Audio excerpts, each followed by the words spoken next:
country, and we are united to win. Senator J.D. Vance accepts the Republican vice presidential nomination as the Trump running mate at the convention. A celebration of what America once was, and with God's grace, what it will soon be again. Reflecting on unity in the moments after the attempt on former President Trump's life. When Donald Trump rose to his feet in that Pennsylvania field, all of America stood with him. Also talking about his upbringing and what he's learned during his time in the Senate, calling the evening a night of hope. That's Fox's Kristen Goodwin in Milwaukee. Former President Trump was there watching last night with his bandaged right ear. His speech will end the convention tonight. This as we learned the gunman who tried to assassinate him at Saturday's rally seemingly teased the attack, posting a message online days before that July 13th will be his premiere. Watch as it unfolds. Members of the House and Senate are demanding answers why the Secret Service was unable to apprehend Thomas Crooks before the shooting. Fox's Jonathan Seri. Crooks was considered a suspicious person at the rally an hour before. President Biden is off the campaign trail, now in Delaware, recovering from a COVID infection. Amid all the concern about his mental fitness, there are reports the Senate's Majority Leader, Chuck Schumer, House Democratic Leader Hakeem Jeffries, and ex-House Speaker Nancy Pelosi have all spoken to President Biden recently, urging him to consider dropping out of the race, fearing he'll lose the election. It was back to court today in Russia for a jailed American journalist. Evan Gershkovich attended the second hearing in his espionage case in a closed-doors courtroom in Yekaterinburg, accused of spying on a military facility for the CIA. The Wall Street Journal reporter denies spying. Both his employer and the U.S. government insist the trial is an illegitimate sham. America's listening to Fox. Hey, if you're in the market for a rifle, a shotgun, or a revolver, you definitely want to go with the best in the business. And as far as I'm concerned, that's only one place, Henry Repeating Arms. You're going to be amazed by the quality craftsmanship, the buttery smooth action. It makes them a pleasure to shoot. Every one of my Henrys accurate right out of the box. They've all been reliable ever since. Now, the best way to learn about Henry's 200 models, just go to their website. It's one word, henryusa.com. You'll get a free catalog. They'll send you free decals, a list of dealers where you are, and they have a great newsletter as well. And they showcase their Made in America firearms. Henrys are backed by a lifetime warranty, 100% satisfaction. Made in America, not made at all. That simple. And if you have questions, you can call their award-winning customer service department. Speak with an expert that will help you. Make sure you go to henryusa.com, get your free catalog, free decals, a list of dealers where you are. henryusa.com, a great American company. The Morning Extra, only on Extra 106.3. Morning, y'all. Tug, Rhino, and Los until 10 on the Morning Extra. Thanks for being up early with us. 404-741-1230. Been so many calls these last few days. Want to encourage you to get in. Anytime that you have something on your mind, anytime you have something you want to say, we would love to hear from you. You're always welcome. This is an open forum for you to speak your mind, to talk about things that we might have missed, to talk about things that we've discussed that you agree with and or disagree with. You're always welcome on this show. Good Lord, I am tired. I know, you know what? It's caught up over the... I wasn't bad Monday night. Wasn't bad Tuesday night. Last night, whew, boy, it hit me. I mean, there was a time right when JD came on, I was watching. My eyes were like, I go to bed. And then woke up. Yeah, right. Luckily, it was during like clapping and cheering and stuff like that. And that's what shook you. Yeah, I had to go back this morning and kind of rewatch again just to see what I missed. I didn't miss much, which was nice, but boy, I was tired. And then I woke up this morning and I was like, oh. There's just so many great moments last night. I mean, there's the kids from North Carolina with the flag. I thought those kids were so cool. It was quick, but it was cool. So cool. You know? So goofy, that dude, though, man. I love him, though. He was like... Give me that kid every day. I looked at him and I'm like, he kind of reminded me of like Patrick Mahomes in a way with the way his hair was done. Like, they were cool kids, man. And that was that was a nice moment. I thought the whole night last night started off a little slow for me. But then again, I forget. I'm watching like RNC's coverage, which starts at like 6:30, while Fox News and them don't start till like 9. Yeah, because they're doing their normal shows, and guests, and they'll weave in and out just like all the other networks. But when you're watching straight RNC, man, that's long. Yeah, it was a long day, long night, but really good speeches and a lot of good Americans that were out there. I was really touched by the 2 ranchers who live where they stopped the border wall, and they started talking about the change and what they saw from when Donald Trump was working on the border wall until today, when they talk about the cartel members that come across, talk about the border patrol agent that was shot on their property, the fact that they're an older couple, and she came on and said, I worry every day when my husband leaves the ranch house to go out there on the ranch, I don't know if he'll come back or not. To think that Americans are living in this by choice, not their choice, but the choice of the Biden administration, the choice of the left, the choice of Democrats. Dude, it's so heartbreaking that someone would think that that's okay. And yet, they've told you forever that the border was closed. It wasn't until, 13 people from Tajikistan were captured, and they're on, terrorist watch list. They're the same organization that pulled off the theater shooting in Russia. It wasn't until then that Democrats actually even acknowledged that there was a problem at the border. So for 3+ years, there's nothing going on. You're crazy. Just like they told you for 3+ years, oh, Joe Biden's fine. It's cheap fake. Your eyes... They said the same thing about inflation. What? Yeah. The economy couldn't be better. Inflation? It's really not as bad. No, it may seem it, but don't believe your eyes. I think that was, and it's a reoccurring theme throughout for the first 3 days at least, the lies of the Biden administration and Democrats in general, because that's all they've done so far, telling us the border is locked down and that we're safer. Yet if you go back, and you could do this, and I put it out last night on Twitter, but the fact that they continue to lie that say crime is not increased, or what the Democrats are doing now, because they're reacting to this in real time, is saying they want to get rid of all legal migrants. So they're using the word immigration instead of illegal. So as the RNC is focused on illegals and criminals that are coming across the border, they're trying to, once again, the Democrats divide and lie. What they need to say is these are illegals. And when you look at the numbers, there were 11 people murdered during the time that Donald Trump was president in the United States by illegals. There are over 1,700 already, and the year's not over, by the way, from Joe Biden. Look at the numbers, look at the increase in crime, and that's just murders. I'm not talking about assault. I'm not talking about rape. I'm not talking about, assault and battery. I'm talking about just murder. What's that, 1,000 times? 11 and then 1,700? That's the kind of things that we're facing, and they're lying, saying they're going after immigrants. They're not. And I thought that was powerful yesterday. So absurd. Just the fact that they've lied to you so much, and they continue to lie to you. And I hope Americans are finally waking up to that reality that 24-hour news networks are going to mislead you. They are. It is in their DNA to mislead you, to keep you listening, to paint this picture that will engage you and hook you in like a fish. That way you never turn away and you go right back to it. It's nuts. They're panicking. They're panicking at this point. The Democrats are trying to come up with anything. I know they are. And they continue to lie. And I hope that, because I think a lot of people are tuning in. This was being shown everywhere. The only parts that were taken out was when MSNBC and the Gold Star families came up, the ones that have been forgotten by Joe Biden. I was just about to bring up Alicia Lopez. Yeah. Oh gosh, that was beautiful, and what a strong, powerful. But MSNBC cut up away from that. Of course. So most of America, if you were watching a reliable or streaming it, you saw the truth, and I think a lot of people are resonating with the truth of what's happening in this country and how the Biden administration have destroyed this country. I didn't have any moment last night that touched me more than Alicia Lopez.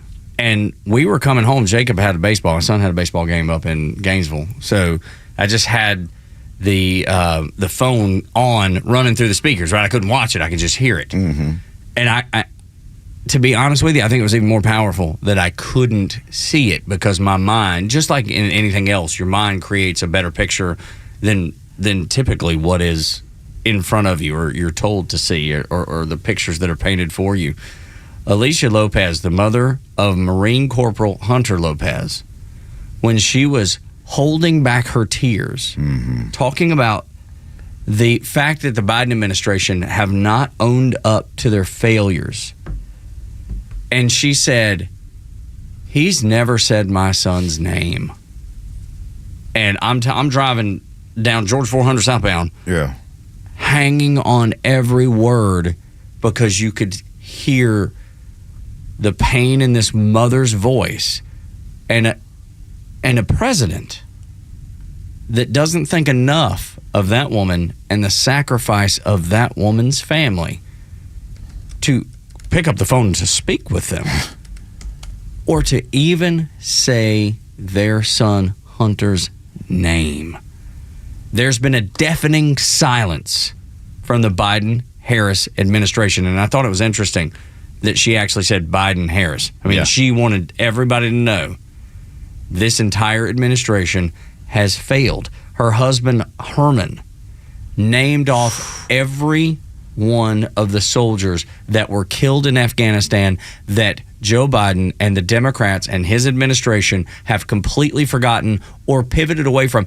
They can't forget it. They know they know it happened. They know what they did. They know what they didn't do. They know they didn't have a plan from the get-go. It has been established. The Pentagon has admitted there was no plan when they withdrew from Afghanistan.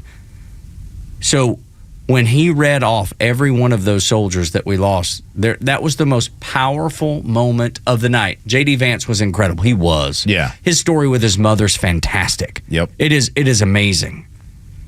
The way he grew up through poverty to go into the Marine Corps, his mother being now sober for 10 years. The story is beautiful. It's the America, his wife, Usha. Did I pronounce her? Did I say her name right? Yeah, okay. She was so lovely and so sweet. And you can tell that she's not comfortable in that spotlight of speaking. And she spoke, instead of delivering a speech, you know how people... They deliver a speech much different than they talk, right? You and I would talk different than maybe we'd deliver a speech. She simply talked. She simply spoke. She didn't deliver a speech, in my opinion. She just spoke about her husband, which I thought was fantastic. But as much as J.D. Vance and I like him, and I like him more every time I hear him open his mouth, his beautiful wife, I thought was terrific.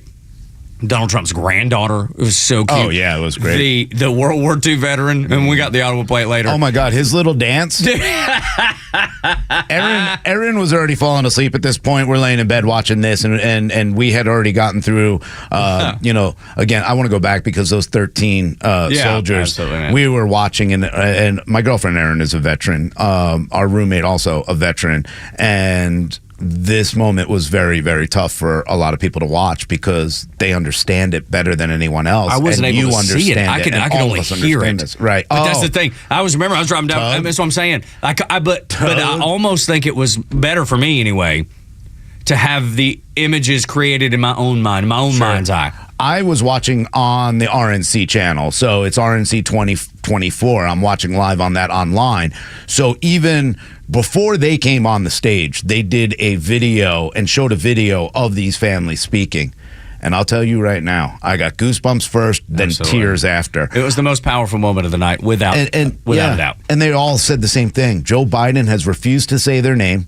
Joe Biden, when they were there to get the remains of their loved ones, looked at his watch the entire time. And there's video evidence, there's pictures of him doing that very same thing. Even though Karine Jean-Pierre said, "Oh, no, that's not what happened." Don't believe your eyes again. Cheap fake, right? Rhino, don't believe your eyes again. And then if you want to talk about, because Joe Biden continues to go out there and goes, "I don't know why you're giving me a time to be all," and Trump lied 29 times. There's no bigger lie ever in the history of a debate. It's the biggest and most hurtful lie that I've ever heard when he said no American soldier was killed under his watch. What a reminder for these 13 people that their family members who sacrificed everything for the safety of Americans everywhere were completely forgotten on that stage. That's the lie everyone, including Democrats, should have really remembered and will remember, and I hope they do. But I think that these are the kind of commercials that they need to put out. These are the things that they do. I thought J.D. Vance did a great job. Oh, he was terrific. I thought he did a great job. So this good. was That's the moment. That was the moment of the night, man. That was the. It's a disgusting failure. I'm reluctant to call it a home run, but that's what it was. It was the home run of the night. I think it's eye-opening. I don't even eye-opening. It was the truth. It was the truth, and that's what was important, that these family members finally got out there. And I'll tell you what I loved was that everybody in that audience, when they said Hunter Lopez, and then the entire audience started chanting Hunter Lopez, and then after every name of every soldier that we lost was said, we said their name. Not the left. Right. The Republicans who love everyone. A diverse group, men and women who were killed while serving this country because of a botched withdrawal. A withdrawal that would have happened way better under Donald Trump and was planned way better. And it was botched, and we lost 13 people we never should have lost. When they said they spoke to Donald Trump and they met him, he said, I expected to meet an arrogant politician. Yeah. Instead, I met a man who had empathy for us. He had compassion, and he spent time with us because he knew it would make us feel better. I mean, Mike Waltz. But I was just so simple, the thing that you could do to comfort this family and the entire Biden administration and everybody on the left, every Democrat who has been reluctant to call out this, to say our party effed this up so badly that we have to get out in front of this and say, we were wrong, we're sorry, and we're going to do better because of it. And none of them have. Yeah, I thought it was important that Michael Waltz, who got on stage before them, was talking about when he found out that Joe Biden wanted nothing to do with them, never made a phone call, never talked to that family. He called Donald Trump and said, hey, would you call them? And he said, no. Have them come to me. Have them come up to Bedminster. And then they scheduled, Mike Waltz said, I scheduled 1 hour. Donald Trump said he'd give me 1 hour, and he spent 6 hours. And not only that, even after the 6 hours and the time that he was there, and you heard the family last night talk about the time that they spent, even after that, he said, come down, let's have dinner. And the rest of the night, they talked about their loved ones, and then they laughed, and they smiled, and Donald Trump was there for them when Joe Biden, who's the president of the United States, wasn't. Morning Extra and Extra 106.3. We are going to be talking about this throughout the morning. We'll talk about the assassination attempt and all of the incredible information that is being uncovered and shared. The Zoom call, basically, that they had up on Capitol Hill with the director, Kimberly Cheadle. Just all the chaos that's coming. We're going to talk about all that, but we've got something closer to home. Some of the election struggles from closer to home. We'll talk to Janelle King. We're going to get headlines first right now. This is Extra 106.3. The stories that matter to you.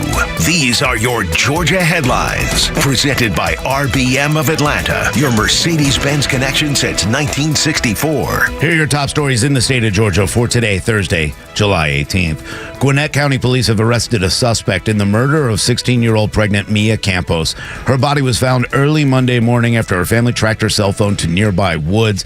They discovered her body lying face down off Stevens Road in Lawrenceville. Police interviewed Jesus Monroe, Campos' ex-boyfriend, and charged him with giving false statements to police. No other charges have been announced. The medical examiner's office performed an autopsy, ruling the death a homicide, but did not release the cause of death. Officers are continuing to investigate the murder of a 16-year-old boy in northwest Atlanta early yesterday morning. The teen whose body was found in nearby woods has been identified as Jakari Rashard Brooks, the nephew of Rashard Brooks, who was fatally wounded by police in 2020. Police say Jakari died on the scene and believe the shooting occurred due to a fight over a scooter. No arrests have been made. As the state election board faces questions about a recent meeting that passed 2 new rules to protect elections in Georgia, the AJC is reporting that the rules approved during the meeting appear to have been suggested by the Georgia Republican Party. Documents obtained by the AJC show Georgia GOP Chairman Josh McCoon sent text messages to board member Rick Jeffries several days before the meeting and allegedly shared talking points. Although McCoon refused to comment to the AJC, he'll be joining us later in the show to discuss the matter. Tug, Rhino, and Los. Tug, Rhino, and Los on the Morning Extra and Extra 106.3. Let's get into some of those crazy things that are happening at the Georgia Board of Elections, the State Board of Elections, because Janelle King will join us, and she says, if you think it's bad, it's worse than that. Next on Extra 106.3.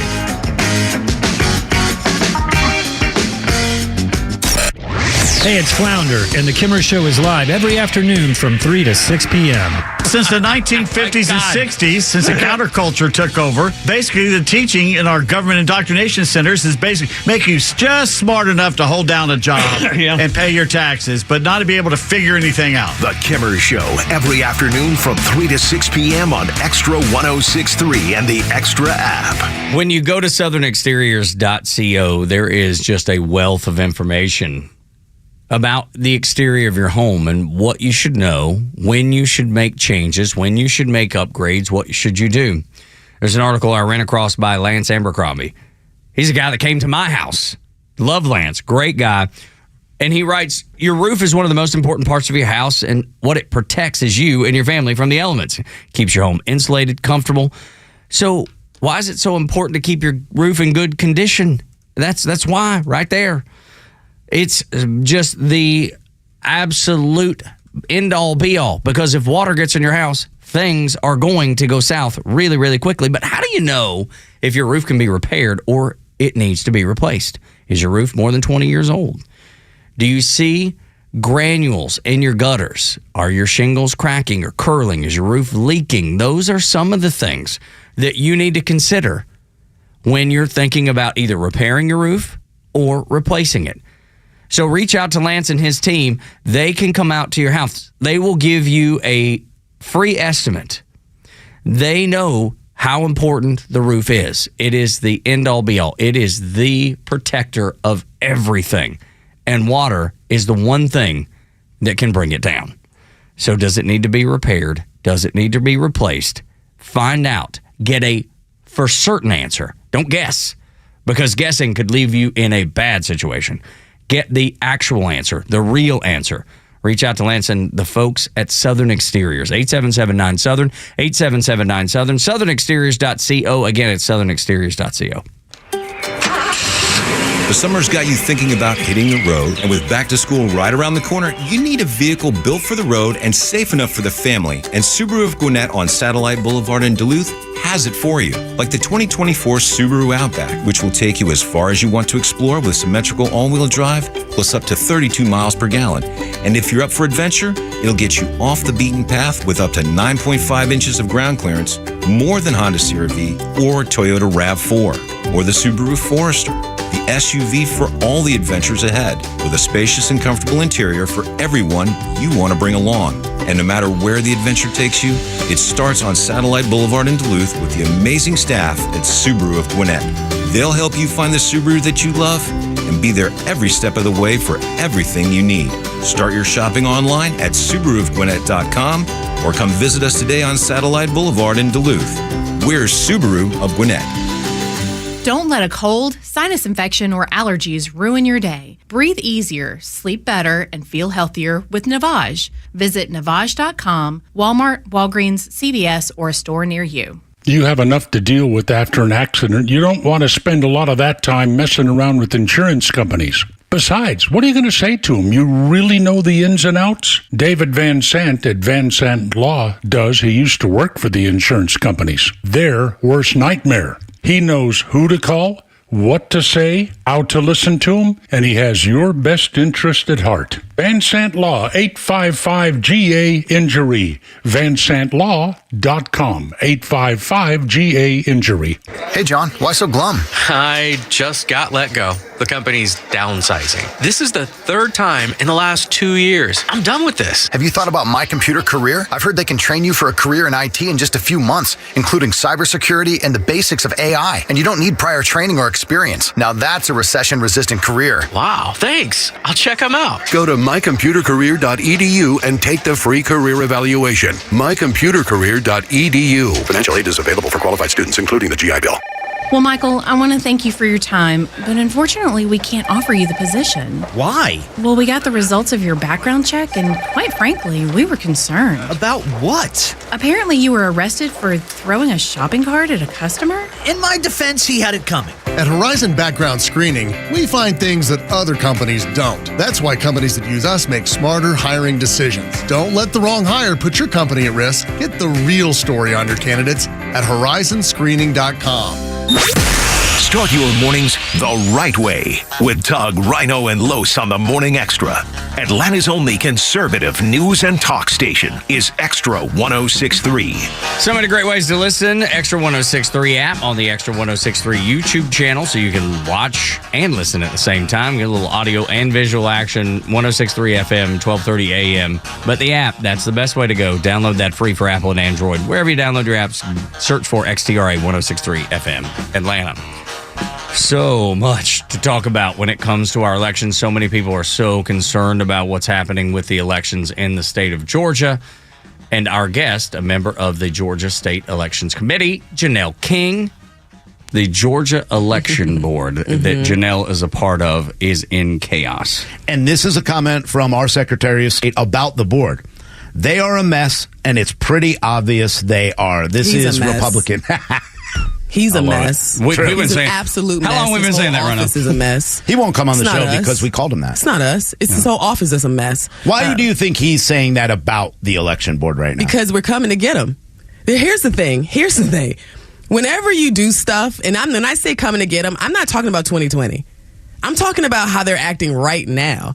They don't like the fact that you have 3 people who are actually dedicated to doing their job. When the speaker asked me to do this, he said, Janelle, I want you to be a free thinker. He said, I want you to do the right thing.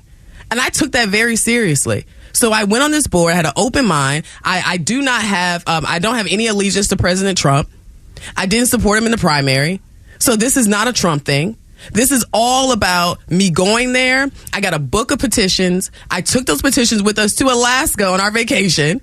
And I read those petitions, and I took notes, and I researched things, and I asked questions. And when we got back to the board meeting, I asked the necessary questions, and I decided to vote in support of certain rules because it made sense. It just made sense. Now, the problem we're having right now is that we have a chairman and a Democratic representatives on the board who is moving in one direction. And then you have the 3 of us. I represent the speaker, or I was appointed by the speaker. You have the appointment by the governor. That's our chairman. You have Dr. Jan, who's appointed by the Republican Party, and Rick Jeffries, who's appointed by the lieutenant governor. The 3 of us, Jan, Rick, and I, we literally walked into the board meeting like we're just going to vote like this. We didn't even talk to each other. We can't. To this day, we can't even be on a group chat together. So there's no group. It's not like the 3 of us are coming together trying to concoct a plan. That's not it at all. Let me tell you exactly what happened. If we have the time, if not, we'll do a little commercial break. Okay. We'll get started. We'll have to take a break at some point. We'll get started now. Okay, so this is where it all started. July 9th was my first meeting. I walked into that meeting prepared.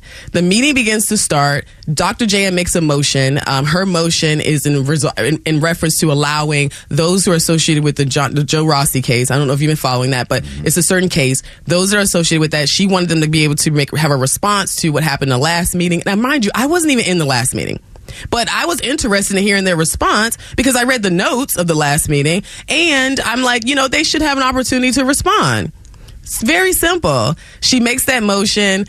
I guess our chairman didn't want to do it. And then it was a whole thing. Next thing you know, we end up in executive session. We go to executive session. I have no clue to this day why we were in executive session. We could have just moved forward. Anyway, we come back out. Joe gets to speak, or his team, they gets to speak. We give them extra time. They speak, right? We vote. And then Dr. Jan leaves early which we knew she was going to have to do because she had to travel. All of us are sitting there. At 5 o'clock, our chairman then says, hey, we're going to close the meeting. Now, there's still agenda items. Right. He's like, we're going to close the meeting, and we're going to reconvene tomorrow morning at 9 a.m. Didn't ask me if I could be there. Didn't ask Rick if he could be there. Knew Dr. Jan wasn't going to be there. But we were like, you know what, whatever. We're going to make it work. So instead, I look at Mike, who's our executive director, great executive director, by the way, and I say to Mike, hey, I'm not going to be there. I'm going to phone in. Dr. Jan's going to phone in. Rick's going to phone in. Everything is fine. The next morning comes, 9 a.m., all three of us phone in on separate lines because, again, we're following the rules. Right. So we phone in, neither one of us get an answer. Next phone call we get, the meeting's canceled. That was July 10th. That was July 10th. Okay, so they July canceled 10th. it until further notice. Is that what they had told you? That's what they said, right? So we were like, okay, that's weird, but okay. Again, I'm new, so I don't really know what's really going on. So I said, okay, well, that's fine, whatever. Thursday. Can I ask you another question about that? Do they not have to have a motion to go ahead and cancel that meeting as well on that day and have it voted on by the chairman and the committee and everybody there? Nope, I guess not. I guess you can just decide to call a meeting and then cancel it, right? Huh. Now, here's the problem. Thursday comes and I get a phone call that basically says if we don't adjourn this meeting by Friday, then we are going to have we're everything that happened on July 9th now goes away. It dies. We have to close this on Friday. So we reach out to everyone. Again, my chairman doesn't respond to our text messages, doesn't respond to our phone calls, completely goes dark on us, right? So the three of us are sitting here like, well, what do we do? That's when we realize we have a majority. So we're like, well, as the three of us, we can call a meeting. I said to reconvene, not a brand new meeting. This is a meeting to reconvene, just so we can adjourn appropriately. Next thing we know, we get a message. Well, not we, but our executive director, because again, to this day, I have yet to talk to any attorney. They have not reached out to me. So we get a call from our executive director that says, hey, we have to do this. So I said, well, let's set it for 8 a.m. on Friday morning. At this point, it was after 8 a.m. on Thursday. And the next message we get from the attorneys is, you need a 24-hour notice. You need a 24-hour notice. And I was like, well, John didn't have a 24-hour notice, our chairman. Yeah, all of a sudden. I mean, he called in 5 to 9 a.m. So I was like, he didn't have one, but fine. We'll follow it. I said, fine. Let's do it at 4 o'clock. At this point, we were on the phone at 2. So 2 o'clock, I say, let's set the meeting for 4 o'clock. And we go to put the notice out. The Secretary of State's office refuses to post the notice. Okay, let me ask you this, too. They said that you guys put a sign on the door. Yes. Going and talking about the meeting. So you started there. Then you have to send it to the State Election Board website, which you guys said, hey, here's the meeting. Which we don't have. Exactly. So we have to go through the Secretary of State's website. We followed the steps. We did what we were supposed to do. We got so much pushback, and we continue to get pushback. To this day, we don't have our meeting set for our 30-day meeting. We're trying to figure out if we can still do it, because from what we were told, if we didn't have everything posted as it relates to our what our summaries are from that meeting, to give people 30 days to come and say how they feel about what we did. We were told that it dies again. So that would have been yesterday at 5 o'clock. So I don't know whether it's alive or it's dead. I have yet to talk to our chairman. And you're on the board. And I'm on the board. Yeah. So my issue is I'm not one of those people who's engaging in conspiracy theories. Right. I'm one of those people where I'm looking at this and all I'm saying is allow us to do our job. Let us do our job correctly. And as voters, as people out here, my word to you is to show up at these state election board meetings so you can see it for yourself. When we got to that meeting at 4 o'clock, everyone thought we were going to go in there and start passing things because it was the three of us and all this other stuff. That wasn't at all. We tabled everything that was controversial so that all the board members could be there. It's important to know that these are open to the public. How many people were at public when they canceled the meeting the first time? I'm not sure because I called in, but I heard that there were a good group of people that was there. Can I give you what the left-leaning group, American Oversight, this is what they're saying about you guys on this board. It says the meeting was not properly convened. The public was not given proper notice of the meeting. The board lacked a quorum because one member participated in video conference and the proposed rules have not been published on an agenda. They went on to say, and I think this is the big point of what they're after, by the way, is saying that this sham meeting violated Georgia law and the rules it purported to adopt are legally null and void. They're trying to take the rules that you guys were talking about out. Why? Yeah, I don't know. That your guess is good as mine. I don't know. I'm like, what is so bad with the rules that we passed? Why?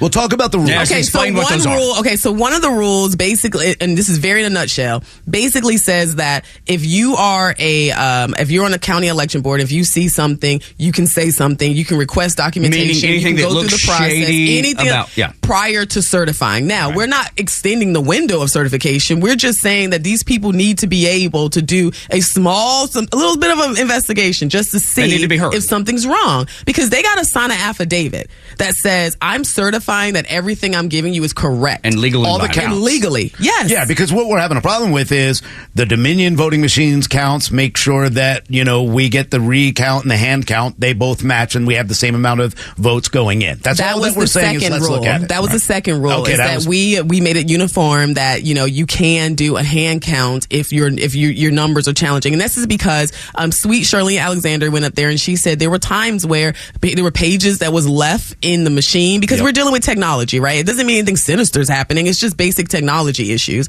And so she's like, we need to have two different forms of checks and balances. It makes sense.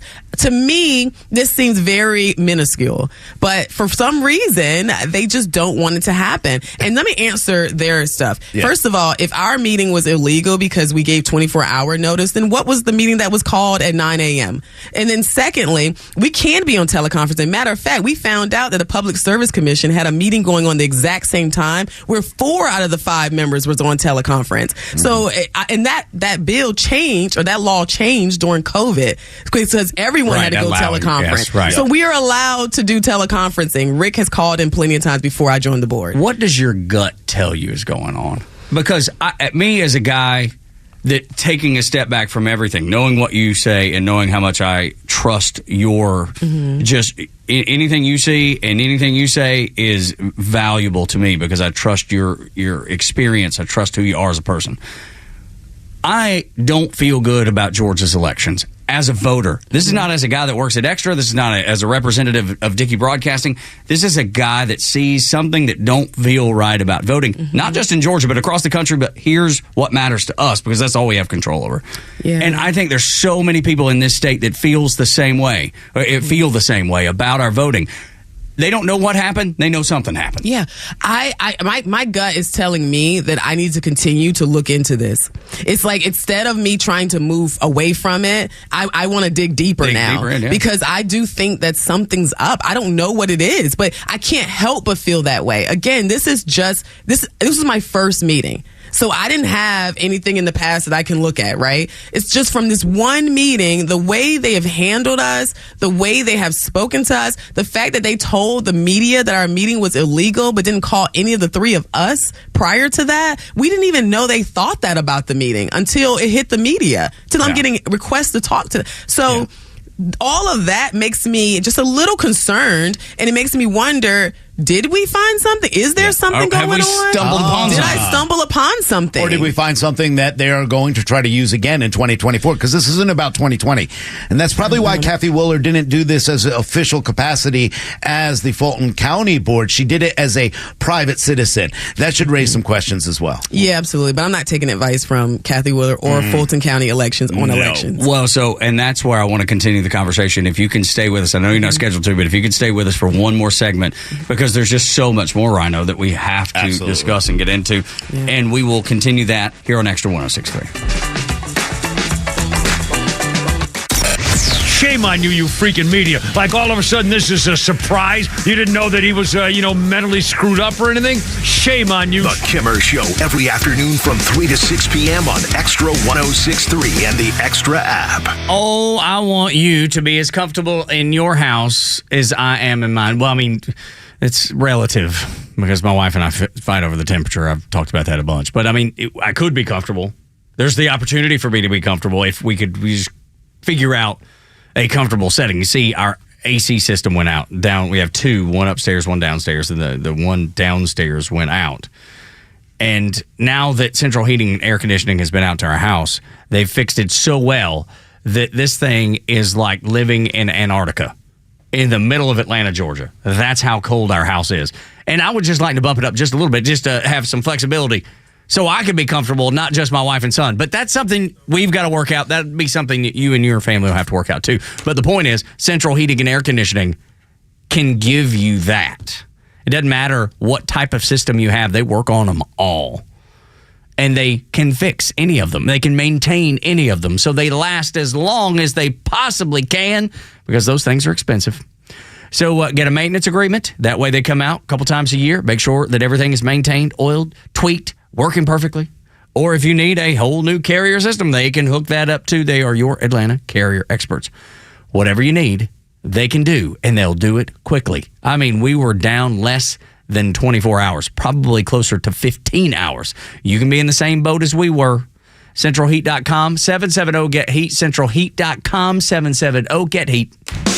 The dog days of summer are here, and Truist Park is the place to be when the St. Louis Cardinals and Cincinnati Reds come to town, July 19th through the 24th. The series is packed full of fun, including the CMT Hot Prospect Concert Series before the game in the Battery Atlanta Plaza on Friday, featuring up-and-coming country music artist Blanco Brown, followed by everyone's favorite Friday Night Fireworks presented by Georgia Lottery after the game. And Sunday, July 21st is Kids Club Sunday. Kids can look forward to a player Q&A, face painting, and more. Plus, the first 3,000 kids will receive the Ozzy Albies plushie giveaway. And there's a second giveaway on July 23rd for the first 15,000 fans, featuring the Orlando Arcia chain presented by Truist. Don't miss out on the jam-packed week of giveaways and fun. Visit Braves.com/promos to find all of the details and purchase your tickets. Atlanta Braves Baseball. We are Braves Country.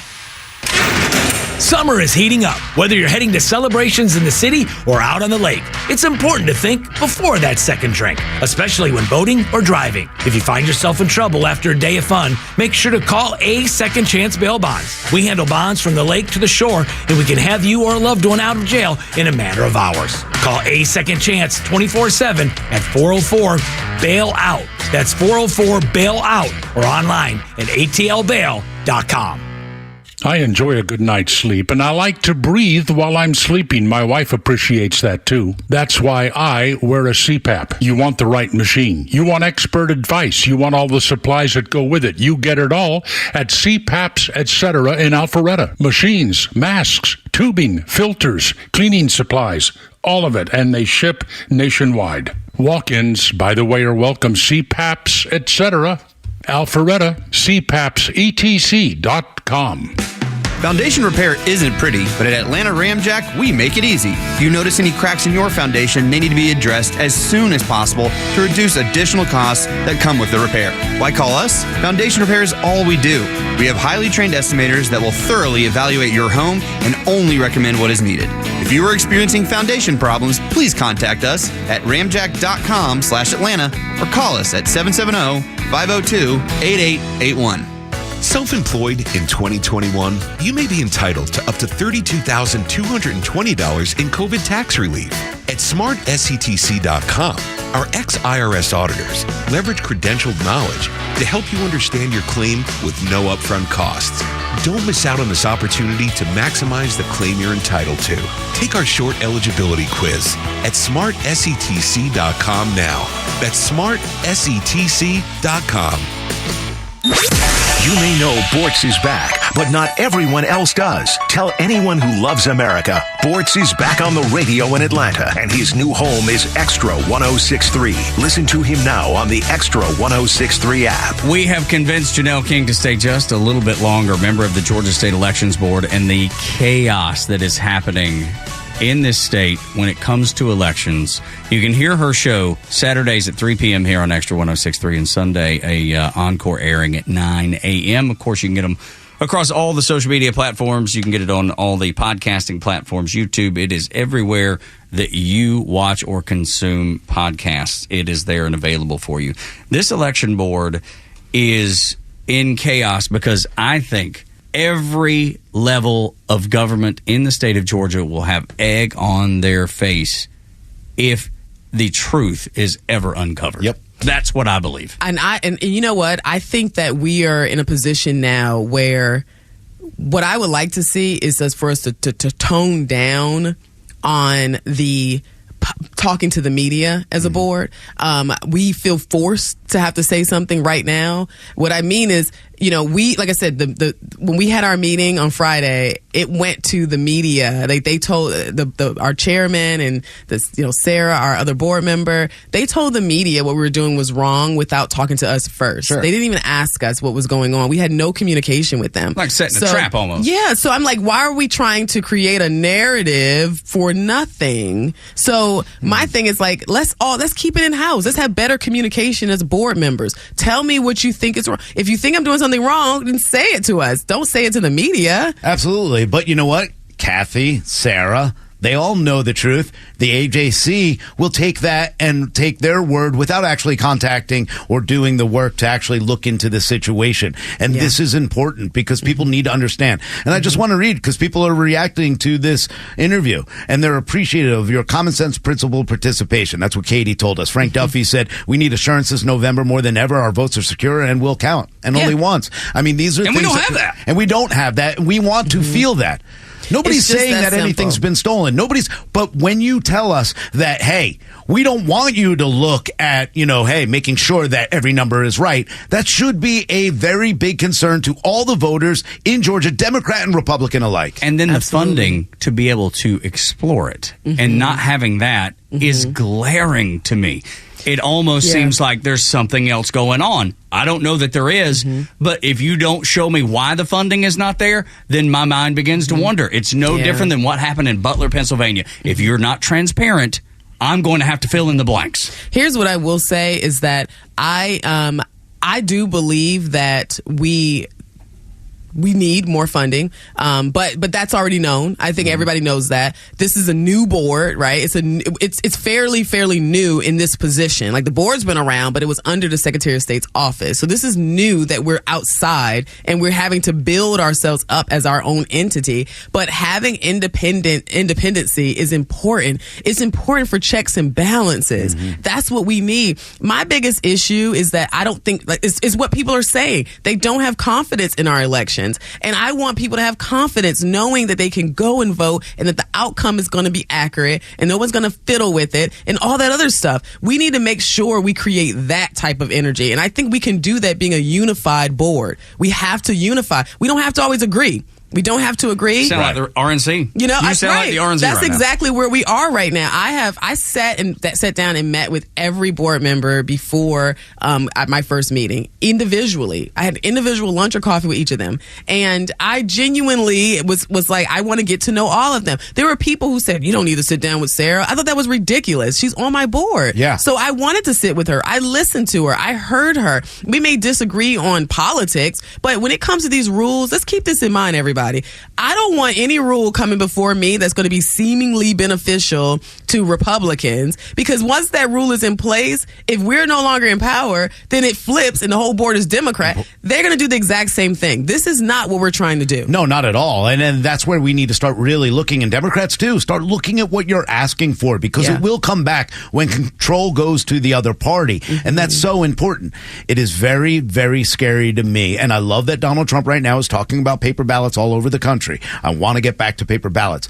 But when the majority of Georgia constituents tell you they don't trust a Dominion voting machine, and the Secretary of State goes deeper in and then gets into Eric and then gets into other things that are connected to Salesforce and other outside entities that we shouldn't trust, you're not listening to the people. And then they're trying to take down the three people that are like, hold on, the one ones second. that are asking questions. All of a sudden, they're the ones that need to be taken down. Right. I'm asking questions because I understand that there are theories around things, and I understand there are facts, right? And I don't know where the facts are in some cases. So there where they blend. There may be theories. There may be people that want things, and then when you look at the facts, you're like, that's probably not the best decision. It's not the best way to go. So I'm not saying that everything that they do or they say could be wrong, but explain it to us. The problem I have is that you're making decisions without communicating with people. You're saying no to things, and you're not telling us why you're saying no to things. You're telling us I'm not going to post it, but you won't explain to us what we really did that's wrong. I've been asking for someone to send me a statute that what we did was wrong. I want somebody to send it to me.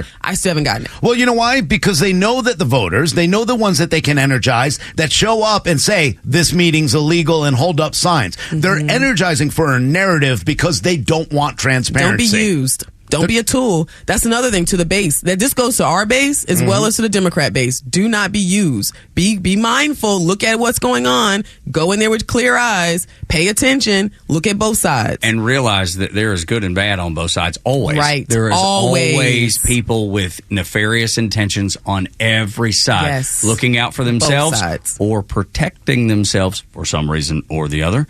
it always happens on both sides. And I think that's so important because there are good people in the Democrat Party. They're really good people. I disagree with them on most everything, but I know they're good people. I know that they love their family. They love their country. They want to see the same successes for everybody as I do. They just want to go about it a very different way than I do. That doesn't make me dislike them. That doesn't even make me distrust them. It just tells me that we're different. And at the same time, you have to be eyes wide open, knowing that your side and your party can have the same flaws as the other. And let me say this, too.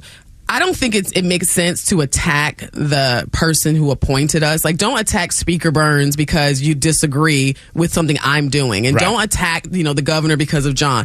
This is the reason why I say that is this is important. Because when you start doing that, it looks like they are somehow a battery in our backs and we are supposed to walk lockstep. Speaker Burns has not communicated with me about he is not involved in these rules or his position on it. None of that. He remains neutral. He's the Speaker of the House. He represents both the Democrats and the Republicans. So I just want to be careful with that. Okay, and then so Kathy sends a letter to the governor. The governor says they'll review the letter and look at it. Have you heard from anybody from the governor's office? Have they reached out to find out the full story and information on this from you guys at all? No, but I'm okay with that. I'm okay with the governor's office not reaching out because this is not a governor's office issue, right? Like the governor, I don't want the governor to get involved. I'm glad you said that because most people probably think that the governor should be doing that. No. I don't want the governor to get involved. Know what I want? I want the people who are involved to let us do our job. That's it. I don't need the governor saying, hey, let me see what I can do or none of that. So when Kathy called on the governor,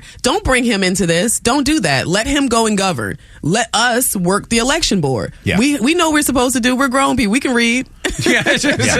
Now, we know how to do our job. That's so awesome. When it comes to funding the state election board, it is going to go through, the governor, the lieutenant governor. People are going to have to put this legislation through. Do you think or hope that they'll start looking and saying, hey, we need funding to make sure that we get all this correct? I hope so. I hope they understand that we really absolutely need to stand as an independent force, right? We have to, because as long as we are still utilizing the Secretary of State's attorney or if there's an intertwining between the AG and the Secretary of State, which is interesting because what I don't like is how I feel like there is like this, the Secretary of State blames the AG and the AG blames the SOS. Like that's everybody's what I pointing feel. to somebody else. Yeah, and I don't know if, when I say that, I'm not talking about Chris and Brad at this point, right? Because I haven't heard from either one of them, and I'm talking about their offices, and it looks weird. It's almost like who's the blame here, I mean, you got the SOS that won't post on their website, and then the AG can say, well, they won't post, but then you have the AG office, the SOS is like, well, the AG office said that y'all are illegal. So,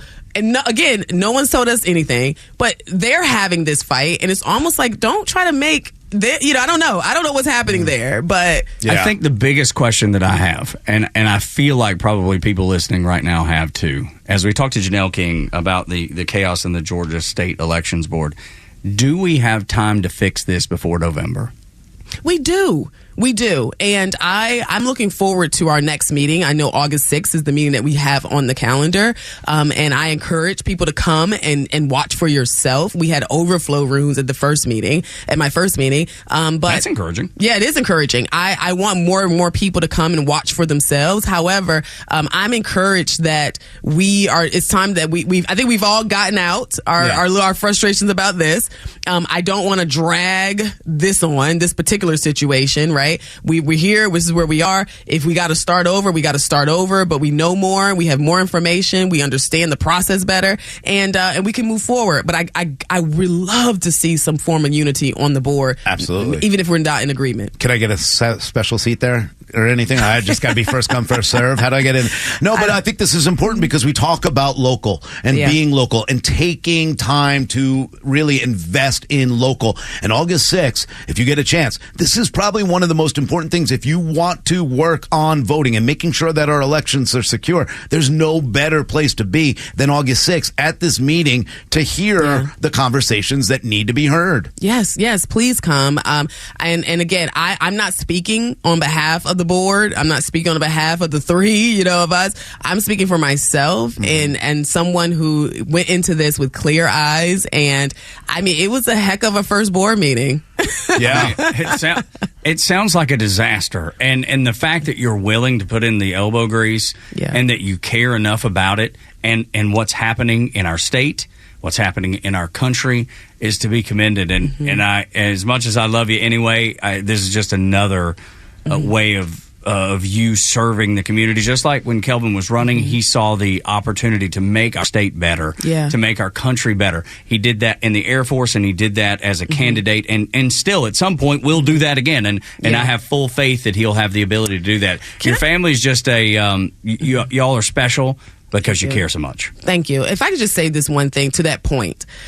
With Kelvin and I, we live a good life. God has blessed us. And we're not doing this because we need anything from anybody. We're not doing this because Kelvin does not have to be in office, okay? No. I mean, we have a successful business. We do well. So he doesn't have to have any of this.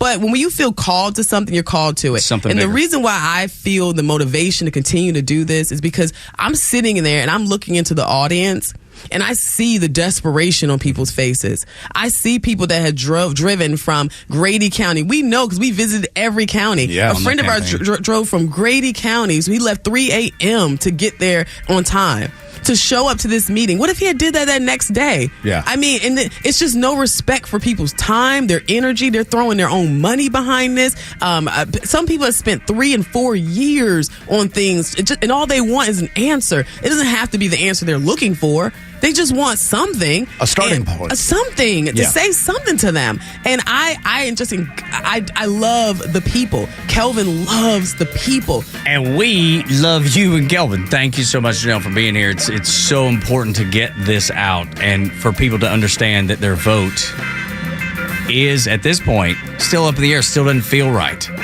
And we can, as you said, we can get it fixed before November, but we have to put the work in. Morning Extra and Extra 106.3. As we continue, Joe Biden has said now there is one way that he will step down. Tell you what that is next on Extra 106.3. The legend Neil Bortz is only on Extra 106.3. Hey, it's Pete, and here's what you missed from the Talkmaster. The media seems to be focusing on Jill Biden. She is the reason that Joe Biden won't drop out of the race. Now, let's look at it from her perspective. When she married him, he was 47 years younger than today, still young, still vibrant. He could still walk, think, talk, and he was powerful. Boy, did Jill love that. Come on, with one of the most worthless doctorate degrees in the country, education. This was a life she never expected. Then it went from the Senate to the vice presidency to the presidency. She's on top of the world.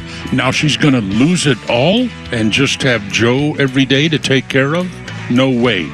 He's got to run again. Catch Neil's commentary every day on Extra 106.3 or listen anytime on the Extra 106.3 app. Millions of guys suffer from erectile dysfunction. That's 1 in 4 men. And I can tell you, I'm one of them. If you or someone you know suffer from ED, Peyronie's disease, or PE, here's 38-year emergency room doctor and founder of Total Body Therapy of Georgia, Dr. Eric Deal. Patients who enter my office are often frustrated, hopeless, depressed, and embarrassed. I understand the problem, and I'm going to help you fix it. There are lots of competitors that don't have the credentials that I have. When you go to other clinics, you're not going to see a board-certified physician with the experience that I have. When you come to our clinic, you're going to see me. There's just not one therapy that can solve these complex issues. I'll do a complete history and physical prior to any treatment that we use. Take it from me, Dr. Deal. When it's not hard, it's really hard. Call Dr. Deal for your free one-on-one evaluation and resolve your ED, Peyronie's, or PE issues. Total Body Therapy of Georgia, 404-777-1911, 404-777-1911, online at stopmyed.com. Have you considered securing your family's future, protecting your hard-earned assets, navigating complex legal matters with ease? Nelson Elder Care Law is here to guide and empower you and your loved ones. As a family-owned and family-focused business, our mission is to exceed your expectations, offering absolute assurance and peace of mind. With our trademarked Absolute Protection Trust and expertise in customized estate planning, Medicaid crisis solutions, probate administration, guardianship, and conservatorship, Nelson Elder Care Law protects what matters most to you. Imagine a team dedicated to safeguarding your legacy every step of the way. Our flat fees ensure transparency, and our customized plans prioritize your family's specific needs. Are you worried about protecting your family and your legacy after you're gone? Let us help you ensure you're absolutely protected from whatever curveballs life may throw your way. Schedule a complimentary legacy planning meeting with our legal team in Marietta or Woodstock today. Contact us at 678-250-9355 or visit at nelsoneldercarelaw.com. Liberal white women. It's killing civilization. Liberal white men are killing this country and killing Western civilization. The Kimmer Show every afternoon from 3 to 6 p.m. on Extra 106.3 and the Extra app. WFOM and W292EV Marietta, a Dickey Broadcasting Station. This hour is presented by Van Sant Law, vansantlaw.com. The Trump running mate in the spotlight. I'm Dave Anthony, Fox News. I officially accept your nomination to be Vice President of the United States of America. Senator J.D. Vance at the Republican convention last night. Vance sharing personal stories about growing up as a poor child in Appalachia with a mom who struggled with addiction. Fox's Brooks Sigmund in Milwaukee. Vance really focused on Trump, calling him a fighter and praising him for his efforts to unite not only the Republican Party, but all Americans. When Donald Trump rose to his feet in that Pennsylvania field, all of America stood with him. Well, the former president was there. His right ear still bandaged after the assassination attempt that Vance referenced. He'll close the convention tonight with a speech accepting the GOP nomination.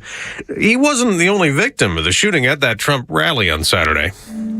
Amazing grace. That's from a vigil last night in Buffalo Township, Pennsylvania. For Corey Comparator, the firefighter killed when trying to shield his family from the gunfire. 2 others at the rally were seriously injured. This is an epic fail on the part of the Secret Service and Homeland Security to allow this to happen. Republican Congresswoman Claudia Tenney telling Fox she wants more answers. Some lawmakers want the Secret Service director to resign. As we learned, the gunman had been considered a suspicious person at the rally an hour before the shooting and had been seen on the rooftop. And Fox News has learned the gunman may have teased his attack online with a warning on a website. Investigators told senators during a briefing Wednesday that 20-year-old Thomas Crooks posted on the online gaming platform Steam, in his words, "July 13 will be my premiere. Watch as it unfolds." Fox's Carmen Roberts. President Biden's at his home in Delaware recovering from COVID amid continued concerns from fellow Democrats about his mental fitness and if he stays in the race. There are reports Democratic leaders in Congress met with him in recent days, warning he could lose big to former President Trump. America's listening to Fox. Hey, if you're in the market for a rifle, a shotgun, or a revolver, you definitely want to go with the best in the business. And as far as I'm concerned, that's only one place, Henry Repeating Arms. You're going to be amazed by the quality craftsmanship, the buttery smooth action. It makes them a pleasure to shoot. Every one of my Henrys accurate right out of the box. They've all been reliable ever since. Now, the best way to learn about Henry's 200 models, just go to their website. It's one word, henryusa.com. You'll get a free catalog. They'll send you free decals, a list of dealers where you are, and they have a great newsletter as well. And they showcase their Made in America firearms. Henrys are backed by a lifetime warranty, 100% satisfaction. Made in America, not made at all. That simple. And if you have questions, you can call their award-winning customer service department. Speak with an expert that will help you. Make sure you go to henryusa.com, get your free catalog, free decals, a list of dealers where you are, henryusa.com, a great American company. Get the Extra 106.3 app. Yeah, I got your app. I live out here 30 miles west of Augusta. I'm so glad Conservative Talk is back on the air. Doug Rhino and Los on the Morning Extra and Extra 106.3. Day 4 of the RNC. Make America Great Once Again. I think that can certainly be the case. And as we trend the way we are now, and it seems like such a united front with so many different faces and so many different voices speaking at the RNC, I think it's going to be great. Here in just a moment, I'm going to tell you, I will let you hear in Joe Biden's own words, the one thing that would make him step aside. And the calls for him to step aside, Rhino, are growing and growing and growing. I'd rather you tell me because I can't understand a word that man says half the time. Yeah, that's a fair point that you make. But I want to first ask you about a rhino piercing. Have you heard about the rhino piercing? They've named a piercing after you, buddy. Hey, I'm afraid to know what a rhino piercing is, but no, I've never heard of a rhino piercing. I'm not big into the piercing thing. Me either. I think it's corny, to be honest. And this is one of those that looks so odd, and it looks like it would hurt like the devil. Is it on a horn somewhere on a guy? Maybe no. Okay. It's on the nose. Actually, it's a vertical piercing placed through the center tip of the nose, so it comes through the center of your nose and out like that. What's this in the middle called? The septum. That is, it goes through there. It goes through the center of the nose and out through the septum. Oh, and there's a TikToker named DJ Rawbase. And he is DJ Rawbase. Yeah, that's right. I mean, that's official name there. That's an official title. No stranger to piercings, and he's talking about why piercings like this are so infamous. This one right here really scares me. This is called the rhino piercing. It's a dope piercing, but man, it looks very painful. Now, of course, you know that I love pain, but the nose can be a little sensitive, and I already got like 10 piercings in my nose. Do I really need an 11th? No. Man, that thing is like, ow, it's like right in the front. Like, ooh. Like, ooh. Ooh, that's stupid. That's what it sounded like to me, too. He was so sing-songy with his, like, it's hard to take this dude serious. And he's got 10 piercings. I love pain. Should I get an 11th piercing through my nose? No. That's like you have a wiffle ball for a nose if they fall out. I think you should have stopped after like 2. Maybe not have gotten and one. Maybe not get one at all. But if you're going to, because I think nose piercings are so cliche at this point.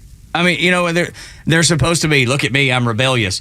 But every little high school suburban girl has it. So how really rebellious is it? Can I ask a stupid question? If he took them all out and sneezed, would it look like a strainer when you like empty water out? As gross as that is to imagine, the answer is yes. I think so. Yeah. What is wrong with people? You know, I love the one thing. Look, I don't care if you pierce your face or do whatever you want. That's up to you. I believe in being able to do whatever you want. I think it's stupid. Can I say, please don't do it? But yeah, I understand what you mean. Freedom, let people do what they want to do, but I'm going to encourage you not to. But I agree with Neil Bortz. The nose piercing, which comes from the rooting of a pig, and that's what that is. Especially that one in the middle there. That thing, just through the septum. Yes, that. They through the septum there, when they do that, that was what Neil Bortz correctly described as what they did to pigs so they wouldn't root in the dirt and dig holes and do the things that they did. And we started doing this as humans, and it looks ridiculous, man. It does look so corny. You only have like a few options for a job, right? Look cool. Oh my God, dude! They look so. Do you really? Yeah, goofy. Like the little not like the ginormous one, but if you get a little one, so corny. It's hard for me to take people serious when they like. What's the? It's the truth. I just don't get it. Like, what's the? Like, what's the draw? Right? Tattoos. I can understand tattoos. All right, they're an art form. You know, like people get them for. There are certain tattoos, like face tattoos. I don't get why they put them in certain areas. Blah blah blah. But I at least get the artwork. I don't understand the pierce. I don't understand piercing your body at all. It's like wearing a bracelet to people. Yeah. I think. Or like a bracelet on your nose. I think it's like a sort of jewelry. It's like getting your ears pierced. Clear jewelry, but I think it's very different than wearing a bracelet. To some people. I got it. All right. Yeah, not to me. So you're okay with it. You think it's fine. Enter to Andrew because I think the rhino's insane.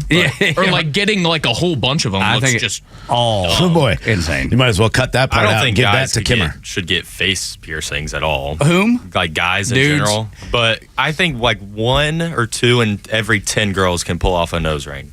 Yeah, so 2 out of 10. 2 out of 10. Yeah, Girls, 80% cannot. I agree. Girls pull off that little, like, I don't know what you call it, like the like little the diamond thing better. You know, like I get.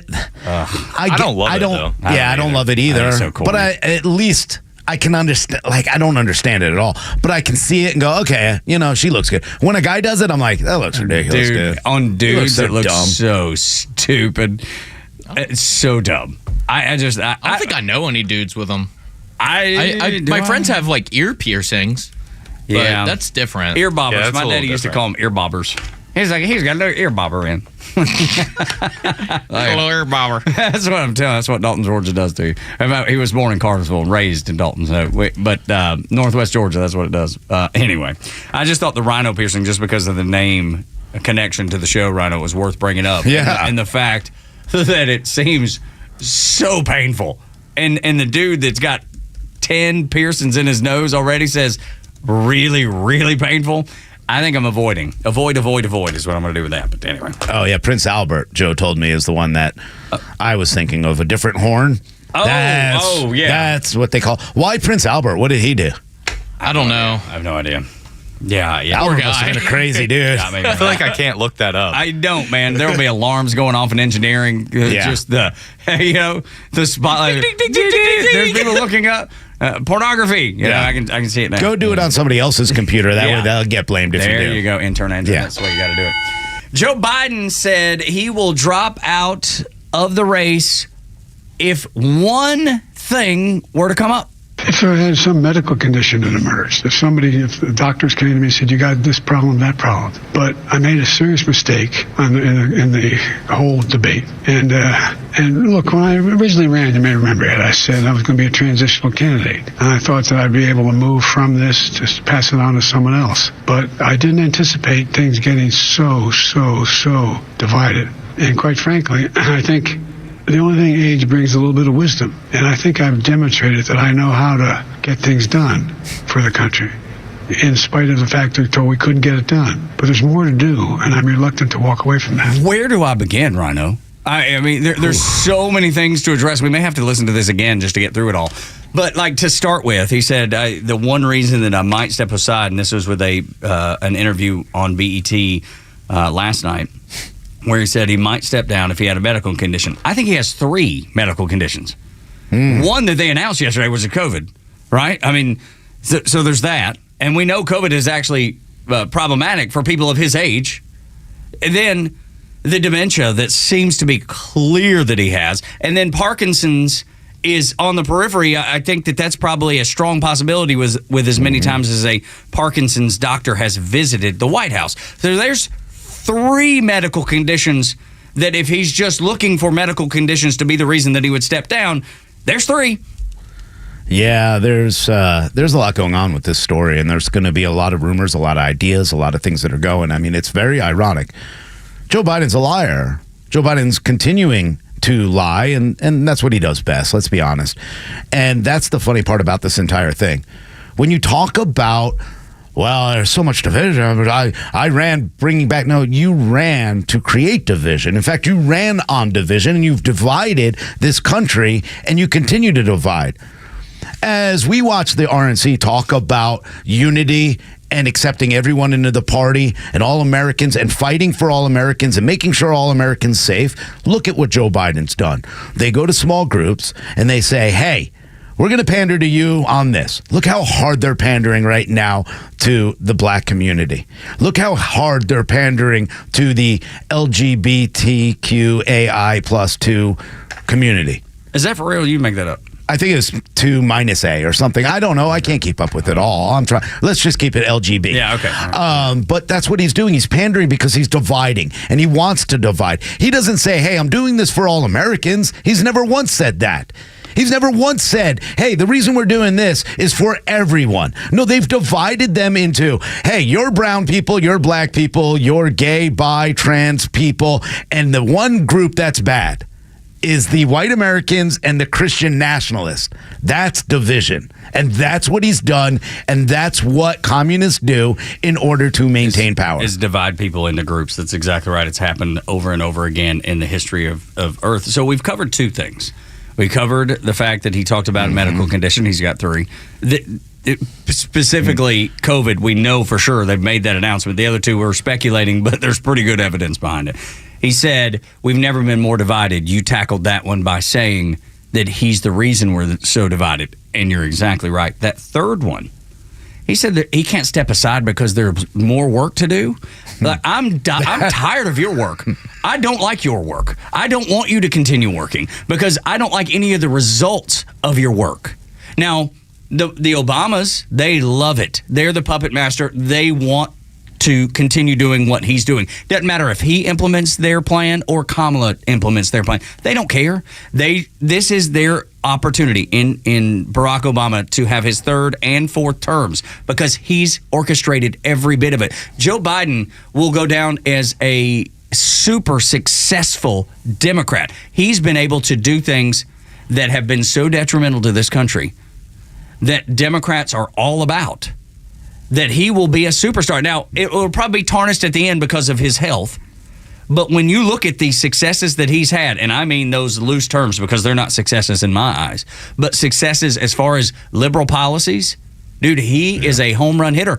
And in that, I guess he's right. There is more work to do. There is more tearing down of the United States of America.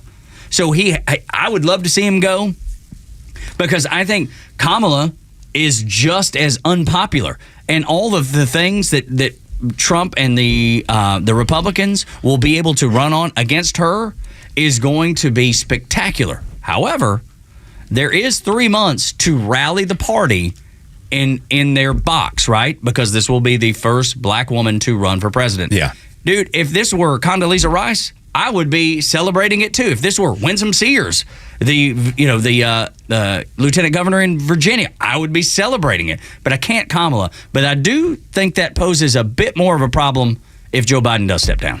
Yeah, I think it does a little bit. It does energize the community in one way, but I think it's short-lived because the minute she opens her mouth, the minute she stands on that stage against J.D. Vance, I think he destroys her entire narrative. Again, they're only working for a small portion. That's all they've campaigned on. They've campaigned only on abortion. They've campaigned only on the fake threat to democracy. They're losing the battle in that. They are now going to immigrants. We've got to protect these immigrants so that they don't take them and they just got citizenship and we can't allow these MAGA extremists to throw them out. Nobody's ever said that. Another lie. They are also campaigning on Project 2025 to energize a small minority group. They're not going to be able to get through this. Joe Biden's not going to be that candidate. I don't believe it. I've said it and I continue to say that.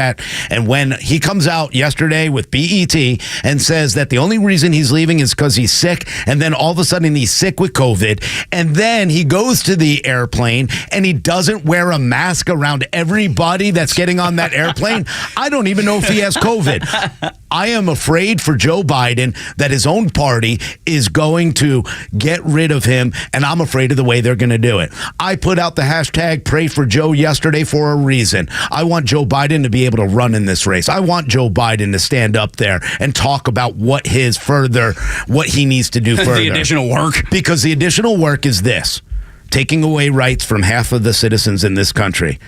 Lying about abortion and killing babies. They want to make sure that they can do that. And also taking more money from the Americans. And we'll talk about what he's trying to do with housing, building $500,000 with taxpayer money.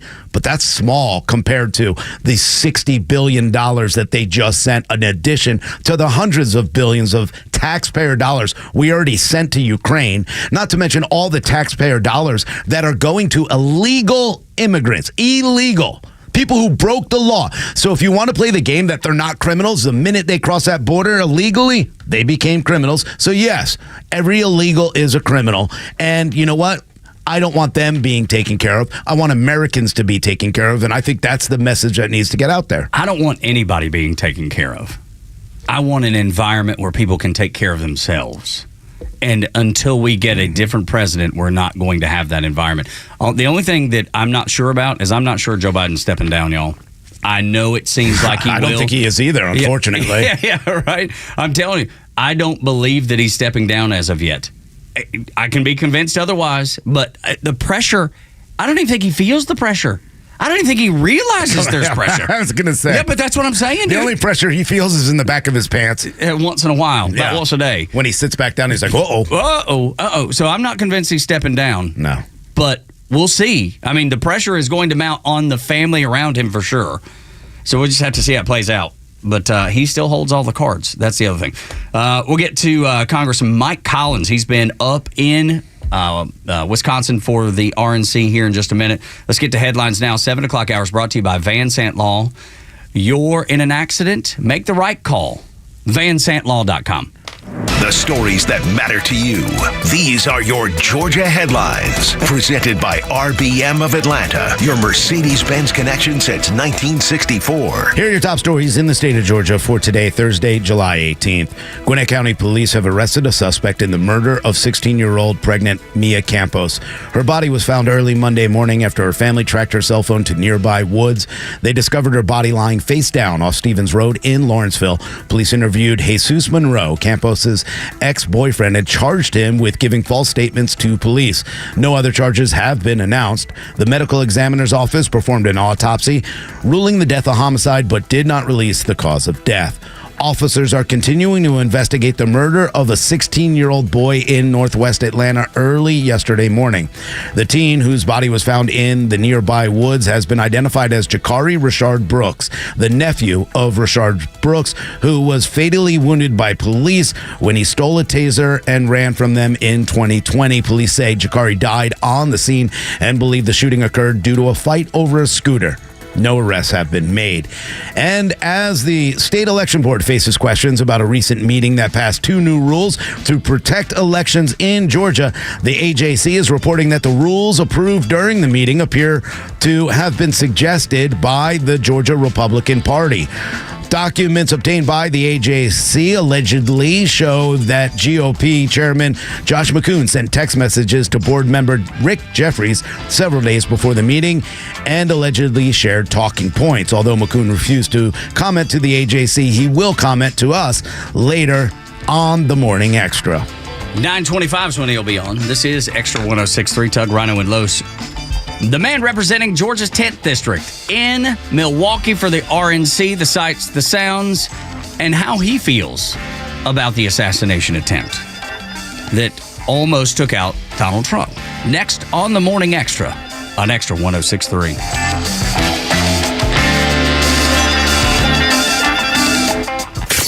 The legend Neil Bortz is only on Extra 106.3. Hey, it's Tug, and here's what you missed from the Talkmaster. Not only does the present structure make it possible for illegal aliens to vote, it actually encourages them to do so. So how much confidence does that give you in our elections? Just asking. Catch Neil's commentary every day on Extra 106.3 or listen anytime on the Extra 106.3 app. Lee Brandt Jewelry and Watch Company, where quality and value make the difference. Locally owned and located in Sandy Springs, offering you the finest selection of unique diamonds, sapphires, rubies, and emerald jewelry, as well as other fine gemstones. Lee Brandt Jewelry and Watches has been servicing Rolex watches for over 30 years, and their Rolex-trained watchmaker will service your watch in their state-of-the-art Rolex service center in their store. Lee Brandt uses only genuine Rolex parts, and their estimates are free. Drop by Lee Brandt in the Trader Joe's Shopping Center in Sandy Springs or visit LeeBrandt.com. Georgia gets more than its share of rain, no doubt. It's a blessing for sure, but it can also cause its share of problems. Jim Niarchos here from the All Four Seasons Home Show. This week, our guests will be Tri-State Waterproofing. They'll be informing us of the damage water can do in and around our homes and how to prevent it. I think you'll be surprised at how much you'll learn. The All Four Seasons Home Show, helping you in the community this Saturday morning at 9 right here on Extra 106.3. Intelligent technology that's more intuitive. Electrified power wrapped in sporty elegance. Meet the 2024 Mercedes-Benz C300 sedan. The leader of the pack with a sensual interior, the C300 sedan is a driver's delight and paradise for passengers. Experience the 2024 C300 sedan today. Lease one for just $539 per month for 36 months with $48.33 due at signing. Exclusively from RBM of Atlanta in Sandy Springs. Contact RBM of Atlanta for details on this vehicle and many other models. And visit today to see how to qualify. We'd love to welcome you to the RBM of Atlanta family. Special lease rate available only to qualified customers exclusively from Mercedes-Benz Financial Service through RBM of Atlanta, Sandy Springs through July 31st, 2024. Excludes tax, tag, title, and Georgia Lemon Law fees. Contact RBM of Atlanta for details on this and other exciting offers. Visit rbmofatlanta.com or call us at 770-390-0700 for details. Get ready for Real Talk on the Janelle King Show, where we tackle kitchen table topics that are banned from family gatherings, but crucial for a strong republic. Tune in every Saturday at 3 p.m. and every Sunday for an encore episode at 9 a.m. And if you can catch us live, great. But if not, no worries. New podcasts drop every Tuesday on the Podcast Park right here on Extra 106.3 or wherever you get your podcast. Join us for insightful conversations that matter. Hey Atlanta, it's Ben, host of the Weekend Ben Burnett Show, proudly brought to you by Peach State Pride. Each and every weekend, we bring you all the issues going on around the globe and what America's ultimate role is in order to drive our agenda forward as conservatives. And if you ever miss an episode, you can download everything I've ever done on Apple, Spotify, or you can go to the Podcast Park. See you around, Atlanta. Shooting drills. A coach who knows the game can teach their team how to improve. But one who genuinely cares about each player, you have what it takes. We got this. Can inspire them to win. At Truist, we believe the same is true for banking. Because when you work with someone who knows a lot and cares even more, you're unstoppable. Truist, leaders in banking, unwavering in care. Start feeling unstoppable. Visit truist.com/care. Truist Bank, member FDIC, leading based on top 10 U.S. commercial bank. Neil Borch here. Maybe you've already taken the steps to improve your health, maybe save your life. You're using a CPAP for your sleep apnea. I've been using one for well over 20 years. So right now, I'm here to tell you about a source for CPAPs and CPAP supplies here in the Atlanta area. CPAPs, etc. They're in Alpharetta. They have whatever you need. Roddy and Sharon are your CPAP experts, and they'll ship nationwide. More information, CPAPs.com. Well, Sally, thank you for your time. But unfortunately, we can't offer you the position. But why? Well, we got the results of your background check, and we saw some red flags. Like what? Apparently, you were accused of dog-napping a Chihuahua named Mr. Cha-Cha. Mr. Cha-Cha was my soulmate. At Horizon Background Screening, we find things that other companies don't. That's why companies that use us make smarter hiring decisions. Don't let the wrong hire put your company at risk. Get the real story on your candidates at horizonscreening.com. Marketing is everywhere. From the billboards on the highways to the notifications on your phone, we are constantly bombarded with people trying to sell us stuff. What makes good marketing? Are you doing enough in your life personally and professionally to market yourself? You have questions, and the Marketing Madmen have answers. Tune in every Saturday, now at 4 p.m., right here on Extra 106.3 to get practical marketing advice from expert guests who are shaping and reshaping the business world. They say marketing is a madman's game. Join the Marketing Madmen every Saturday at 4 p.m. to find out why. My name is Jamie High, and I have worked for Bruce Hagen for 14 years. Why do I work for Bruce? Because he truly cares. He cares about me, he cares about my family, and he cares about each and every one of his clients. Family is important to him, and he never makes me choose between my family and work. He values me as an employee, but also as a person. At our firm, we are all family, and I wouldn't want it any other way. I am Jamie, and I've worked for Bruce Hagen for 14 years because he's the best. Hagen-law.com. Tug Coward, Scott Rhino, and Carlos Medina get your day started with Atlanta's only live and local conservative talk on the Morning Extra. Joining us on Extra 106.3, the man that represents Georgia's 10th District, Congressman Mike Collins. What's up? How are you, sir? Hey, good morning. We have a good time up here at the convention. Yes, sir. Yes. Sound like it. And I'll tell you, we've talked about it a lot, as you might imagine. I love the way that the Republican Party seems to be unified for the first time, maybe, Mike, in my entire life. I've always seen the Republicans look like they're scrambling, and the Democrats always had everybody locked arms and lockstep. And for the first time in maybe my life, it's the other way around, and it's pretty satisfying. Yeah, I would agree with you 100%. As a matter of fact, somebody asked me a few weeks ago, back when Trump came up to D.C. to speak to our Republican conference one morning, and it was amazing at the end of that speech he gave how everybody in that room, over 200 Republican elected officials, we were all rowing the boat in the same direction and rowing it fast and hard. And that's what you're seeing here. And it's neat to be a part of it. And you're right. There's been a lot of times that we Republicans are very independent minded. And it's good to see that we're all on the same page. I think that just goes to show how important that this election cycle is. Mike Collins joining us here, representative from the 10th District. Mike, you and I went to CPAC together down in Orlando. Well, not together, but we were there at the same time. You and I sat and talked to people when you were doing your trucker rally. We've been to the rallies with Donald Trump throughout Georgia, and we've never seen any kind of violence from anybody on our side. We see it at a rally in Butler, Pennsylvania.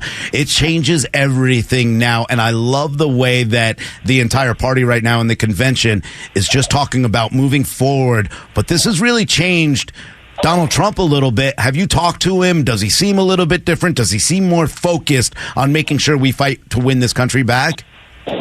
No, I've not had the opportunity to speak to him since, but and you could see it. That's a guy that realizes that somebody tried to kill him. And, the other part of that, though, is, we haven't been out there with the rhetoric that the left have. The right, we've always talked about policy. We've always talked about what we see going on at the border and how that's impacting Americans. But you talk about the left, they have just ratcheted it up since the day that Donald Trump was elected to the presidency the first day, even before that, actually. But they really ratcheted it up, whether they were trying Russia collusion, whether they were trying to get rid of his cabinet, whether they were impeached him twice, prosecuted him, persecuted. They've been calling him Nazi, racist. We're the MAGA extremists. We're the existential threat to the country.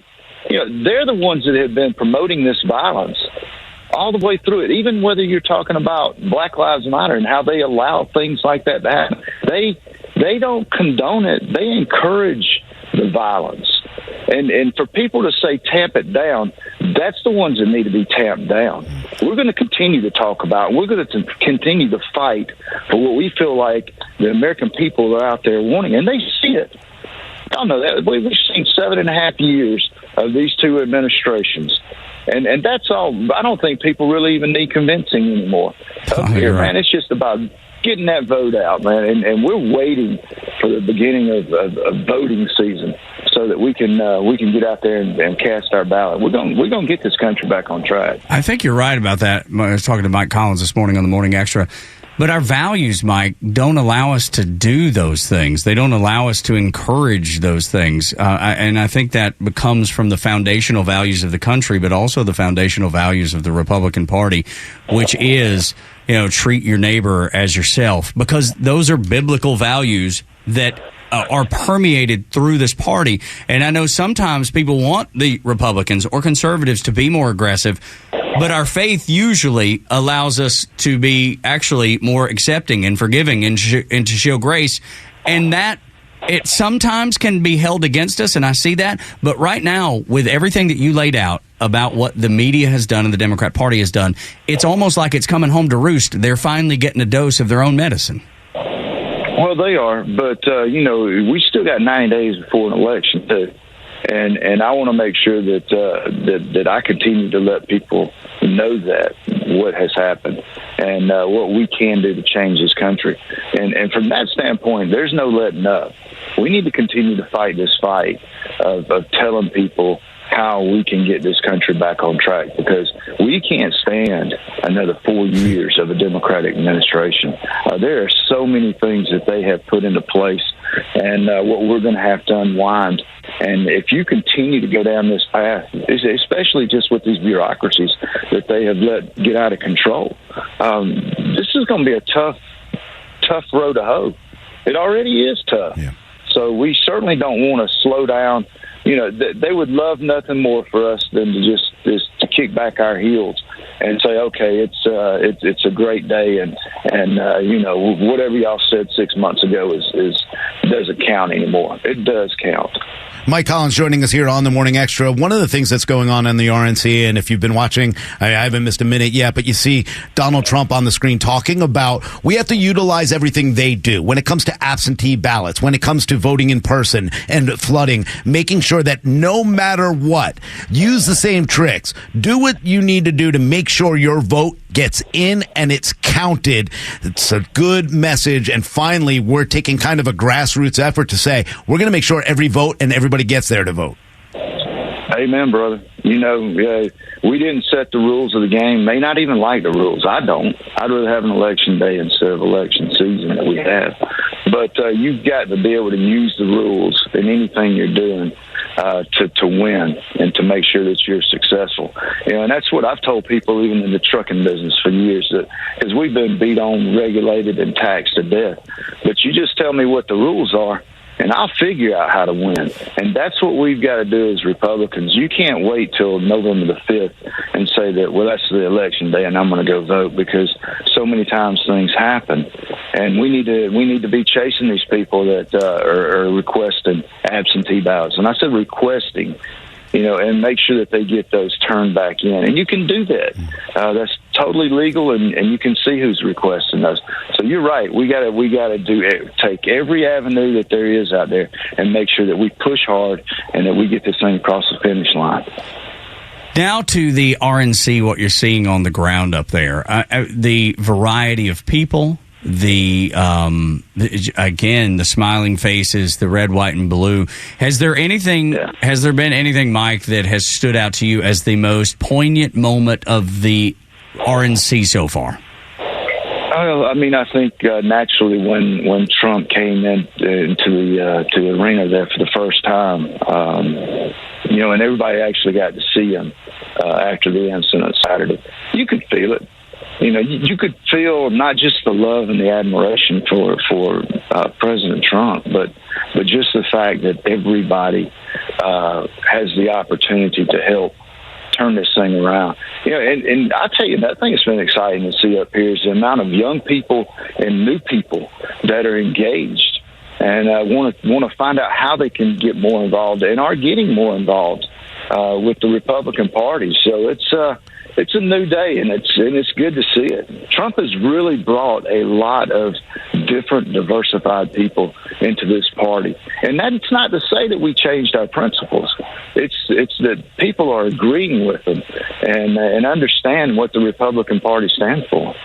It's got to be encouraging because night one was all about diversity. And I'll tell you right now, I watched that and tears come into my eyes to see how accepting and loving we are. And for people to finally see it, we have, a woman who went viral yesterday crying about she didn't know why she was crying while watching this, except for the fact that she voted for 50 years for Democrats that kept her down, and they're seeing it. How do we continue that message? Because I think that's important. I think it's important to get into these neighborhoods and say the shootings in these neighborhoods aren't happening because, a bunch of guys have the right to protect themselves. They're happening because Democrats are allowing this to happen in our cities. We don't take our foot off the gas. We've got the momentum, we've got the push, and we just can keep continuing what we have been doing and how this campaign's been running. We do that, man. At the end of the day, we're going to win this thing. And, I've had the opportunity to be out there with Donald Trump since he was in Iowa here, and you can feel the difference between now and 2016. And I don't think you have to really do a whole lot with the people and what they see in the inflation, with their gas, with their food. People are struggling to afford things. Businesses are struggling. Cash flow is not there. And so we just need to keep foot on the gas, let people know when to go vote, and tell them we need their help. And when they give it to us, we'll fix this problem. Final thought with Congressman Mike Collins. With Donald Trump, with what happened to him this past Saturday, do you think there's been a change in him? Because Janelle King just joined us, and she said she could see it. She could see it through the TV when she was watching. And she's not traditionally been a Trump supporter. I mean, she obviously knows that Trump's better than Biden, hands down. Everybody can see that. But do you see the same change in him that she saw? I think what I see is somebody that has really put their life on the line, their family on the line, business on the line, integrity, legacy, and realizes that in one second, one flash, that can be taken, and you're no longer here, and that mortality gives you thought and reflection. We certainly all want to hang around forever with our family. And I think you can see that, and he understands that, There are people out there that want to kill him. It's sobering. Yeah. It's sobering, Mike. Thank you so Mike, much for your time. Your Twitter game, by the way, very strong. Keep it up, man. I love it. It's amazing, and you're just bringing it out. Keep it going. We will. Appreciate it. Yes, Thank sir. you. God bless up there. God bless you, sir. God bless you, sir. See ya. So much more to talk about when it comes to the RNC. Just the amazing sights and sounds for just last night. J.D. Vance, the Gold Star families, the kids from North Carolina there at Chapel Hill, J.D. Vance's mama. I mean, there's endless amounts of things to talk about. And we will continue that. Justice Department is appealing the classified documents case against Donald Trump. Man, you want to talk about unity? The Republicans seem very unified, and the Democrats do too, but only in the fact that they are not going to quit persecuting Donald Trump. That's the only thing they're unified on. We'll talk about it next. On Extra 106.3, Atlanta's only conservative news and talk station. When we're done, you get Beck, then Clay and Buck, and the local afternoon show with our own Yosemite Sam. We call him The Kimmer. The Kimmer Show, 3 until 6. The legend Neil Bortz is live every week with Atlanta legend The Kimmer.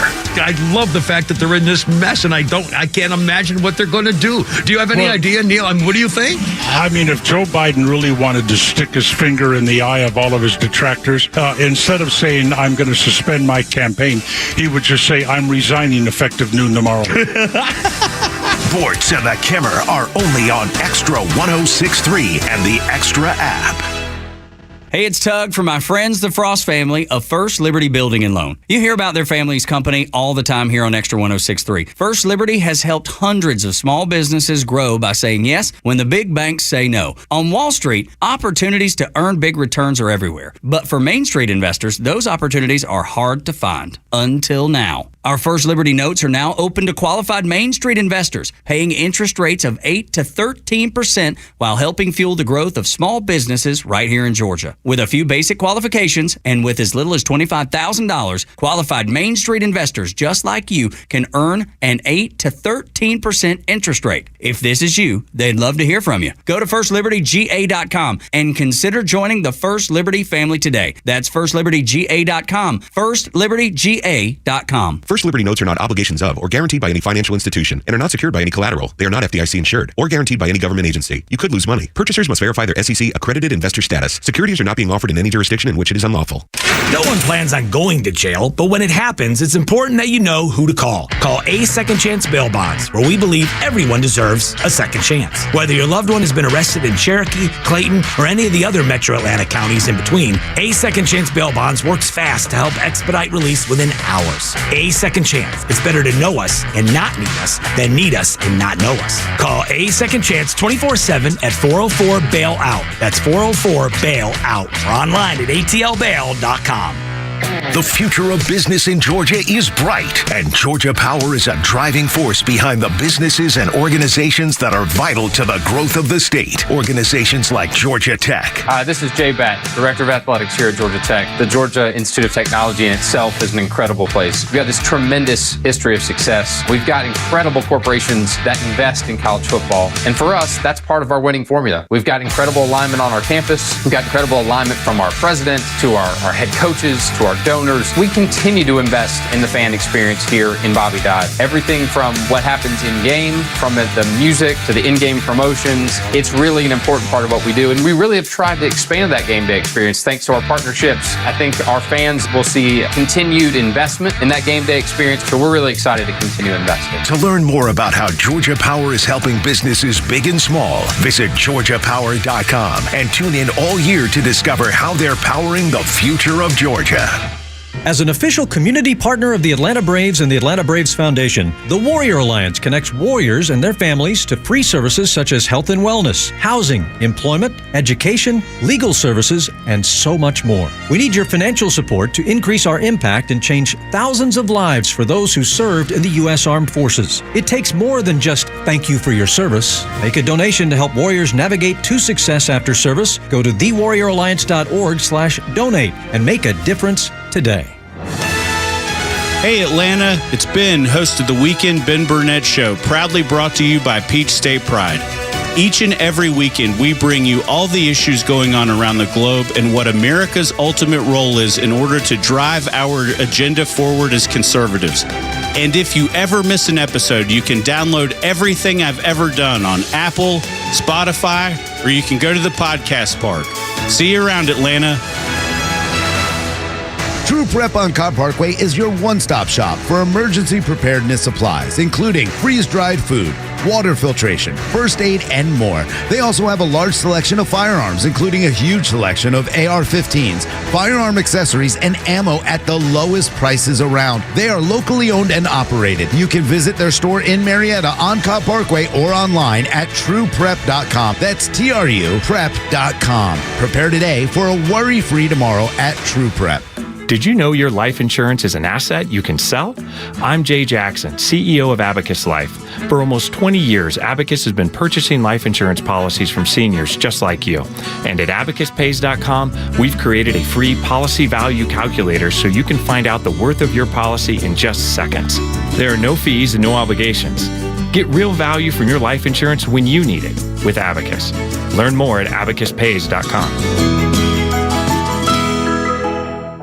Get ready.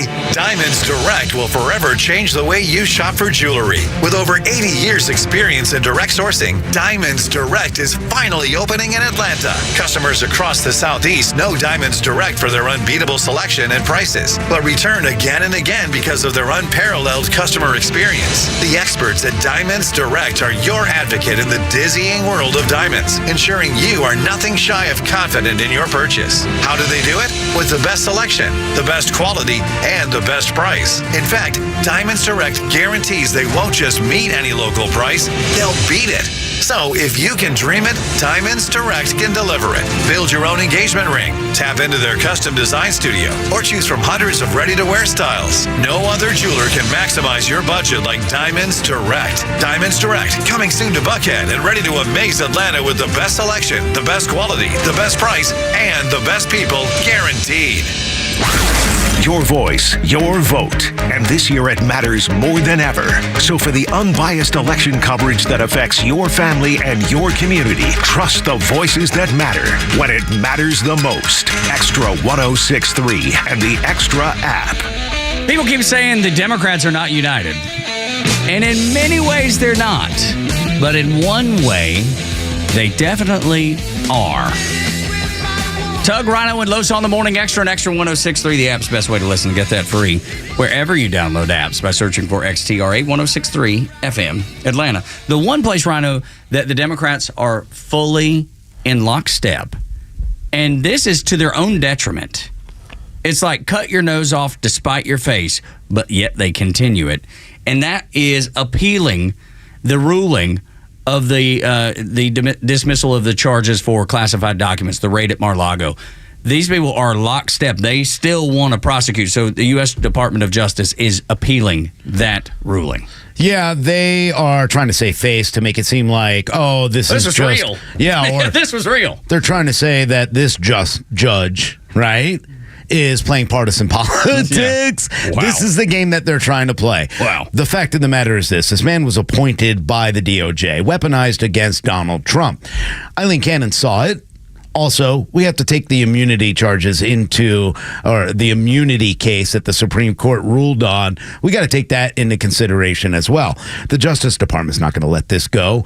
Jack Smith may not be the man that prosecutes because, correctly stated by Eileen Cannon, he should never have been appointed to this, number one. Number two, the big problem that nobody's talking about in this case as well is that they illegally obtained evidence.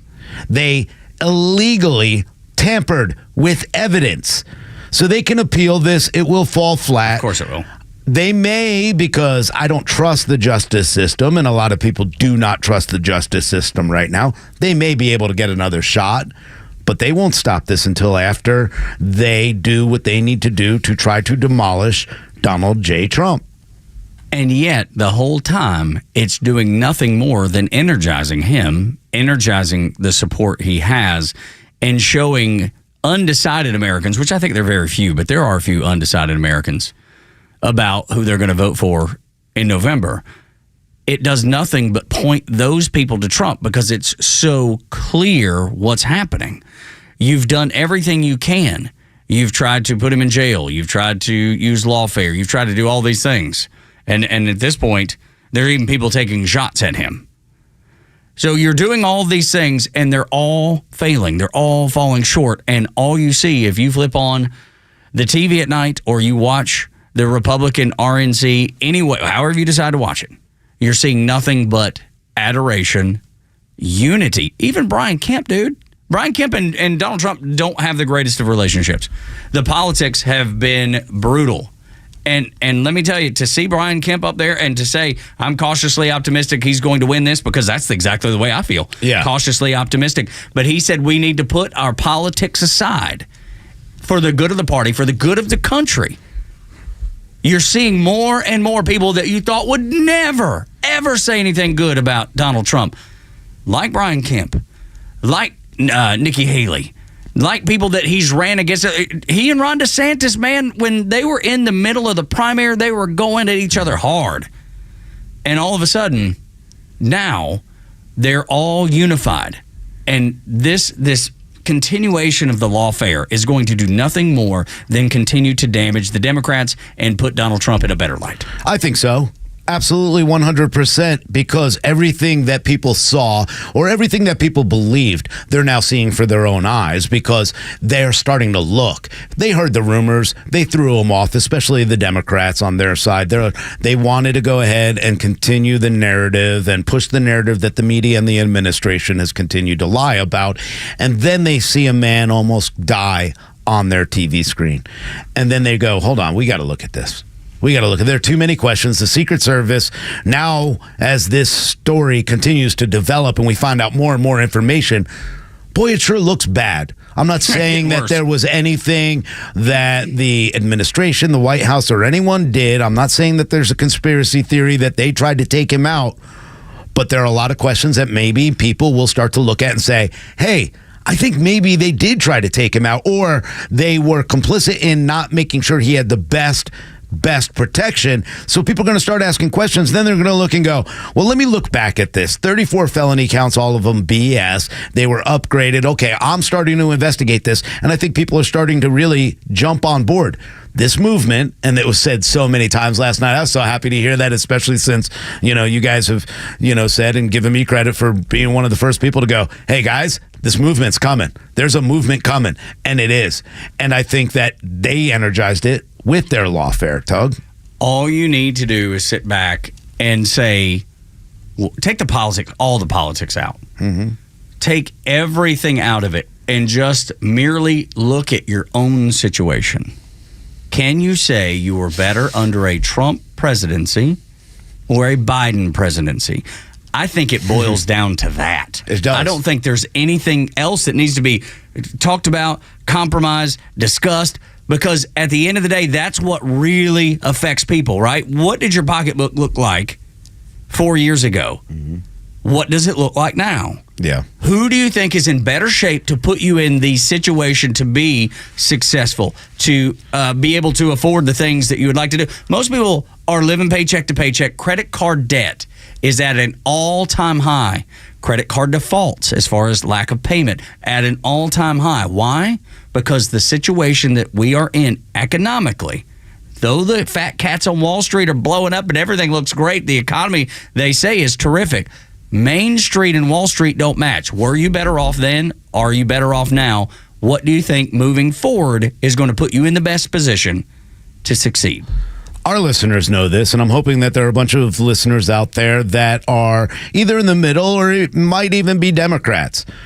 Because I want you to hear what Tug just said and then add to it. When you hear Joe Biden speaking about what they're doing, do you ever realize he never says we're building from the low-income families up? No, we're building from the middle class up.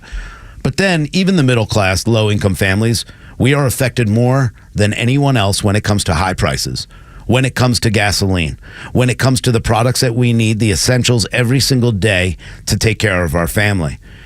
We're the ones who are, we're subject to teachers that are indoctrinating our children every single day. They don't care about the middle class. They don't care about the low-income communities. If they did, they wouldn't remove police from them. They wouldn't put abortion clinics in them.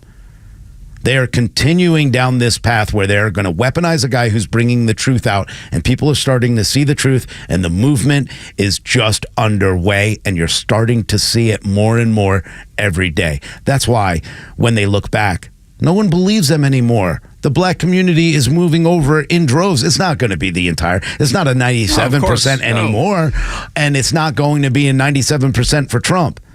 But if 30% go for Trump, this race is over, and there is no way whatsoever, even with lawfare, they can stop this movement. And I'm glad.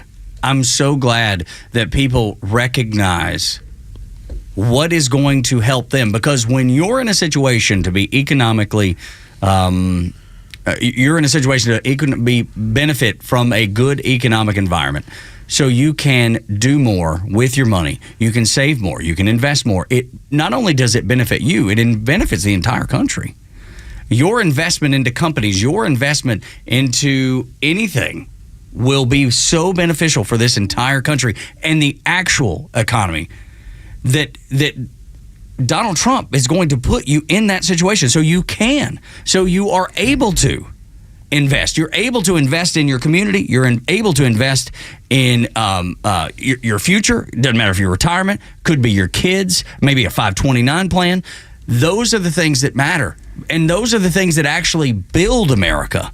Those are the things that are so very important. And I do believe that most people see that and understand it. And now they understand it more maybe than ever before, that if I don't have somebody that understands the economics of success, then I'm going to be unsuccessful just like our country. That's the only way I know to look at it. Because that's the way that it affects me directly. Giving me that ability to send my kid to college, give me that ability to invest in the future, meaning my retirement. Because I'd like to do one day. Or give our youth the the feeling that they'll be able to own a home, that they'll be able to have that white picket fence, that they'll be able to have the same dream that J.D. Vance talked about last night on that stage, which was getting married, having 2 kids, and living and working based on the merit that he put in. Let's talk about that next. We'll talk about J.D. Vance's speech, his wife's speech, some of the moving moments of the RNC, and then more calls from Democrats for Joe Biden to step aside. But will he? Biggest question of the day right there. That's the $1 million question. Next on the Morning Extra on Xtra 106.3, Atlanta's only conservative news and talk station. Glad you're here. 404-741-1230. Time for the Bortz Report, exclusively on Atlanta's only conservative news and talk station, Xtra 106.3. Well, a couple of tidbits on the news, all related, of course, to the election. First out of the Bortz box, this Cheadle lady from Pepsi-Cola, the director of the Secret Service. You have been following the story. Please tell me you've been following the story. How in the world was a shooter allowed to wait on that roof of that building to shoot at the former president of the United States and a candidate in this year's election? Why wasn't the Secret Service up there?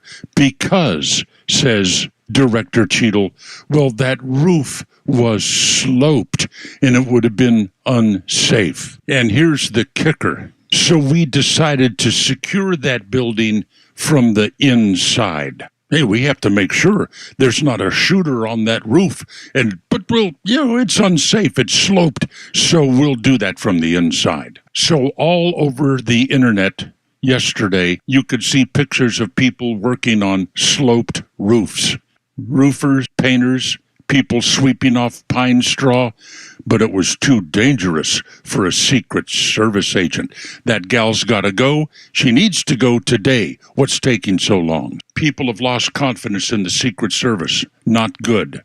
Secondly, did you hear about Biden's Zoom call with leading Democrats, Democrat moderates, 1 hour before the shooting on Saturday? One person who was on that call said Biden would lose his train of thought answering a question, would trail off, pause for a few minutes, and then say, whatever. During that call, a staffer gave Biden a note card with some hints on how to handle the call.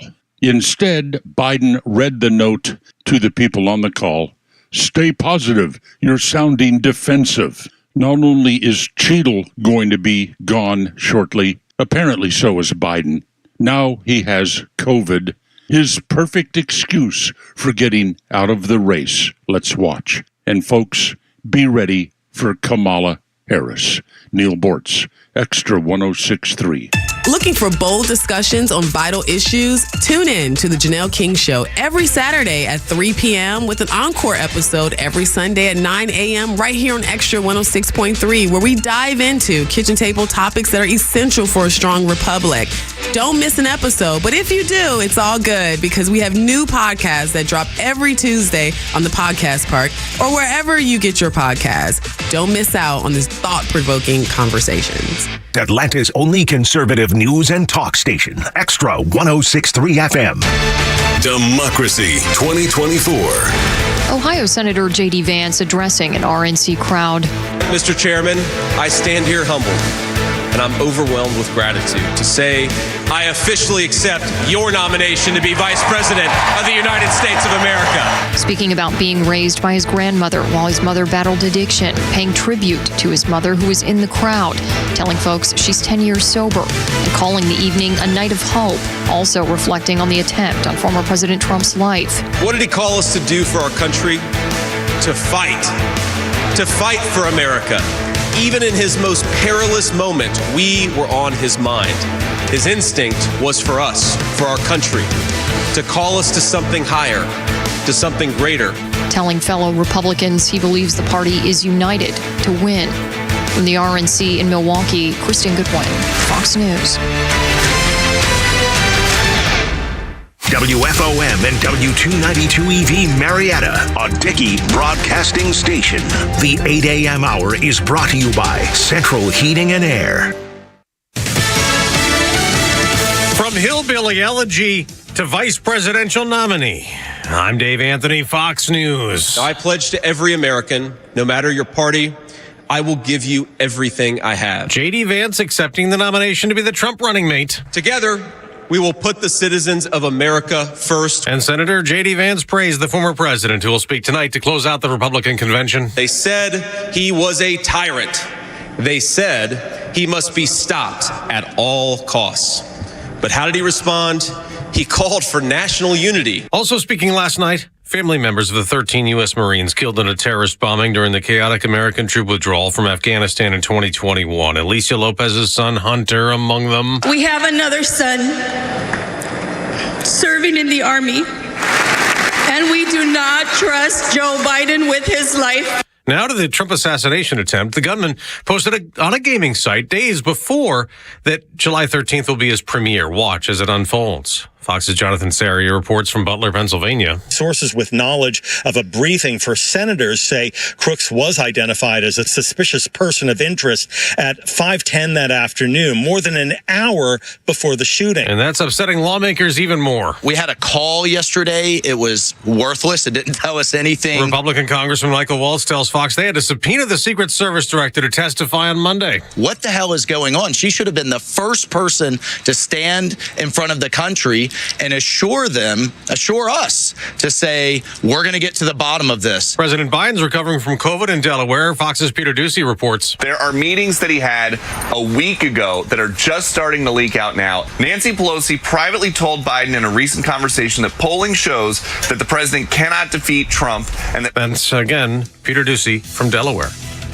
America's listening to Fox News. Hey, if you're in the market for a rifle, a shotgun, or a revolver, you definitely want to go with the best in the business. And as far as I'm concerned, that's only one place, Henry Repeating Arms.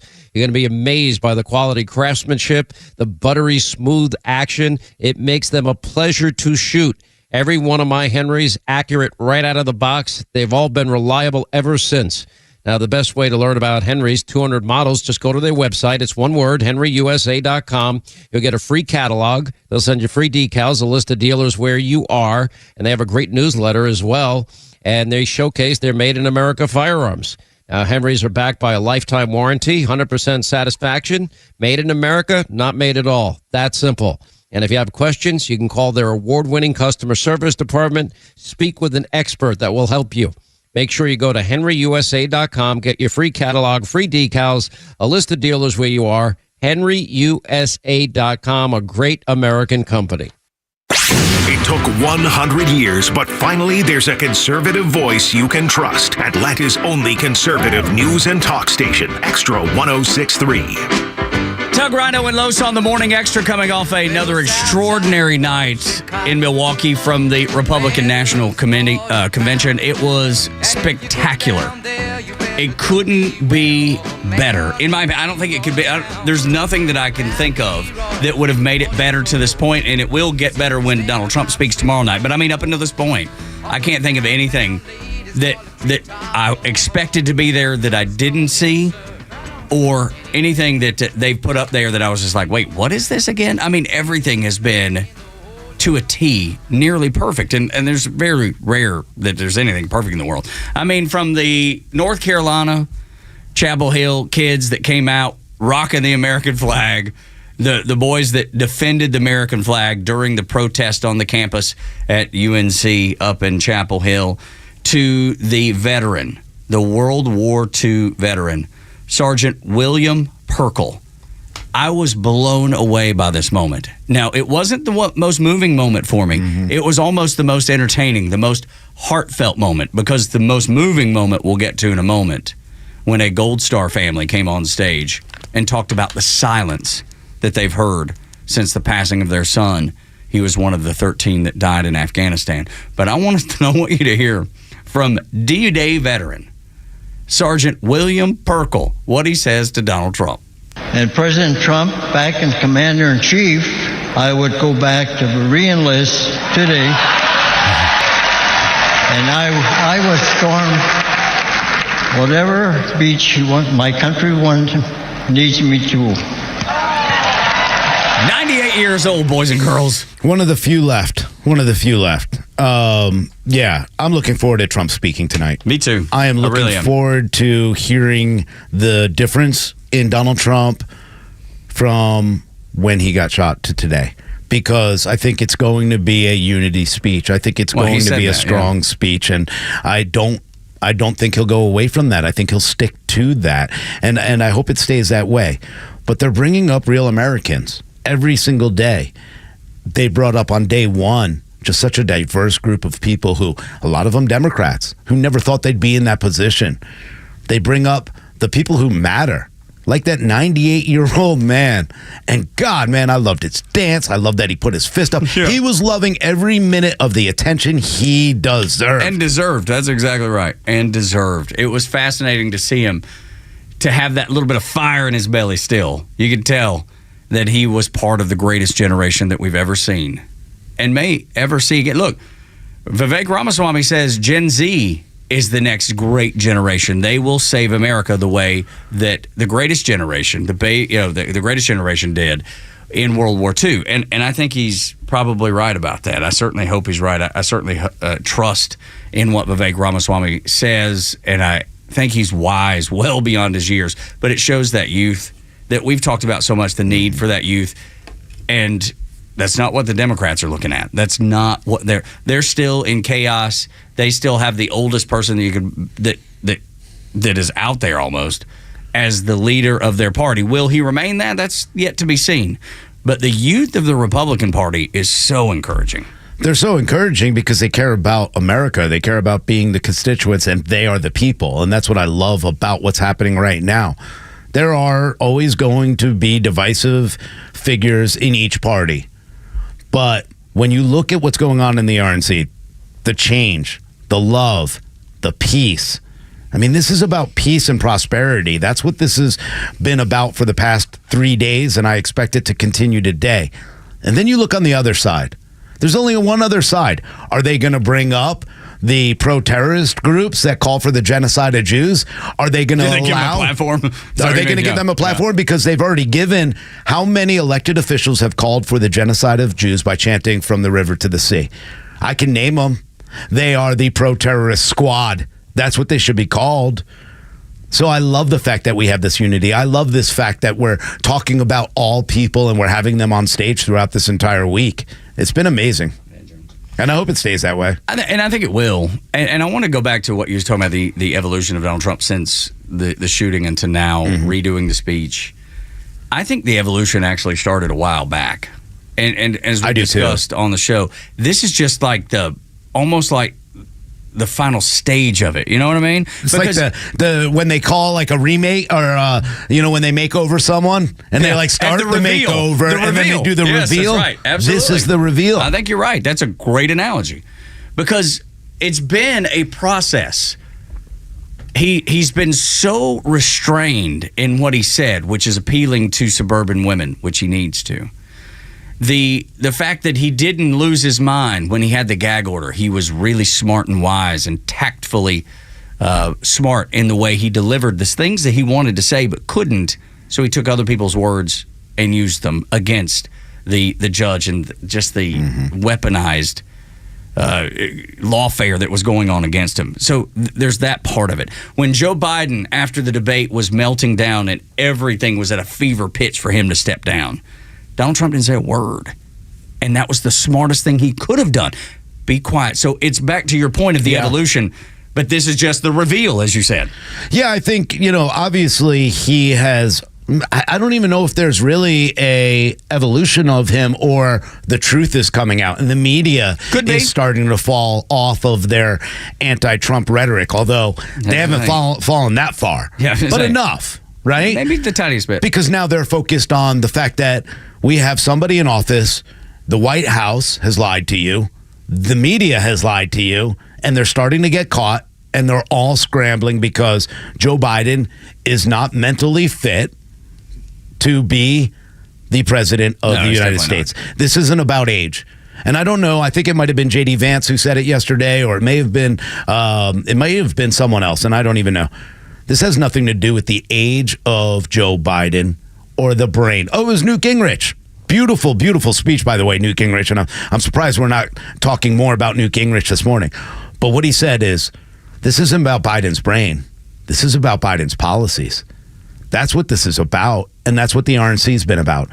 They haven't been making fun of him for being old. Right, which would be the wrong thing to do. Absolutely. They're making fun of nothing except for they're breaking down why his policy is bad, and they need to continue down that path. Yeah. Tonight needs to be a night of this is why Joe Biden, it's not his age, this is why Joe Biden is bad for this country moving forward. Van Jones on CNN spoke about this very same thing.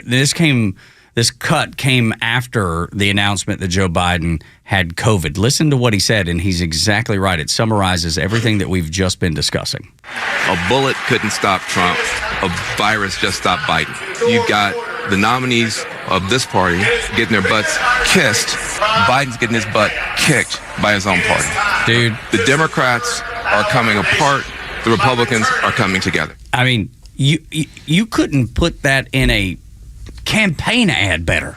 Like, you couldn't have had a Republican strategist write it better. And that came from a staunch Democrat, a man that has Trump derangement syndrome. And he summarized it perfectly. Yeah, I mean, there's no doubt about what he said, and I'm surprised to actually hear him say this because he's spun every lie that Biden wasn't so old. You're responsible for this. That media, Van Jones is responsible for this.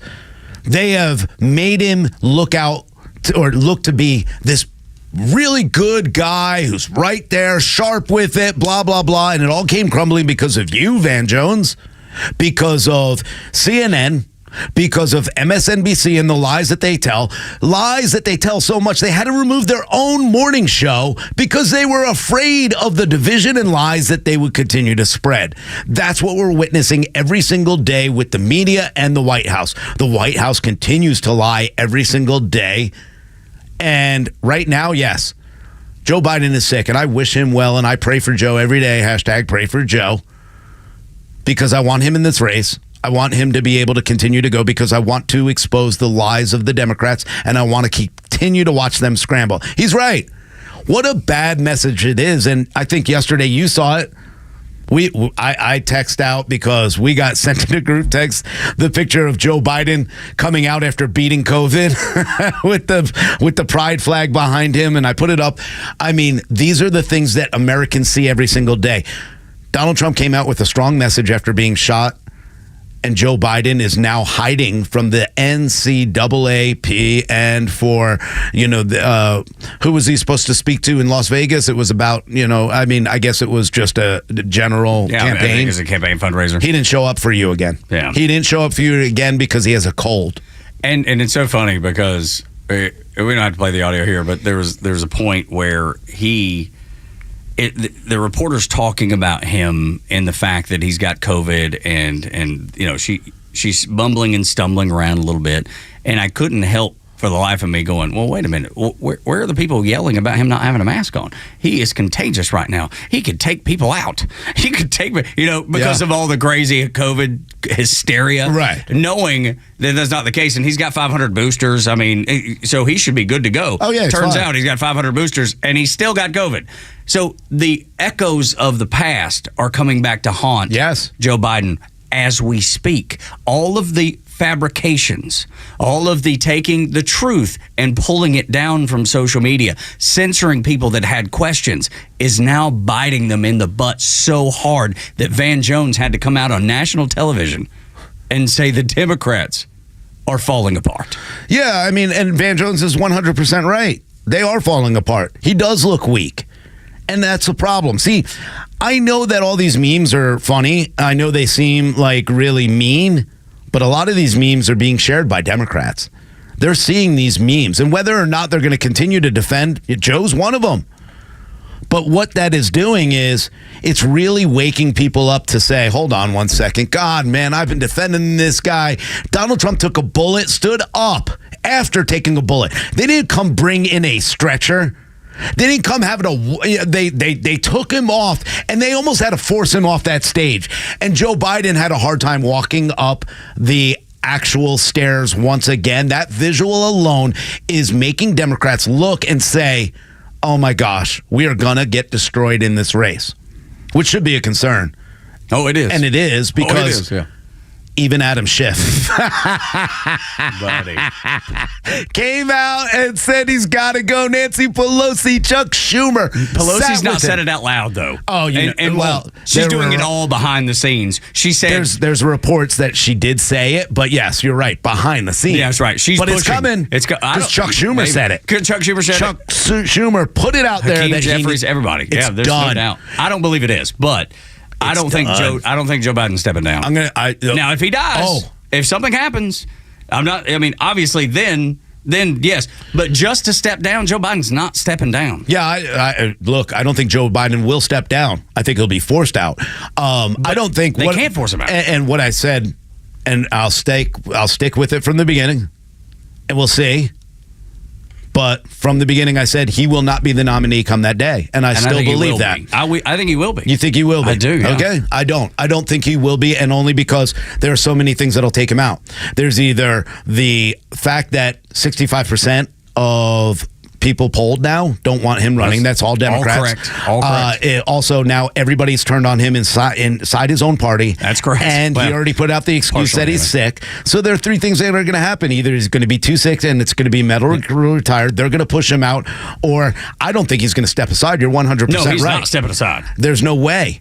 Although, if it's a medical issue, he will step aside. Which so he said, but that's why I say I don't think he'll be the nominee. He's got 3 medical issues right now. Oh, he's got at least 3. At least 3. Those are 3 you know about that they report. Right, that's the ones we know about. So if he's waiting on a medical condition, then you should be stepping down right now, Mr. President. Yeah. Well, but that leads me to believe that he's not stepping down. What's the medical condition? COVID's not a medical condition in their eyes, right? Well, yeah, it is. Absolutely. It's going to kill you. Remember, it's the worst thing ever. Well, yeah, according to their own words. It's going to, because the world is coming to an end. But how quick did they come out with, here's his blood pressure, here's his, he's breathing fine, he's doing this. Like, they already came out with it from the doctor's report. But again, they didn't keep him at the White House. They put him in Delaware so no one knows who's going, who's seeing, and what's happening. That's correct. He got up on a ladder. people are thinking that they are going to take him out, and that's the scary part. Because I know it's a conspiracy theory. God, I hope in everything that I have, and I pray for Joe. In reality, I am praying every single day that he is safe from his own party at this point. And I understand why people are thinking this is a lie. He probably doesn't even have COVID. Because believe me, there's a lot of people that are saying that, and a lot of people. Why would they not, though? Right? Yeah, because he walked up the actual stairs, surrounded by people, got on a plane to isolate himself. But he didn't isolate himself enough to wear a mask, because we were told you have to wear a mask if you actually are the contagious one. That's when you should only be wearing a mask, not if you don't have it. So why was he not wearing a mask? Why were other people not being safe around him? That's This why is I the think part I'm telling you. people are starting to question. The COVID nonsense is coming back to bite them in the butt. Man, they should have put a mask on him. They should have put the glass visor over his. They should have wrapped garbage bags around his hands. The serious part, though, Rhino, is that we all know that COVID was not going to injure one child. It wasn't going to injure an adult. By and large, it was whatever the incredibly small number of people that were of, just regular young people, healthy adults. That one group of people that COVID could absolutely kill and did were the people Joe Biden's age. COVID could actually be deadly for Joe Biden, because it was his age group that suffered from it the most, that succumbed to it the most. So the fact that he was walking around aimlessly, like, it didn't seem like there was any concern about the COVID that he had. That's the thing, because his age group is at risk. That's the one group that is at risk. Absolutely, it's at risk, and it's dangerous for their group, and we know that. There's no doubt about it. It was weaponized to take out the weak and the people with comorbidities. I mean, I truly believe that the population control from the WEF and everybody else, and this is my conspiracy, and I don't care what you think, but when you see something that was weaponized, and the youth and the strength of the youth, that it wasn't going to affect them, but it did affect people who are in bad shape, who need to be on health care, who need help, because everybody with a comorbidity was affected differently and passed away, and the elderly. So you save money on social, like, it all adds up to people now, and this is what's going on. And then you send Joe Biden.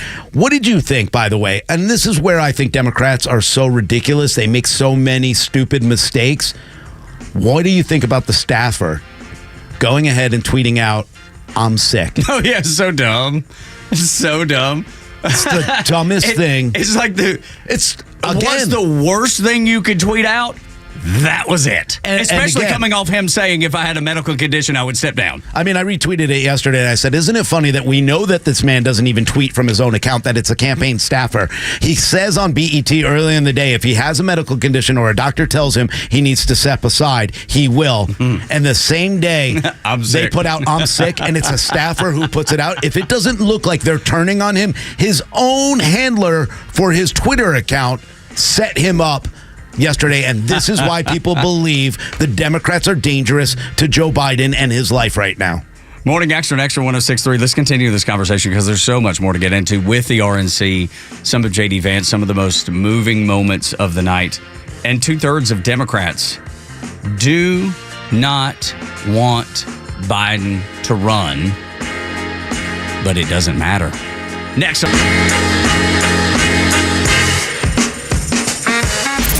It's one of the biggest elections of our lifetime, and it's never been more important to get the news you need without the bias. The Democrats have to replace Joe Biden, or they know they cannot win this election. Trust the conservative voice of Atlanta for the breaking news and latest changes without the spin. That's what I mean by fixed election. There's no chance if the media and the Department of Justice and social media are all against you. This is Atlanta's only conservative news and talk station, Xtra 106.3 FM and the Xtra app.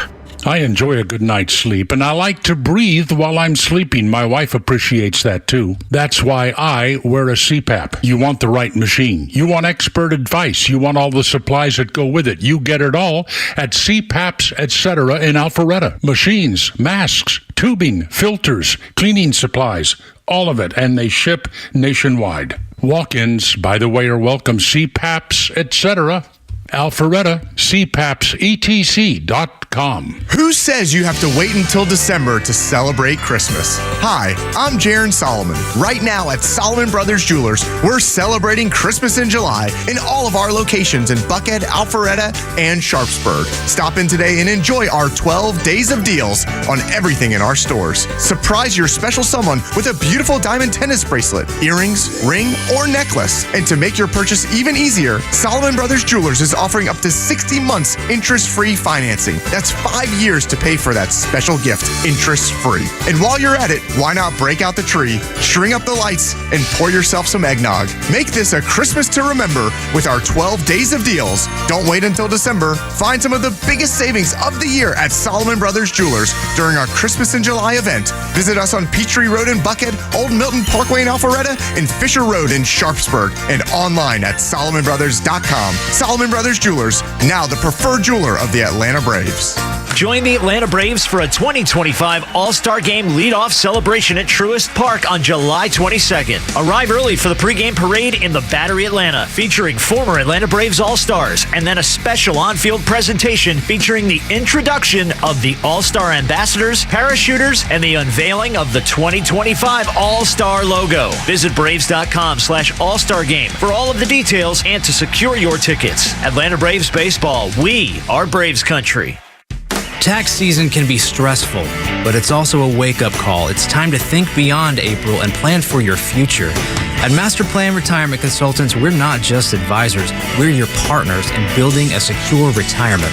At Master Plan Retirement Consultants, we understand the challenges Georgians face. That's why we offer personalized strategies to maximize your retirement income, minimize taxes, and ensure you never outlive your assets. Join the Master Plan family and let us guide you through every financial milestone. Visit masterplanretire.com to schedule your appointment today. Master Plan Retirement Consultants, where your journey and destination are both important. Visit masterplanretire.com to schedule your complimentary consultation today. Advisory services offered through Master Plan Retirement Consultants Inc., a registered investment advisory in the state of Georgia. Insurance, tax, and commodity services offered through Fricks & Associates Inc., DBA Master Plan Retirement Consultants. The aforementioned are affiliated companies.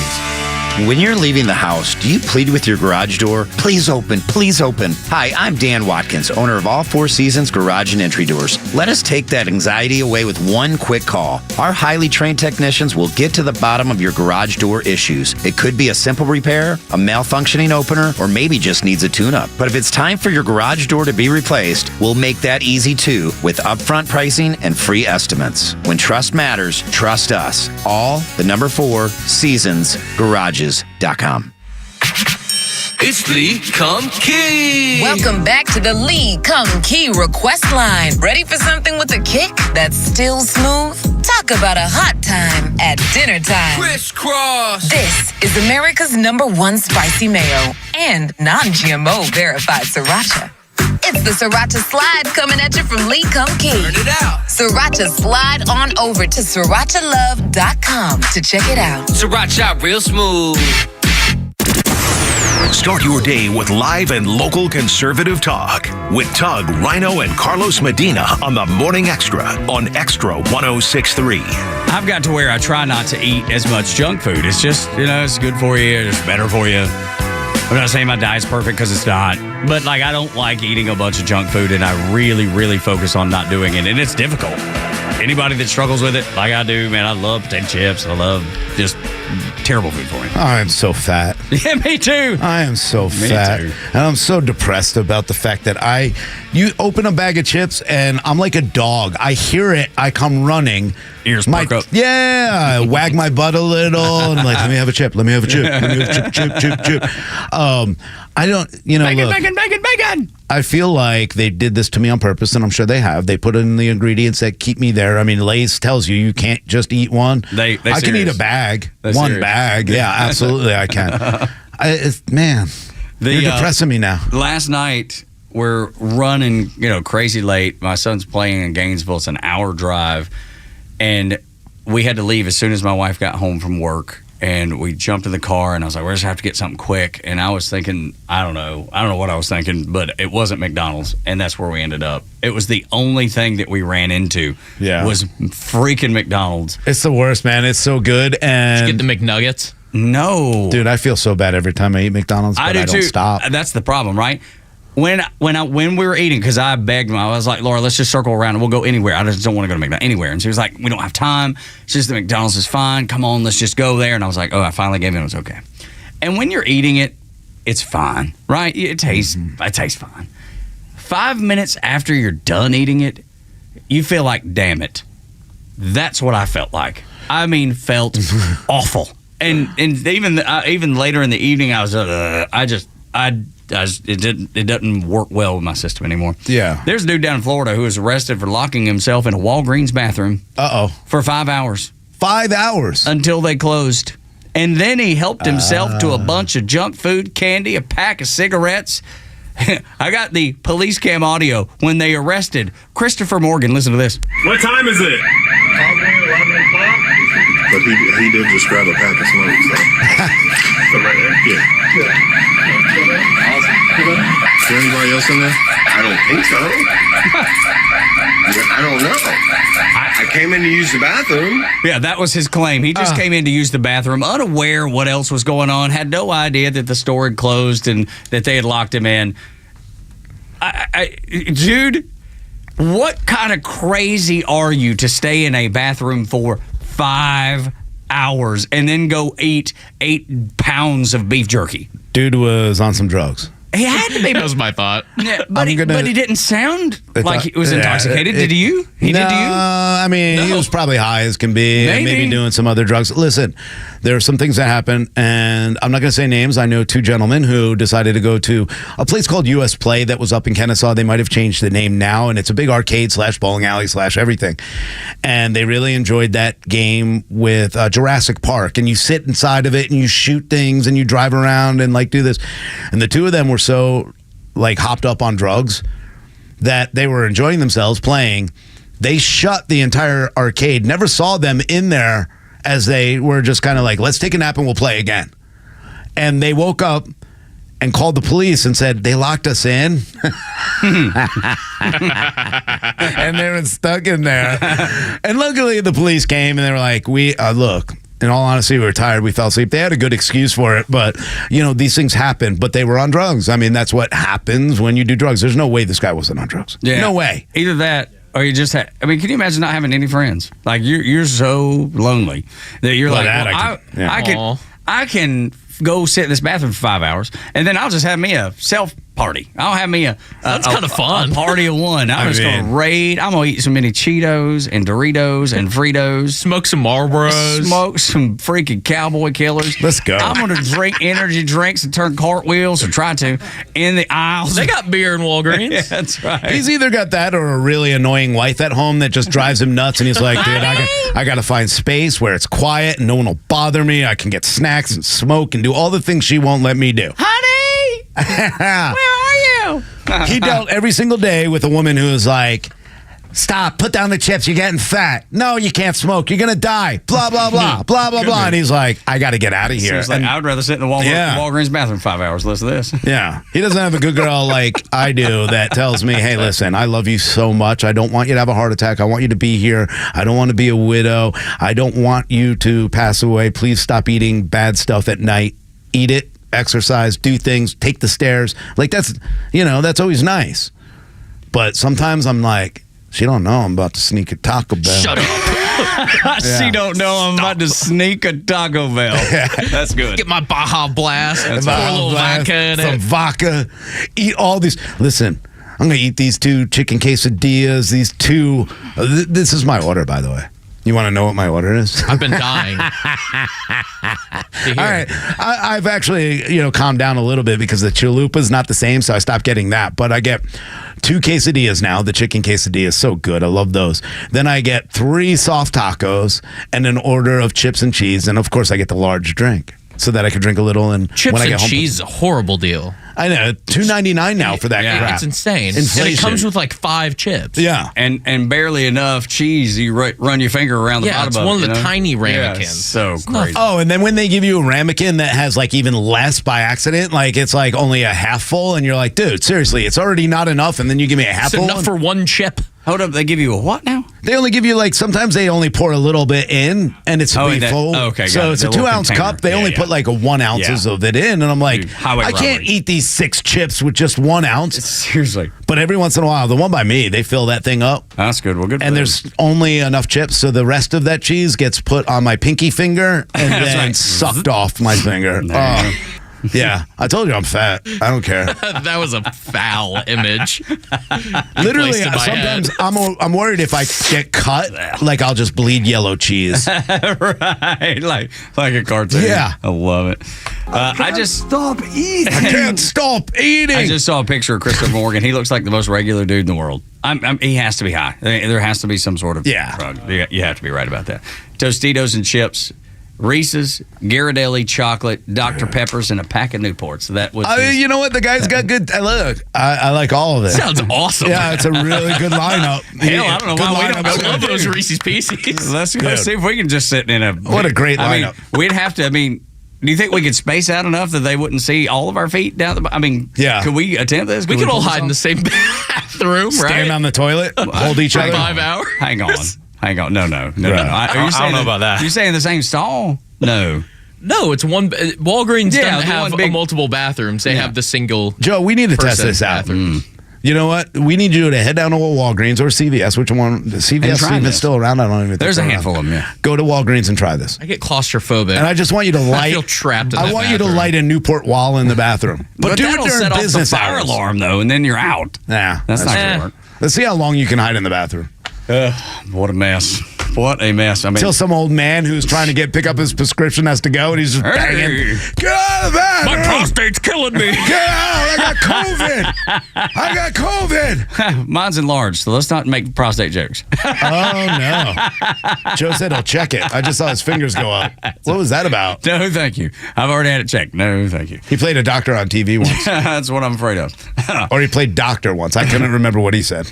2/3 of Democrats are ready to see Joe Biden go. I'm surprised that number is only at 2/3. Where's the other third of people that are just barely hanging on? According to NBC News, it is white voters and Hispanic voters that are most in favor of him leaving. Older voters and black voters are most in favor of him staying. That's kind of the breakdown from NBC News. But 2/3 altogether want to see him go. And it's so understandable as to why. You could almost commiserate with him a little bit. Could you imagine this being the guy that's going to lead your party? You're going to have to go into the voting booth and select his name, knowing all of the issues that he has, putting aside age. Let's just put just the issues that we know he has: the potential of dementia, the potential of Parkinson's, and I'm certainly not making light of it. I'm just saying this is what your candidate is dealing with, and now COVID on top of it, which we know his age group is the most vulnerable to flus and pneumonia and COVID, which all work in tandem. Yeah, it's going to be funny because they did this to themselves, number one. And I don't think it's funny at all that they're abusing this man. I don't want that taken out of context. No. But what is going to be funny to me is when we go to vote, we don't have like the booths. Some states have booths where, you pull the curtain, that's pretty much gone. Now you sit in front of a computer screen and then they, maybe tabulate your vote. You don't know because you get a QR code when you're done. I'm sure. But I'm looking forward to going in there, proud as can be, getting ready to vote. And I'm going to go in there with a smile, my chest pumped out, and I'm going to hit that button for Donald J. Trump. But what I'm going to love is that when I'm in a precinct and I see Democrats going in, and they get in there. Long faces. And they go, and they already start their crying and breakdown because they know come the end of the day, it'll probably take a week or two before we actually get the results, that the screaming, the crying, the taking to the streets, the destroying the country like they did in 2020, that will happen right there in the booth. They're going to cry as they hit that button, Tug. They're going to feel so bad that they have to hit that button if he stays in this race, of course. Well, you got Trump walking through the RNC in Milwaukee, fist raised high, clapping, lots of smiles. His sweet granddaughter, lovely young woman, delivered a really, really moving speech at 17 in front of all those people and millions of people watching around the world. fascinating to see that, and he must be very proud. Of course he is. To see that and juxtapose that with Joe Biden going up the ladder, going up the stairway there into Air Force One in Las Vegas, and he stops at one point and he looks so fragile and so frail. Again, this is not anything but an observation. I'm not giving any commentary about it. I'm just merely saying the image of him doing that is very weak. It's very feeble. It's very frail. And against Donald Trump, who does not project as old. And he's not that much younger than Joe Biden, but he doesn't project as old as Joe Biden does. And that's kind of all you need to see. I mean, those are the glaring pictures. Those are the glaring images that every voter in the United States sees, just like I do.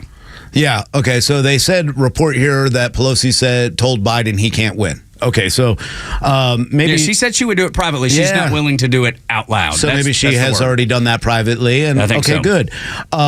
It's sad what we're seeing with this president. I don't want to see any president of the United States, no matter how much I disagree, no matter how bad I think they are, and I do think Joe Biden is the worst president in United States history.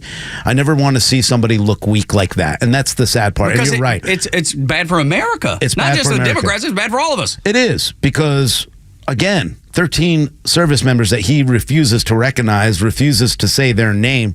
Oh, he'll say George Floyd. He'll kneel for George Floyd. He won't say anything about 13 Americans that died, and then he'll lie during a debate and say none of them are dead. He totally forgot about them. That's the kind of weakness that we don't have. And you know what? He didn't forget about him because he meant to. He forgot about him because he's weak.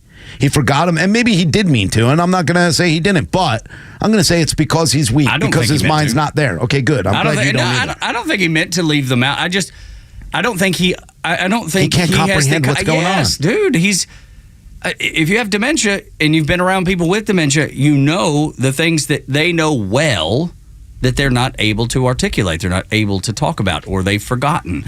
It's happened to, I know in your family, Rhino, it's definitely happened in mine. 8 o'clock hours brought to you by Central Heating and Air Conditioning, your Atlanta carrier expert, 770-GET-HEAT, The stories that matter to you. These are your Georgia headlines. Presented by RBM of Atlanta, your Mercedes-Benz connection since 1964. Here are your top stories in the state of Georgia for today, Thursday, July 18th. Gwinnett County Police have arrested a suspect in the murder of 16-year-old pregnant Mia Campos. Her body was found early Monday morning after her family tracked her cell phone to nearby woods. They discovered her body lying face down off Stevens Road in Lawrenceville. Police interviewed Jesus Monroe, Campos' ex-boyfriend, and charged him with giving false statements to police. No other charges have been announced. The medical examiner's office performed an autopsy, ruling the death a homicide, but did not release the cause of death. Officers are continuing to investigate the murder of a 16-year-old boy in northwest Atlanta early yesterday morning. The teen whose body was found in the nearby woods has been identified as Jakari Rashard Brooks, the nephew of Rashard Brooks, who was fatally wounded by police after he stole their taser and tried to escape in 2020. Police say Jakari died on the scene and believe the shooting occurred due to a fight over a scooter. No arrests have been made. As the state election board faces questions about a recent meeting that passed 2 new rules to protect elections in Georgia, the AJC is reporting that the rules approved during the meeting appear to allegedly been suggested by the Georgia Republican Party.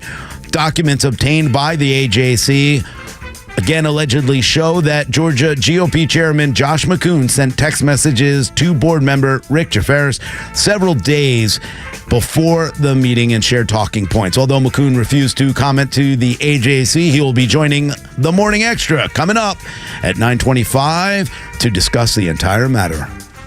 When we come back on Extra 106.3, what the Secret Service Director, Kimberly Cheadle, said during a conference call yesterday was merely a CYA. Next on Extra 106.3, Tug, Rhino, and Los until 10.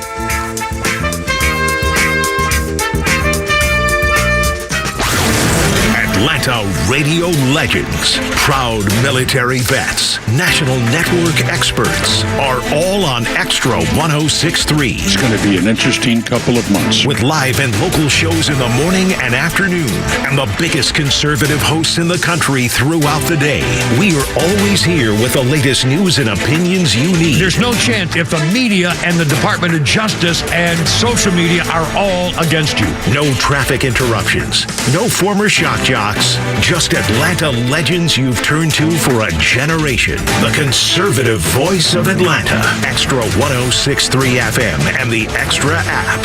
Hey, it's Tug from my friends, the Frost family of First Liberty Building and Loan. You hear about their family's company all the time here on Extra 106.3. First Liberty has helped hundreds of small businesses grow by saying yes when the big banks say no. On Wall Street, opportunities to earn big returns are everywhere. But for Main Street investors, those opportunities are hard to find. Until now. Our First Liberty notes are now open to qualified Main Street investors, paying interest rates of 8 to 13% while helping fuel the growth of small businesses right here in Georgia. With a few basic qualifications and with as little as $25,000, qualified Main Street investors just like you can earn an 8 to 13% interest rate. If this is you, they'd love to hear from you. Go to FirstLibertyGA.com and consider joining the First Liberty family today. That's FirstLibertyGA.com. FirstLibertyGA.com. First Liberty notes are not obligations of or guaranteed by any financial institution and are not secured by any collateral. They are not FDIC insured or guaranteed by any government agency. You could lose money. Purchasers must verify their SEC accredited investor status. Securities are not being offered in any jurisdiction in which it is unlawful.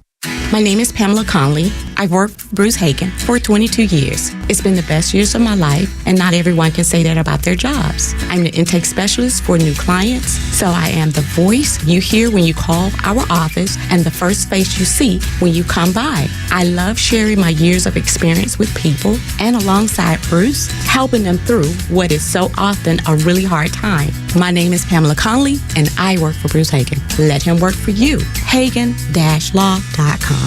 Self-employed in 2021, you may be entitled to up to $32,220 in COVID tax relief.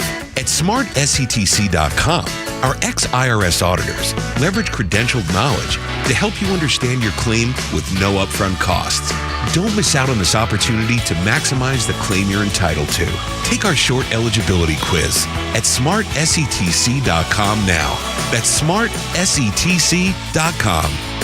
Are you concerned about securing your family's future and assets? Look no further than Nelson Elder Care Law. As a family-owned and family-focused firm, we offer absolute assurance and peace of mind through our comprehensive asset protection services. Visit NelsonElderCareLaw.com to explore how we can safeguard your legacy and provide tailored solutions for your family's well-being. If you notice any cracks in your foundation, they are not going to go away. They need to be addressed as soon as possible to reduce additional costs that come with repair. Ramjack is the best company in the industry for repairing your foundation. We have the highest quality products in the nation. So, if you are experiencing foundation problems, please contact us at ramjack.com/Atlanta or call us at 770-502-8881. That's 770-502-8881. Get ready. Diamonds Direct will forever change the way you shop for jewelry. With over 80 years experience in direct sourcing, Diamonds Direct is finally opening in Atlanta. Customers across the Southeast know Diamonds Direct for their unbeatable selection and prices, but return again and again because of their unparalleled customer experience. The experts at Diamonds Direct are your advocate in the dizzying world of diamonds, ensuring you are nothing shy of confident in your purchase. How do they do it? With the best selection, the best quality, and the best price. In fact, Diamonds Direct guarantees they won't just meet any local price, they'll beat it. So if you can dream it, Diamonds Direct can deliver it. Build your own engagement ring, tap into their custom design studio, or choose from hundreds of ready-to-wear styles. No other jeweler can maximize your budget like Diamonds Direct. Diamonds Direct, coming soon to Buckhead and ready to amaze Atlanta with the best selection, the best quality, the best price, and the best people guaranteed. The Morning Extra. Glenn Beck, Clay and Buck, The Kimmer Show, Jesse Kelly, Jimmy Fallon, and Guy Benson. The biggest lineup of conservative voices in the South are on Extra 106.3 FM and the Extra 106.3 app. Tug, Rhino, and Lowe's on the Morning Extra on Extra 106.3. And download the Extra 106.3 app so you can listen live and on demand at your leisure as it's happening. Or a little bit later when you have the opportunity, when you have time to be listening. You know, like if your day is hectic in the morning, but you want to listen to the Morning Extra, you can do that in the midday. You can do that in the afternoon. You can do that in the evening. You can do it anytime you'd like to. I love that. Dude, the flexibility is great. Who doesn't love it? You can go back and watch YouTube, and I want to say something about YouTube real quick. Thank you to everybody who is. Yeah, for sure. You know, the morning show is just all day, every day, just seeing record numbers. And it's because I think the entire movement is sweeping everywhere, including here. But that doesn't mean we need to stop. You need to continue to tell everybody about this station, about the truth, and why they need to listen. All of you are welcome. And just like the RNC and what they're doing in the convention now, I think everybody needs to understand we are the party of love. We are the party of life. We are the party of prosperity, and we're the party of peace. So welcome. 404-741-1230 if you would like to speak about it, if you'd like to discuss anything that is on your mind when it comes to politics, Georgia, Atlanta, your community, wherever you live, the things that are happening there, or, of course, on the national stage as well. Joe Biden held a pretty tense Zoom call with a bunch of moderate Democrats, and it's being described as even worse than his debate performance. This is from moderate Democrats who were just trying to make sure that he was going to be okay to be the nominee, to be the candidate that led them into the general election. This was hours before the assassination attempt on Donald Trump, and that's why it's just now populating, because that has taken up all the oxygen in the room. But he rambled. He started to answer questions, then lose his train of thought, and then would end with, whatever.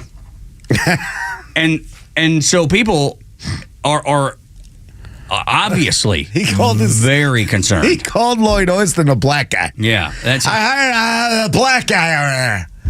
That's the racism, by the way, of what Joe Biden has done his entire life. 45 years of racism.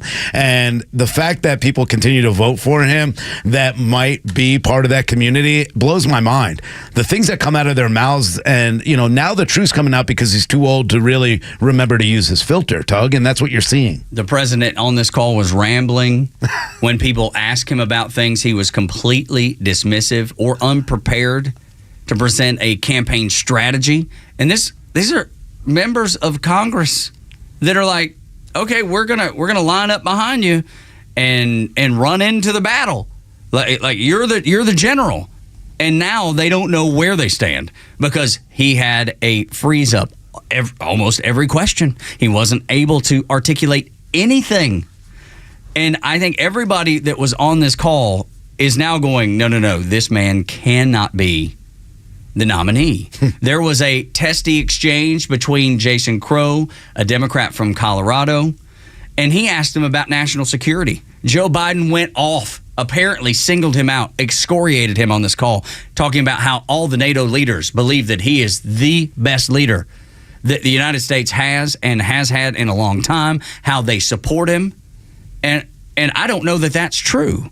I do not know that that's true. I actually think it's the exact opposite. I think most NATO leaders are going, oh my God, what is happening in the United States? They're the ones that are supposed to be the policemen for the world as far as NATO goes, because we fund the majority of it. You have countries like Germany that are spending even less than they're supposed to, and have decided to cut their military budget again so they can take care of like public, like our Social Security, like our Medicare. So they're cutting military to be able to fund those handouts.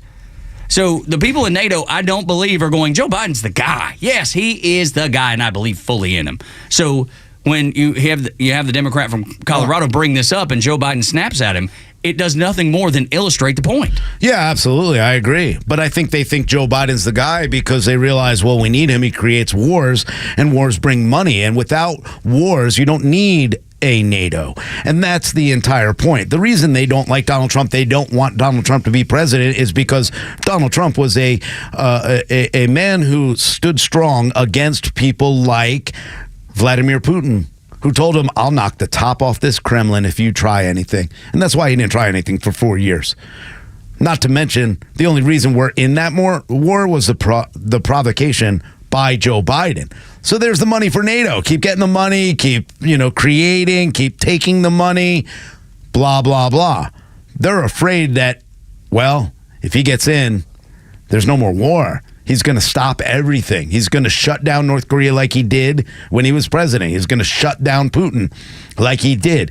He'll shut down Hamas and take out the leaders like he did when he was president. He will go ahead and take money away from Iran and stop their ability to go ahead and spend money to attack another country or energize and put the money behind those terrorist groups. That's what they're afraid of Donald Trump for. They're afraid of peace. NATO can't survive without war. I put NATO together. That's what Joe Biden said on this call. I put it together. I'm the one that did it. I'm responsible for it. He says, name me a foreign leader who thinks I'm not the most effective leader in the world on foreign policy. Tell me. That was his statement to these moderate Democrats. He said, tell me who did something that you've never done with your Bronze Star like my son. I know that's garbled. I'm just reading it verbatim. Right. Yeah. Tell me who did something that you've never done with your Bronze Star like my son. And then abruptly ended the entire Zoom call at 5 p.m. and said, I've got to go to church. That was it. I'm sick. I go to church on Sunday. I don't know. Do Catholics go to church on Saturday? I don't know. I mean, some do, but so it's not, Wednesday, it's not unheard of. Wednesday and Sundays are, obviously, but it's very rare a Saturday unless there's a reason. I mean, Jews go. Maybe he was going to It's relatively normal. Maybe it's he forgot. He thought he was Jewish. I'm not Catholic. I wasn't raised around the Catholic church. Are you Catholic, Joe? Yeah, I am. Okay, so going to church. It's Sunday. It's more normal for older people. Okay, Like younger people, it doesn't really happen, but older people. Okay, so it's not like him saying, I'm going to a baseball game and there's no baseball game. It's odd, but it's not. It's odd. Like, and incredibly odd. And I doubt he was really doing that. I mean, the guy's a liar. I wouldn't take anything he says serious. Any kind of excuse to get out of the hot situation. That's what he's looking for. Sure. And it was just that. I can only imagine that after all of that filtered out, that was probably part of the reason you're seeing all of these Democrats all of a sudden just call for his resignation. Hakeem Jeffries. Yeah. Chuck Schumer.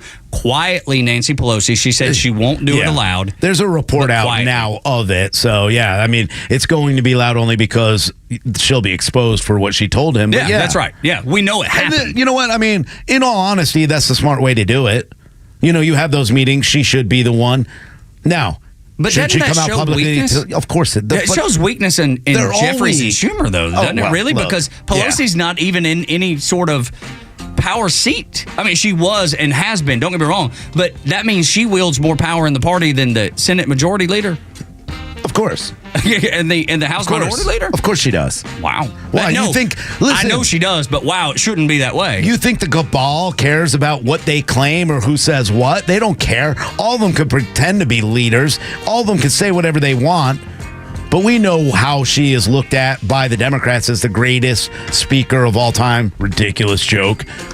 But they've lied so much. Hakeem Jeffries, they're playing the game. They have nothing else but to lie about Project 2025, which I find ridiculous, and continue to lie. That's it. When we continue on Extra 106.3, more reaction to the speeches last night. J.D. Vance will play you some of that and the amazing moment with one Gold Star family. 8 o'clock hour brought to you by Central Heating and Air Conditioning, your Atlanta carrier expert, 770-GET-HEAT, centralheat.com. It's time for the Bortz Report, exclusively on Atlanta's only conservative news and talk station, Extra 106.3. Well, a couple of tidbits on the news, all related, of course, to the election. First out of the Bortz box, this Cheadle lady from Pepsi-Cola, the director of the Secret Service. You have been following the story. Please tell me you've been following the story. How in the world was a shooter allowed to wait on that roof of that building to shoot at the former president of the United States and a candidate in this year's election? Why wasn't the Secret Service up there?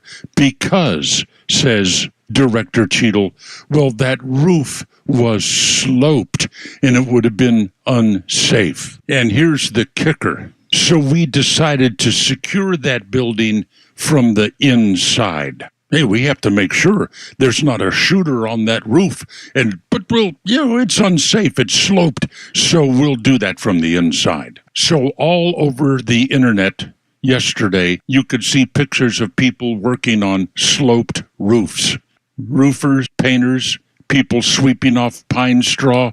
But it was too dangerous for a Secret Service agent. That gal's got to go. She needs to go today. What's taking so long? People have lost confidence in the Secret Service. Not good. Secondly, did you hear about Biden's Zoom call with leading Democrats, Democrat moderates, 1 hour before the shooting on Saturday? One person who was on that call said Biden would lose his train of thought answering a question, would trail off, pause for a few minutes, and then say, whatever. During that call, a staffer gave Biden a note card with some hints on how to handle the call. Instead, Biden read the note to the people on the call. Stay positive. You're sounding defensive. Not only is Cheadle going to be gone shortly, apparently so is Biden. Now he has COVID. His perfect excuse for getting out of the race. Let's watch. And folks, be ready for Kamala Harris.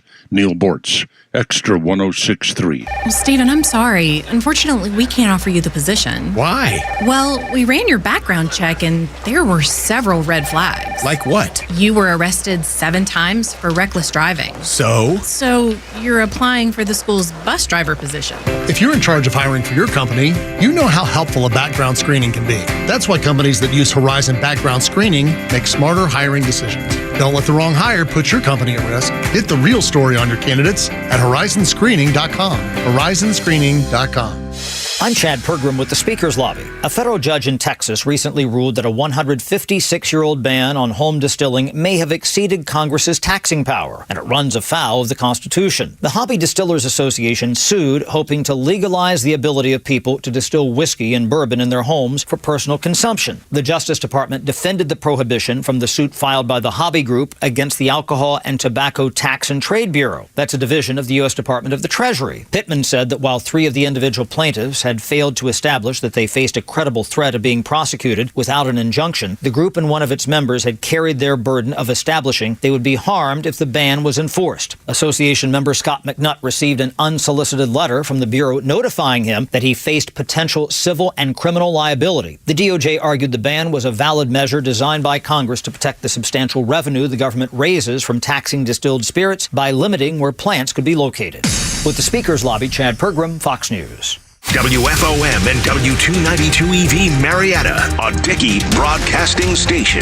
The 9 a.m. hour is presented by Southern Exteriors. Quality and precision you can rely on.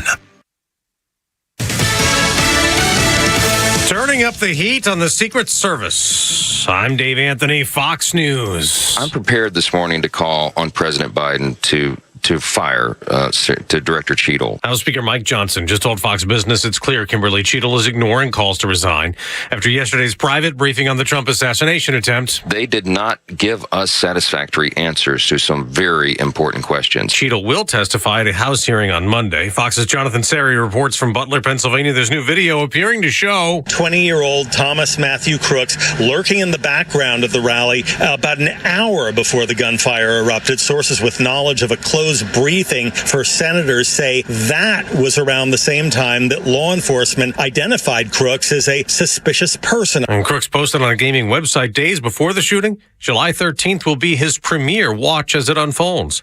Former President Trump, his ear still bandaged, watched his running mate speak last night at the convention. My message to you, my fellow Republicans, is we love this country and we are united to win. J.D. Vance accepted the vice presidential nomination. My work taught me that there is still so much talent and grit in the American heartland. There really He is. wanted to show that he's an average guy who's been through a lot. He grew up dirt poor, he says, in Appalachia. His dad left his family when he was only 6 years old, and his mom struggled with addiction. She was there in that crowd beaming as he told Americans that he's been through it and says he's different than those D.C. elites. Fox's Alexis McAdams in Milwaukee, where former President Trump will speak tonight. President Biden's recovering from COVID at home in Delaware after reports Democratic leaders, including Chuck Schumer and Nancy Pelosi, have told him privately in recent days that if he stays in the race amid concerns about the president's mental fitness, he'll lose the election and hurt Democrats down ballot. We just got an unemployment update. First-time jobless claims rose by 20,000 last week, and Americans still collecting benefits hit the highest number since November 2021. America's listening to Fox. Hey, if you're in the market for a rifle, a shotgun, or a revolver, you definitely want to go with the best in the business. And as far as I'm concerned, that's only one place, Henry Repeating Arms.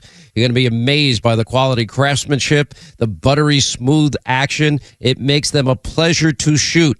Every one of my Henrys accurate right out of the box. They've all been reliable ever since. Now, the best way to learn about Henry's 200 models, just go to their website. It's one word, henryusa.com. You'll get a free catalog. They'll send you free decals, a list of dealers where you are, and they have a great newsletter as well. And they showcase their made-in-America firearms. Henrys are backed by a lifetime warranty, 100% satisfaction. Made in America, not made at all. That simple. And if you have questions, you can call their award-winning customer service department. Speak with an expert that will help you. Make sure you go to henryusa.com, get your free catalog, free decals, a list of dealers where you are. henryusa.com, a great American company. Look out, it's only me. It's only the Kimmer. You know, you can download the Kimmer podcast on the Extra 106.3 app, along with a ton of other great shows. Go get it, for crying out loud, now on Apple or Android. Tug, Rhino, and Los on the Morning Extra on Extra 106.3. I wanted to ask you about this, Rhino, because I'm not much of a cook, but breakfast is my favorite meal. I can eat it for breakfast, lunch, dinner, midnight snack. I could eat it between meals. Breakfast for dinner is probably so good. The most underrated thing you can do, right? Yes. God, I so love it. good. Round the room, breakfast for dinner. Board up, Joe. Yes, but like once a year. Ooh, wow. That's a horrible take. Okay. Intern Andrew. As much as possible. Thank you. That's the right answer. Yeah. That's the right answer. Once a year, Joe? Really? Once a year, that's it? Yeah. What determines that once a year splurge on breakfast for dinner? If I just have a bunch of eggs and need to eat them. It's just necessity. Yeah. When you this is easy to cook. When you don't have a frozen pizza to throw in, you're like, I got left eggs my and niece some was bacon. over the other day. She Yeah. said the cutest thing. She was going to McDonald's with my mom, and I was like, "Oh, well, I'm having a frozen pizza," and she goes, "Oh, Joe, I like my pizza hot." What a sweetheart. So good. The reason I bring up the breakfast thing, there's a dude on social media that has this breakfast hack. He says if you want fluffier scrambled eggs, try adding seltzer water to the mix. And it doesn't take much. 1 teaspoon for every 2 eggs you're making. Have you ever heard of this? Yeah, I mean... So this is legit. Yeah, it's legit, but you can also do it with milk or cream, too. Yeah, just so a tablespoon. I mean, you add a little bit of milk in, you'll get fluffier eggs regardless. Shoot, yeah, man. That's what my wife always does, a milk or a cream, too. If I do an omelet... Some cheese. Yeah. God, they're so good. When I do an omelet, and, in the restaurant business, you kind of pre-make everything. You take your eggs, and usually you find a carton, maybe it's an old milk carton, you mix them all, put them in there, however you need to make it, or you do it in, a third pan, or however you want to do that. But yeah, you usually do it with milk because the milk will help keep it fluffy for that omelet. It's so good, man. Dude, I'm telling you, breakfast. But then I drown it out with cheese anyway because, once again, That's right. I could bleed cheese. That's what we were talking about last hour with Taco Bell. Yep. Just cut Rhino open and he just bleeds out cheese. I don't like my scrambled eggs fluffy. I like them runny. Listen to me. You know what? I am going to ask that you be removed from your position. I like them You're gooey. like Joe Biden. You're losing your mind, Joe. I've always liked them that way. I like them gooey. You're talking about scrambled eggs just a little bit gooey. I don't want them You don't runny. like them with cheese? They're fine with cheese. Oh. That's good stuff. Yeah, you can't. I mean, runny eggs are kind of nasty. I like them that's how I just like perfectly made. Yeah, I do. I can take them like a what would you call them? Harder, I guess. Yeah, hard scramble. Hard scramble. Or I can take a medium scramble where they have just a little bit of gooiness. I like that. Yeah, I like them fluffy, but it's what you put inside your eggs and your omelet, and it has to have bacon. Feta cheese is a fantastic cheese to go. Cream cheese is great if you make it and then throw it in your omelet. Oh my! I'll make a spinach, mushroom, onion, cream cheese mixture and throw it in my omelet sometimes. So Dude, I know what I'm doing. Throw some feta in there. Ooh. 55 minutes from now, I know what I'm doing. I'm walking across the street to get breakfast for breakfast. Just spacing everybody out. Breakfast for breakfast this morning. I love it. Brett just texted me. Biscuits and gravy for supper tonight. Dude, yes, sir. There we go. Brett, your dad, Brett, Board Op Joe's dad, Brett, is a fine man. Hey, Brett, why don't you invite me instead of your communist son who only does it once a year? Or why don't you bring it in here? Like, why do we gotta waste wait? it on this child? Hey, I love biscuits and gravy. Yeah, they're so good. That's such a Southern staple, man, and nobody makes it like Cat Grandma. biscuits are little. Are they like homemade biscuits? No, they're going to be canned. Oh, man. Never mind. Don't invite me anymore. Yeah, I'm not interested either with fine. canned. Yeah, Man, I love those canned biscuits. Yeah, no, I mean, don't get me wrong. We eat them once in a while at our house, too, but it's definitely a step back. Canned biscuits are definitely a step backwards. And you need good homemade biscuits. With Now, the gravy homemade? Yeah. Sausage? Gravy? Well, how do you make? So you take the sausage grease and mix it with? Absolutely. Yeah. Okay. Okay. So you're All making right. with All right. flour and milk. Okay, I'll accept. cream. I'll accept that. Homemade. Okay. Homemade gravy is the key. Like because you can do. My grandma, my grandma Brown, she would make. We called it in the Navy. We called it ass on a shingle. Yes. And she would make that instead of gravy and biscuits. So because she didn't have time, like if she got up late or we were in a rush in the morning, she always made us breakfast every morning. But you could tell the mornings that she either had time or got up on time or whatever, and she would make homemade biscuits. But otherwise, she would make toast and put the homemade gravy in. So good. That sounds fantastic. I'd do that. So I would strong. do that. Dude, that's living right there. I'd go back. On toast, I'd do that too. Dude, if I could just go back and live one of those days, if you could say go back and live one day of your life, it'd be one with one of my grandmothers. Just eating with them. There's just nothing that compares. I think we're all pretty hungry right now. Intern Andrew, you're exactly right. Starving. Well, that's because J.D. Vance right now is speaking at the Faith and Freedom Coalition breakfast last night. Of course, he was speaking at the RNC, brought the house down. His beautiful wife was tremendous. I thought that she did a great job, not being, it didn't appear to me anyway, being particularly used to speaking to that size of a crowd. And she didn't speak as a speaker. And I don't know if that makes sense to you or not. Because when people talk, they talk. And then when they are preparing a speech, they speak. And I think those are two different things. And I hear the differences. She came off as a person who just was really smart and talked and spoke. And I thought it was terrific. I thought her description of her husband, J.D. Vance, was so cool. The fact that when they met and all that stuff was so cool. And it went so far to show how normal of a guy he is, how normal a family that he has.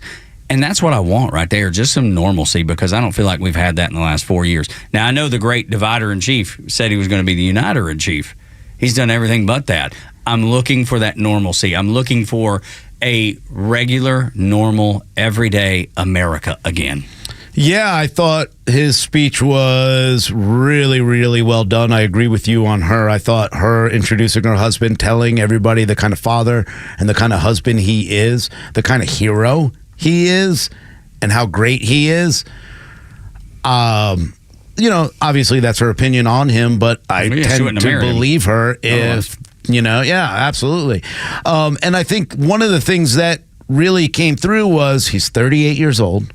39 now? Did he just turn 39? I think he's 38 still. Okay. But regardless, he talks to a youth movement that says, yeah, I want that dream too. I want to have a wife. I want to have a family. I want to be able to have a home that we can live in and raise our children in a safe society. And I think that spoke a lot yesterday, and it was part of, let me tell you who I am and how I got here. I think it speaks a lot to the fact that he was strong enough to sit there and say, this is my mother. She fell to addiction and recovered, because how many families have suffered through that? And our movement is about single moms like mine who struggled with money and addiction but never gave up. And I'm proud to say that tonight my mom is here, 10 years clean and sober. I love you, Mom. Her tears, her face. JD's mom. JD's mom. JD's mom. Poor folks don't know her name. Right? They just start cheering for JD's mom. And you know, Mom, I was thinking it'll be 10 years officially in January of 2025. And if President Trump's okay with it, let's have the celebration in the White House. Let's go. Donald Trump looked right over and said, absolutely. That's the kind of forgiveness. That's the kind of love that I'm seeing in the RNC today that I've never really seen before. The acceptance of who you are and what made you who you are, and the fact that every single person deserves the help that they need and deserves love the way that we're seeing throughout this convention. I've called myself an old hillbilly for a long time because I grew up at the foothills of the Appalachian Mountains. And JD's got a story. You know, his book is Hillbilly Elegy. It's now #1 on Amazon Prime or Netflix or wherever it is, or both for that matter. But he talks about the forgotten America, and I think this is so incredibly important. And I want you to hear him last night at the RNC. Never in my wildest imagination could I have believed that I'd be standing here tonight. I grew up in Middletown, Ohio.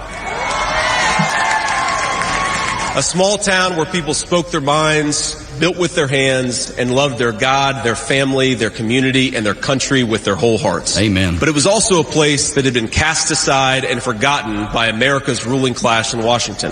When I was in the 4th grade, a career politician by the name of Joe Biden supported NAFTA, a bad trade deal that sent countless good jobs to Mexico. When I was a sophomore in high school, that same career politician named Joe Biden gave China a sweetheart trade deal that destroyed even more good American middle-class manufacturing jobs. When I was a senior in high school, that same Joe Biden supported the disastrous invasion of Iraq. And at each step of the way, in small towns like mine in Ohio or next door in Pennsylvania or Michigan, in states all across our country, jobs were sent overseas and our children were sent to war. And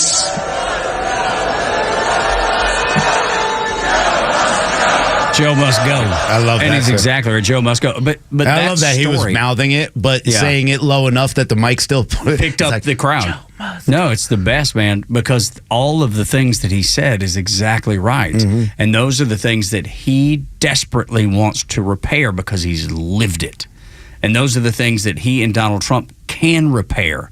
They can put America on the right track. They can build out a robust middle class because that's where most Americans are going to reside if we have financial independence. Most people will live there. Are there always going to be a poor class of people? Absolutely. For whatever the reasons. America doesn't guarantee success. It guarantees opportunity. And that's what I think Vance Trump 2024 looks like. Absolutely. It's the working family, the working class, right? And that's more important than anything else to the American people right now, is that we do have a way to get to where we want to be, where we see ourselves in the future, where we have a family, where we have kids, where we have a wife, where we have land, where we have the government out of our business. And that's exactly what this entire RNC has been about and continues to be about. And they need to keep it going, because there are some people who are looking, going, wait, they're turning themselves on corporate America. No, they're not. No, they're not. This is so important for people to understand. The reason the stock market's going up right now is because they already have anticipated that Donald Trump will be the president of the United States come November. They have also realized one thing.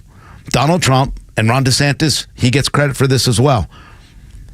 Corporations have become different than ever before. They no longer are the same corporations of the old days. They're not working for the people.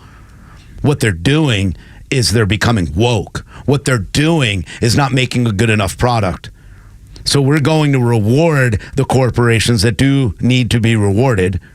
But when you take care of taxes, when you take care of lowering the cost, because corporations do one thing.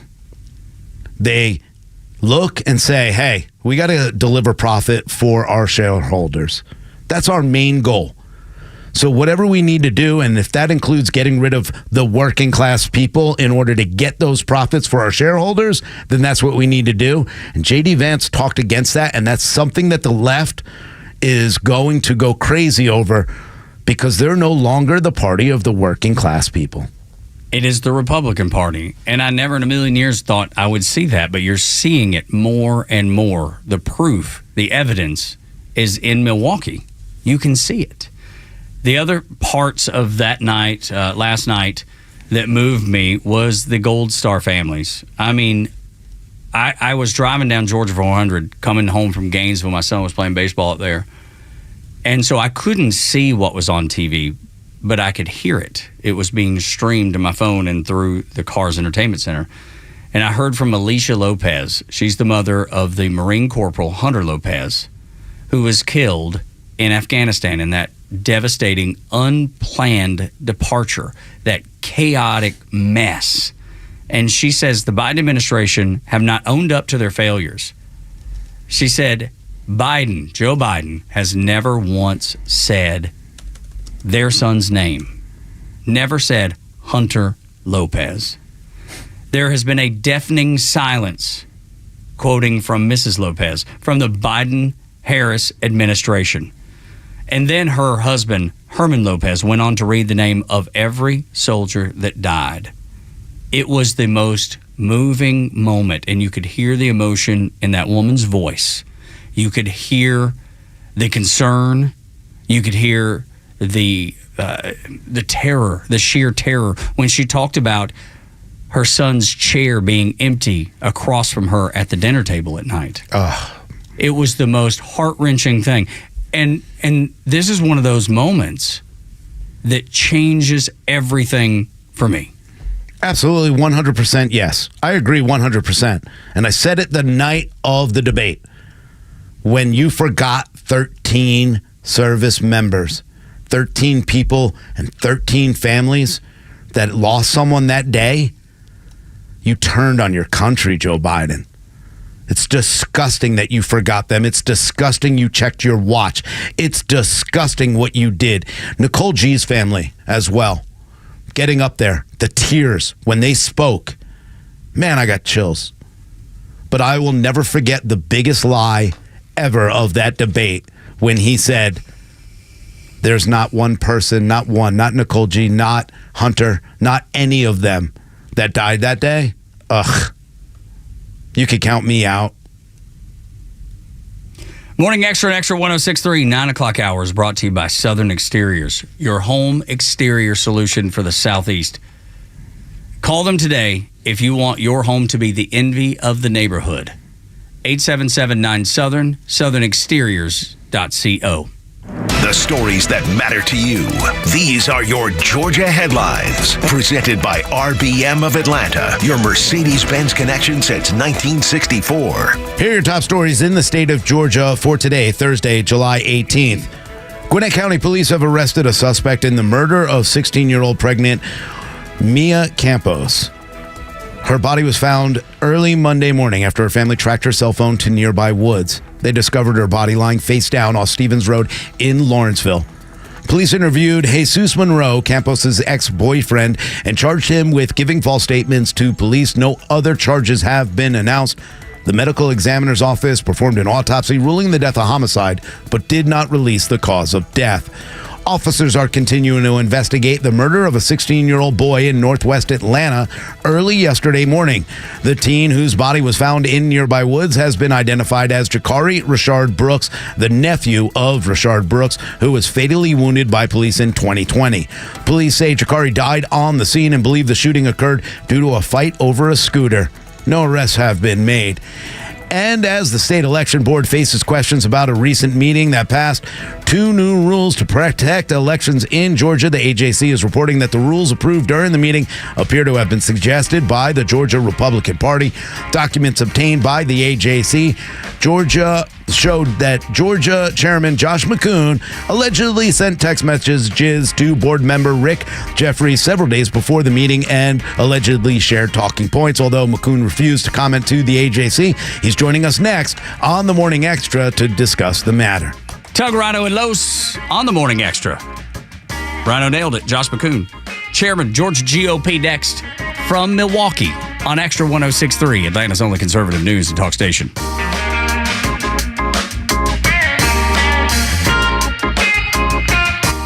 The legend Neil Bortz is live every week with Atlanta legend The Kimmer. I love the fact that they're in this mess, and I can't imagine what they're going to do. Do you have any idea, Neil? I mean, what do you think? I mean, if Joe Biden really wanted to stick his finger in the eye of all of his detractors, instead of saying, I'm going to suspend my campaign, he would just say, I'm resigning effective noon tomorrow. Bortz and The Kimmer are only on Extra 106.3 and the Extra app. All right, now more than ever, you need to make sure that you have all the essentials right at your fingertips or at least somewhere stored away in case of an emergency. I expect good things come November. I expect everything to turn in a good direction.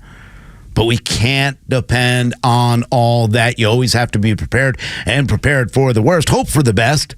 But you better be prepared, and there's one place you can do that, and that is locally owned and operated True Prep in Marietta on Cobb Parkway.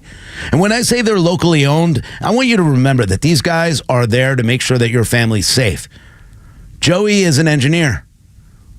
Joey is not some lunatic that you see on a TV show that thinks the world's going to end or aliens are going to come down or any of that. No, he just understands the importance of making sure that your family's safe. And there are so many people who are looking into this now, and I want you to as well. I want you to go find the freeze-dried food. I want you to find water filtration. I want you to find first aid kits that will save a life. And while you're there, I want you to check out their entire showroom, including their firearm section, their first aid section, everything. And make sure that you know what you need to know in order to keep your family safe. And if you don't, well, guess what?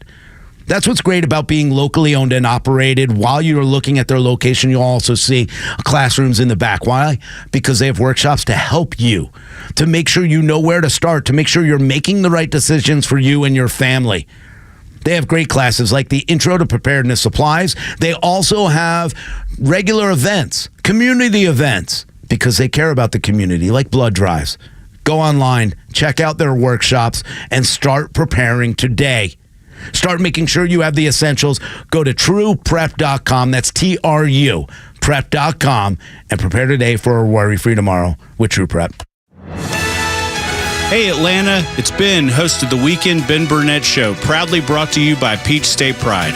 Each and every weekend, we bring you all the issues going on around the globe and what America's ultimate role is in order to drive our agenda forward as conservatives. And if you ever miss an episode, you can download everything I've ever done on Apple, Spotify, or you can go to the podcast park. See you around, Atlanta.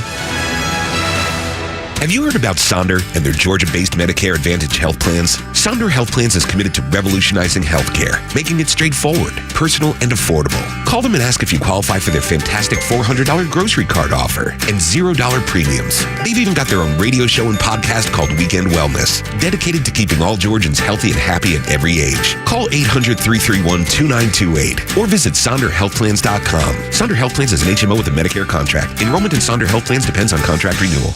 It's that time of year again when the owner of Central Heating and Air Conditioning, Chuck, brings back the 4th annual Christmas in July, benefiting Children's Healthcare of Atlanta. Hey, it's Tug for Central Heating and Air Conditioning. If you want to help give back to the community, all you have to do is sign up for a maintenance agreement with Central Heating and Air Conditioning, and $10 from every new maintenance agreement will go directly to Children's Healthcare of Atlanta. The more maintenance agreements you sign up for, the bigger and better we can make the 4th annual Christmas in July for Children's Healthcare of Atlanta. Central services all makes and models. With Central, you're not just a number, you're a member of the family. It's been that way since 1947, and they've serviced over 100,000 customers right here in Atlanta. So call 770-GET-HEAT or go to centralheat.com to sign up for a maintenance agreement and help Chuck and Central Heating and Air give back to the community. Carrier products, carrier warranty, and carrier peace of mind. Central Heating and Air Conditioning, your Atlanta carrier experts. We're smart, we care. We're Central Heating and Air. Marketing is everywhere. From the billboards on the highways to the notifications on your phone, we are constantly bombarded with people trying to sell us stuff. What makes good marketing? Are you doing enough in your life personally and professionally to market yourself? You have questions, and the Marketing Madmen have answers. Tune in every Saturday, now at 4 p.m., right here on Extra 106.3 to get practical marketing advice from expert guests who are shaping and reshaping the business world. They say marketing is a madman's game. Join the Marketing Madmen every Saturday at 4 p.m. to find out why. This is Dan Watkins with All Four Seasons. We've always been Atlanta's best at installing and servicing garage and entry doors, but you would be surprised at how many windows we've installed as well. So we're proud to announce a new division, All Four Seasons Windows. We now have the ability to make sure every opening in your house is safe, energy efficient, and looks darn good. So give us a call today to schedule your free sales consultation. Find out how you can decrease your energy bills and increase the beauty and value of your home with All Four Seasons garage, entry doors, and windows. Get ready for unfiltered conversations on The Janelle King Show, where we tackle the topics that you won't hear at your family gatherings, but they're absolutely crucial for a strong republic. Don't miss us live every Saturday at 3 p.m. and every Sunday at 9 a.m. right here on Extra 106.3. But if you can't tune in, that's okay. You can catch new episodes every Tuesday on the Podcast Park or wherever you prefer to get your podcasts. Join us for these discussions, and I can't wait to meet you there. No need for traffic updates. We always steer you right. It's the Morning Extra on 106.3. Doug, Rhino, and Los on the Morning Extra and Extra 106.3. We've been keeping up so closely with the RNC, staying up late every night. Man, I'm telling you, J.D. Vance was stellar.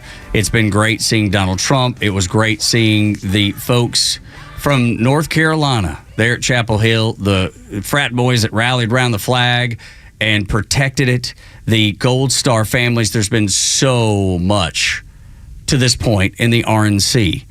We're bringing on the chairman of the Georgia GOP, Josh McCoon, and he is in Milwaukee. What has been your experience while there, Chairman McCoon, and what's been your, I guess, favorite moment? Because there's been a lot. Well, I've been to, and thank you for having me this morning. I've been to several Republican national conventions, and there's just never been one quite like this one. I would say that a couple of the highlights from my perspective, thinking back to Monday evening and President Trump walking into that arena, the range of emotions that the folks from Georgia, we've got about 200 people from Georgia up here this week. A lot of us were together on Saturday when the news broke about the attempted assassination, and to go from thinking that perhaps the worst could have happened to watch him walk into that arena. I've never experienced the just outpouring of emotion. You had people crying, you had people making the sign of the cross, you had people cheering.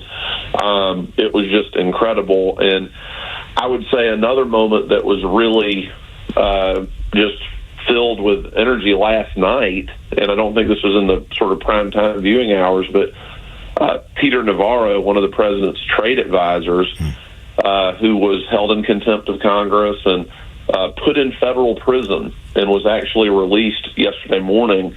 When he walked out onto that stage, the crowd just erupted. This very strong feeling about the weaponization of government and trying to push back against it. Obviously, lots of great speakers the last 3 days, and of course the big event tonight with President Trump himself. But to me, those have been the two most powerful moments so far. Georgia GOP Chairman Josh McCoon joining us here on the Morning Extra, and I agree. I've been saying this all week, that this party is changing for the better. This party is getting away from the establishment, from the one or uniparty, if you'd like to call it that way, and you're seeing a lot more love throughout, acceptance, and bringing everyone in. A lot of people are concerned about the way that they're going after the unions, but I think it's something that with Sean Fain on stage needs to be said. What do you think about the direction that this party's going moving forward? Well, I agree with you. I would say two things about that. One is, we've been undergoing, I believe, a realignment in this country, and the Republican Party is becoming the party of anyone who gets up in the morning to go to work, whatever that work might be. And, I know there's some discussion back and forth about having the Teamsters there. I'm definitely one that thought that was great, because when you think about just the example that was given in the speech about UPS, great Atlanta-based company, lots of Teamsters members work for UPS, and those are people that share Republican values, share our ideas, and we ought to be reaching out to them. The other thing I'll say that I think really drove President Trump's popularity going back to 2016 is this sense in the country, almost beyond left-right politics, that our government doesn't work for us, that our government works for these massively large multinational corporations, that there are all these other interests that are being taken care of ahead of the forgotten men and women who really have built this country. And I think that's why that phrase, America First, has really lodged in the American political consciousness, because everybody kind of recognizes the government got way off track. It was not working for the people. And so I think that's what you're seeing this week at the convention is sort of the continuation of a movement that started in 2016 to say, hey, we're going to get up every day and deliver for the American people. We're not going to be worried about these very large special interests. And J.D. Vance's his speech last night really highlighted a lot of that, too, as we talked to Georgia GOP Chair Josh McCoon this morning on the Morning Extra. Tug, Rhino, and Los. He talks about the forgotten America, talks about NAFTA. He talked about the sweetheart deals for China and manufacturing jobs leaving this country, and especially, the folks that are affected really, really the most by those decisions. And I would go back because I've never been a union guy. I can't say that I'm a fan. I can't say that I support. But I do recognize the difference, Chairman, in a private union and a government union. Right? I can, even a guy like me that's never had any dealings with unions, recognizes the difference in that. And I think that the door being open for the Republican Party to have members of unions be a part and share values and ideas, I think that can only lead to good discussion, good conversations. And the more we communicate, the better off we are, the stronger we become by choosing the best of ideas. There's no question about it. And, I think you were right to bring up Senator Vance's comments last night, particularly on the devastation to a lot of communities around the country to just unfettered free trade without fair trade. And, I'm from Columbus, Georgia. Columbus was a textile mill town. Textiles are gone from this country. We don't make that anymore. If you talk to families that have members of their family that need certain kinds of medicine, there have been shortages. People have been unable to get the medicine because we don't manufacture it in this country. And that's something that President Trump and Senator Vance have spoken very powerfully to. It's not only the right thing to do for our economy and our country to make sure that these goods and services are available, but these jobs, you talk about Senator Vance, Rust Belt, the industrial powerhouse of America for so many years. Those are good paying jobs that are a bridge to middle class America, a bridge to a better life, intergenerational wealth. And so these are issues that need to be highlighted, because I think one of the great anxieties in the country right now is that American dream still within reach for most people when interest rates are so high? It's difficult for a young couple to buy that first home and start their family. You see it at the grocery store, you see it at the gas pump, and people want someone in Washington to say, hey, I'm working for the great majority of this country that wants our country to work the way it has for so many years, and to put that American dream back within reach. Georgia GOP Chairman Josh McCoon joining us here on the Morning Extra. And one of the things that I'm really excited about, and I have been saying this for almost 2 years, you're going to see minority communities come over to this movement. And this is a movement more than any other time in history that I've ever seen. And as the Biden administration continues to lie, and, well, Democrats in general, they're starting to see that that's exactly what this is. And when 65% of those Democrats say they don't want him to be president, there's no doubt in my mind this is a done deal. In November, President Donald Trump should be elected the 47th president of the United States. But here in Georgia, I don't feel secure about our 2024 election still. And I'm having a real hard time with the way Democrats are continuing to lie and play games and want to make sure that our elections, even though we're passing rules that make elections safe, are trying to distract and pretend that these rules aren't important. Can you talk about what's going on right now with the state election board and the lies about the meeting right now? Sure. So, last week there was a meeting. It was to handle some rules changes. The two rules changes that we're still sort of fighting over. One has to do with allowing more poll watchers from all political parties. This is not a Republican rule. Republicans would get more poll watchers. Democrats would get more poll watchers. Libertarians would get more poll watchers. That's more eyes on the process when votes are being counted.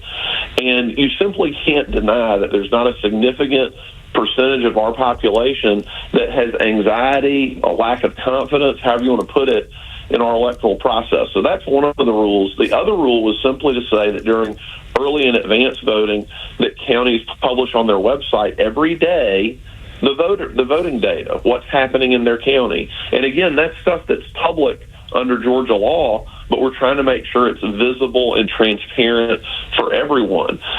So the meeting was actually stopped by the chairman on the second day.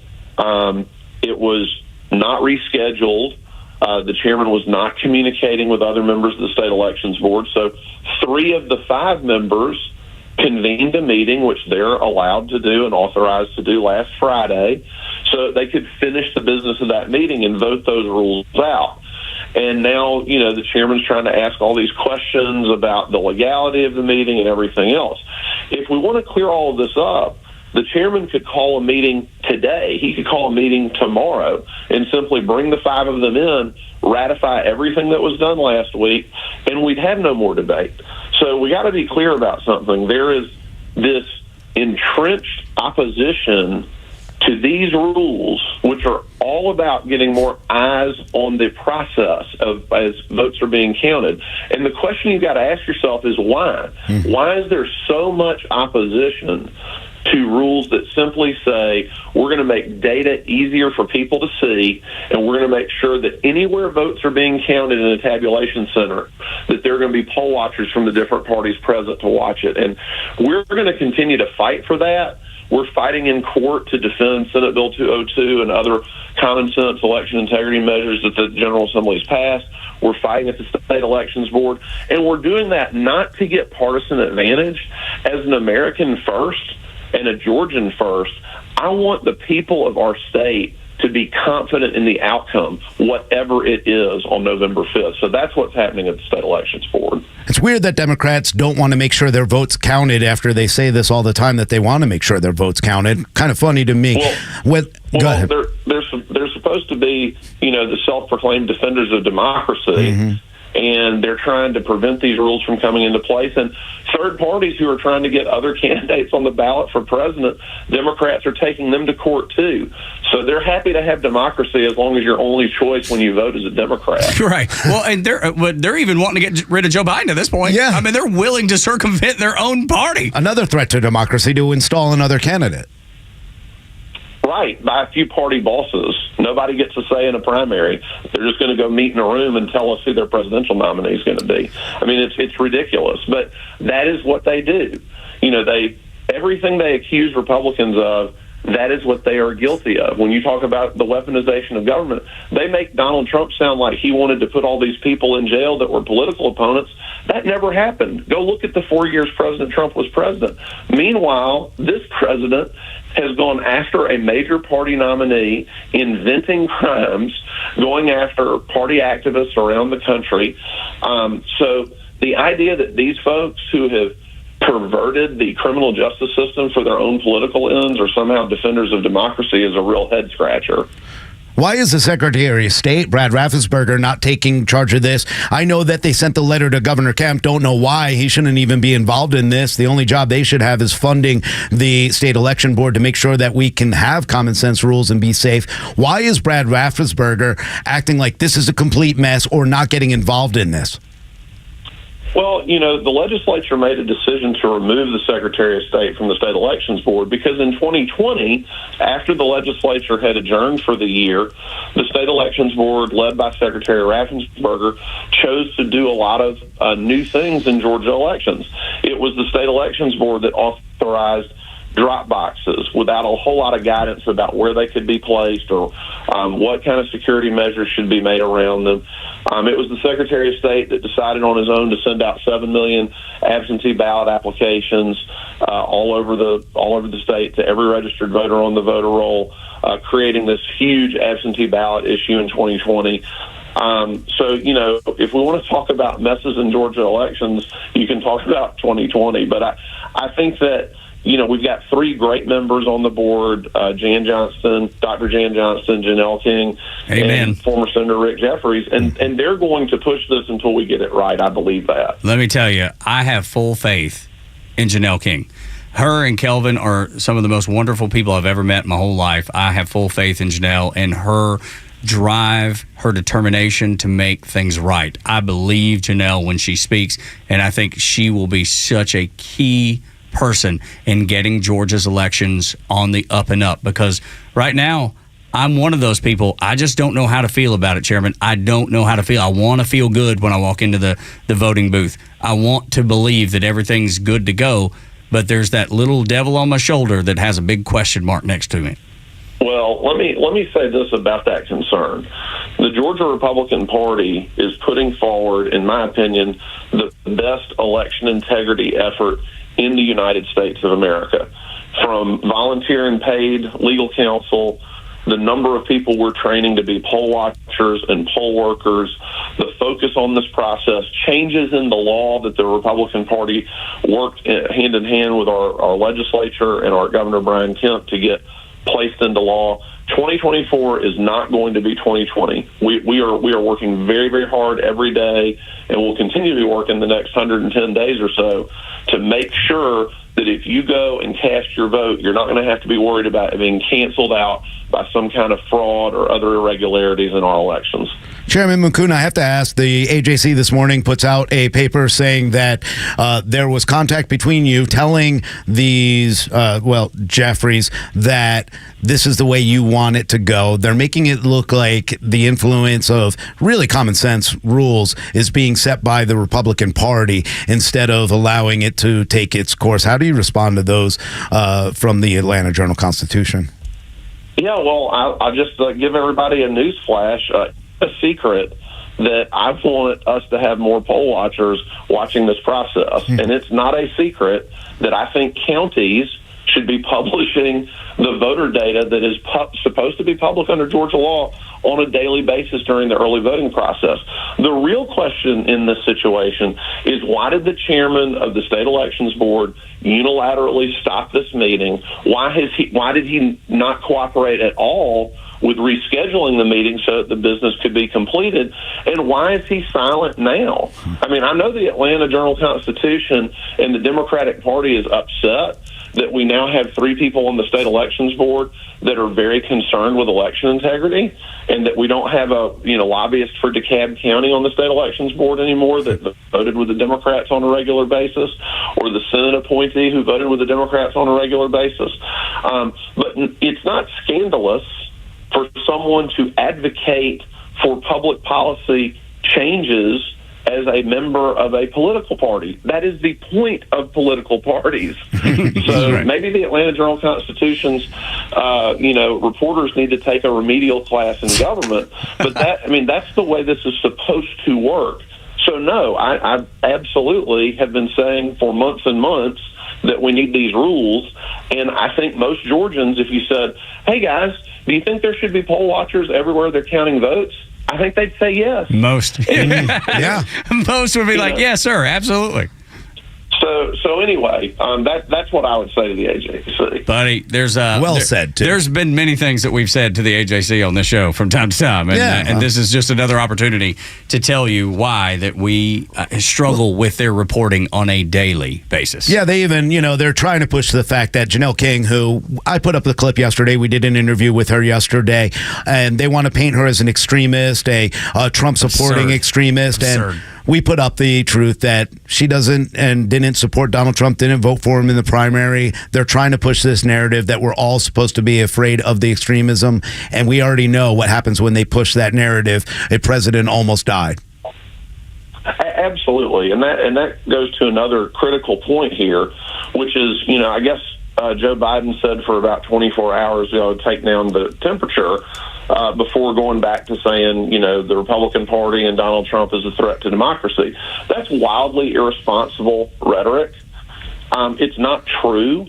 Anybody that experienced the Trump administration's policies for 4 years, all these things that have happened under Joe Biden, executive advisors being jailed for saying, hey, I'm going to follow the Department of Justice's advice that's been out there forever, that presidents ought to have the right to counsel from their top aides.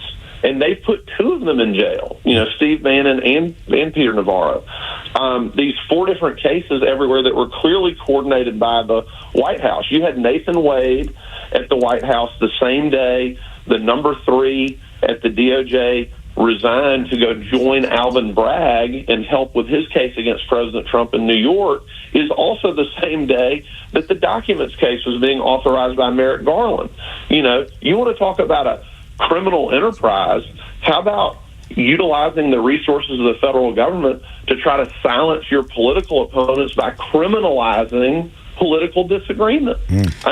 These people accuse the Republican Party of what they are guilty of every single day. You sound like you belong as a member of this show. Thank you, Yes, Chairman sir. McCoon, Thank for you. taking the time, and we look forward to seeing Donald Trump tonight, sir, and look forward to seeing you again real soon. Thank you all so much for having me. Yes, sir. Come God bless visit you. us. Morning Extra and Extra 106.3. The left-wing media is pushing counterfeit polls and bogus headlines, all while ignoring the stories that matter most. Trust the conservative voice of Atlanta for the real truth without the media spin. The Morning Extra, Glenn Beck, Clay Travis, Buck Sexton, The Kimmer Show, Jesse Kelly, and the voices you need most are all on Extra 106.3 and the Extra app. It's going to be an interesting couple of months right here on Extra 106.3.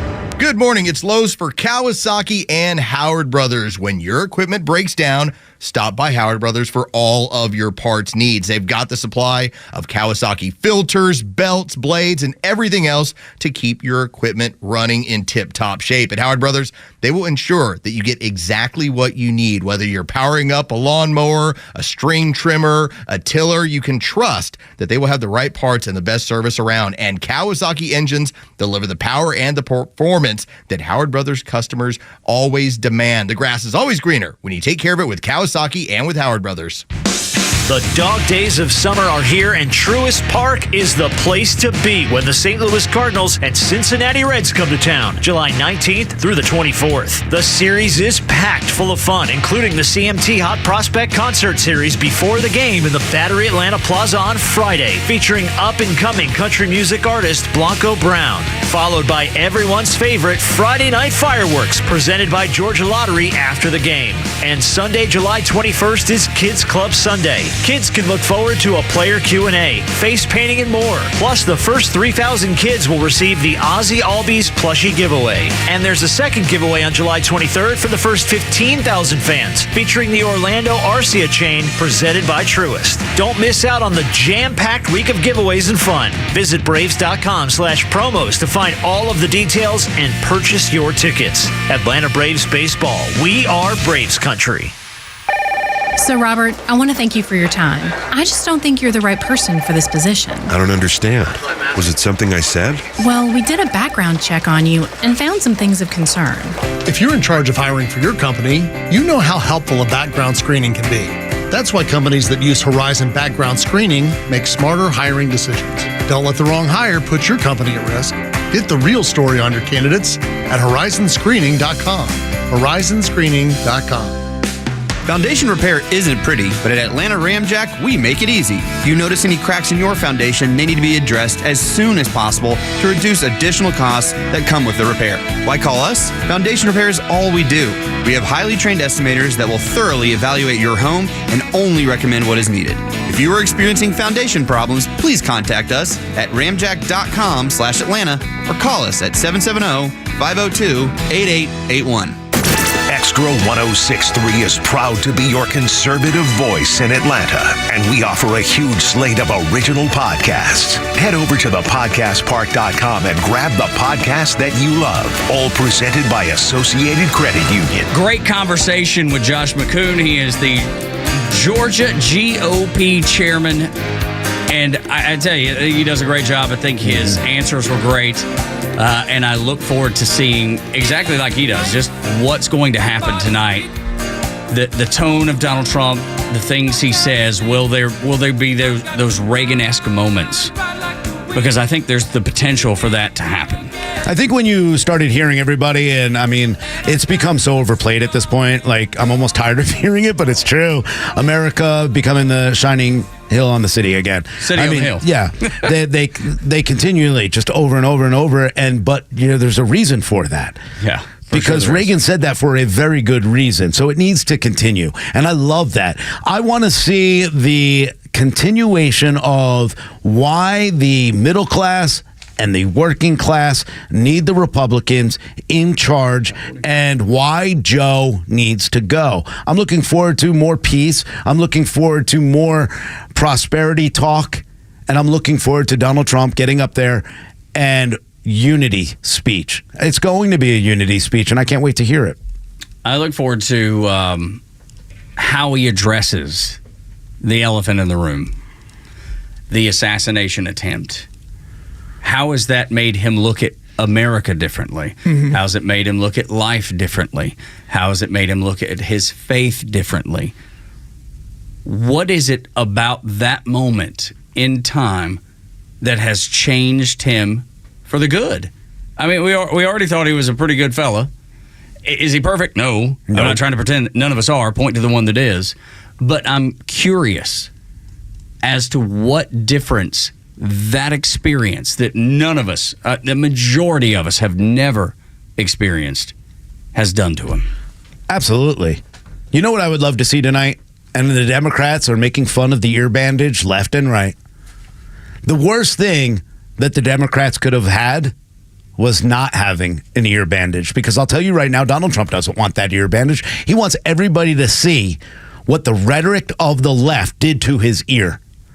He wants everybody to see what they tried to do to him to take out a political opponent. I would love to see him come out without it. I don't think it'll happen. I think he'll leave it on. Obviously, that's one of those areas that it just continues to bleed and bleed and bleed and bleed. But I want to see the real Donald Trump tonight, and I want to see him continue talking about fighting to win this republic back and to rebuild this republic. But I'll tell you right now, I want to see the economy and energy, two number one things. That's a given. Yeah. That's a given. I want a strong speech on energy and why it's so important for us to, instead of buying energy from someone else, buying it from America. Being energy independent, I think, that's the first step of the right direction to making America the great country, the great nation, the powerful nation that it's been. There's no question about it. It should be an entertaining RNC tonight. It's been entertaining so far. Like I said, this has been one that's for the ages. I think it's been the most enjoyable RNC, and I watch them every year. Yeah. Even before doing this job, I always watch them. And I'll watch the DNC too. I'll hold my nose and watch it. Because unlike our board op Joe Virgin River, who likes to hate watch things, he watches things that he don't like just so he can make fun of it. Yeah. I take no joy in making fun of it. I don't like to hear it because it's just nothing but nonsense and drivel. So I'm the exact opposite of him that way. But I will watch it, and I'm really curious. How are they going to pivot away from what they're seeing tonight? How are they going to set themselves apart? How are they going to trump Donald Trump? Well, assuming that Joe Biden survives his COVID case, we'll see how the rhetoric is. But this is all they have is the lies about abortion and the lies about Project 25. That's all they've got. That's all they're running on. So I have no need to watch it. I will. But I know. I already know. I already know. I already know the lies. I've heard every lie. Screaming and hollering. That he's young and sharp and ready to go as he trips up the stairs to accept the nomination. That'll do it for us. Thank you for being here. 404-741-1230 is the number if you ever want to be involved. At Extra 1063 across the social media platforms. For Los and Rhino, for Board Op Goey Virgin River, intern Andrew, thank you. Thank you. My name is Tug. Y'all come back now, you hear?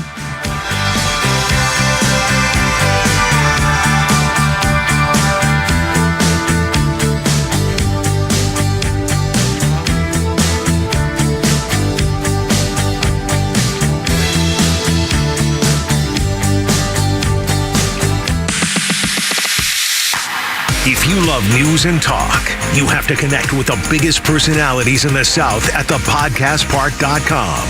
It's more original Atlanta content from Atlanta's hometown talk crew. From legal news to sports and politics, and even archives of interviews from years past.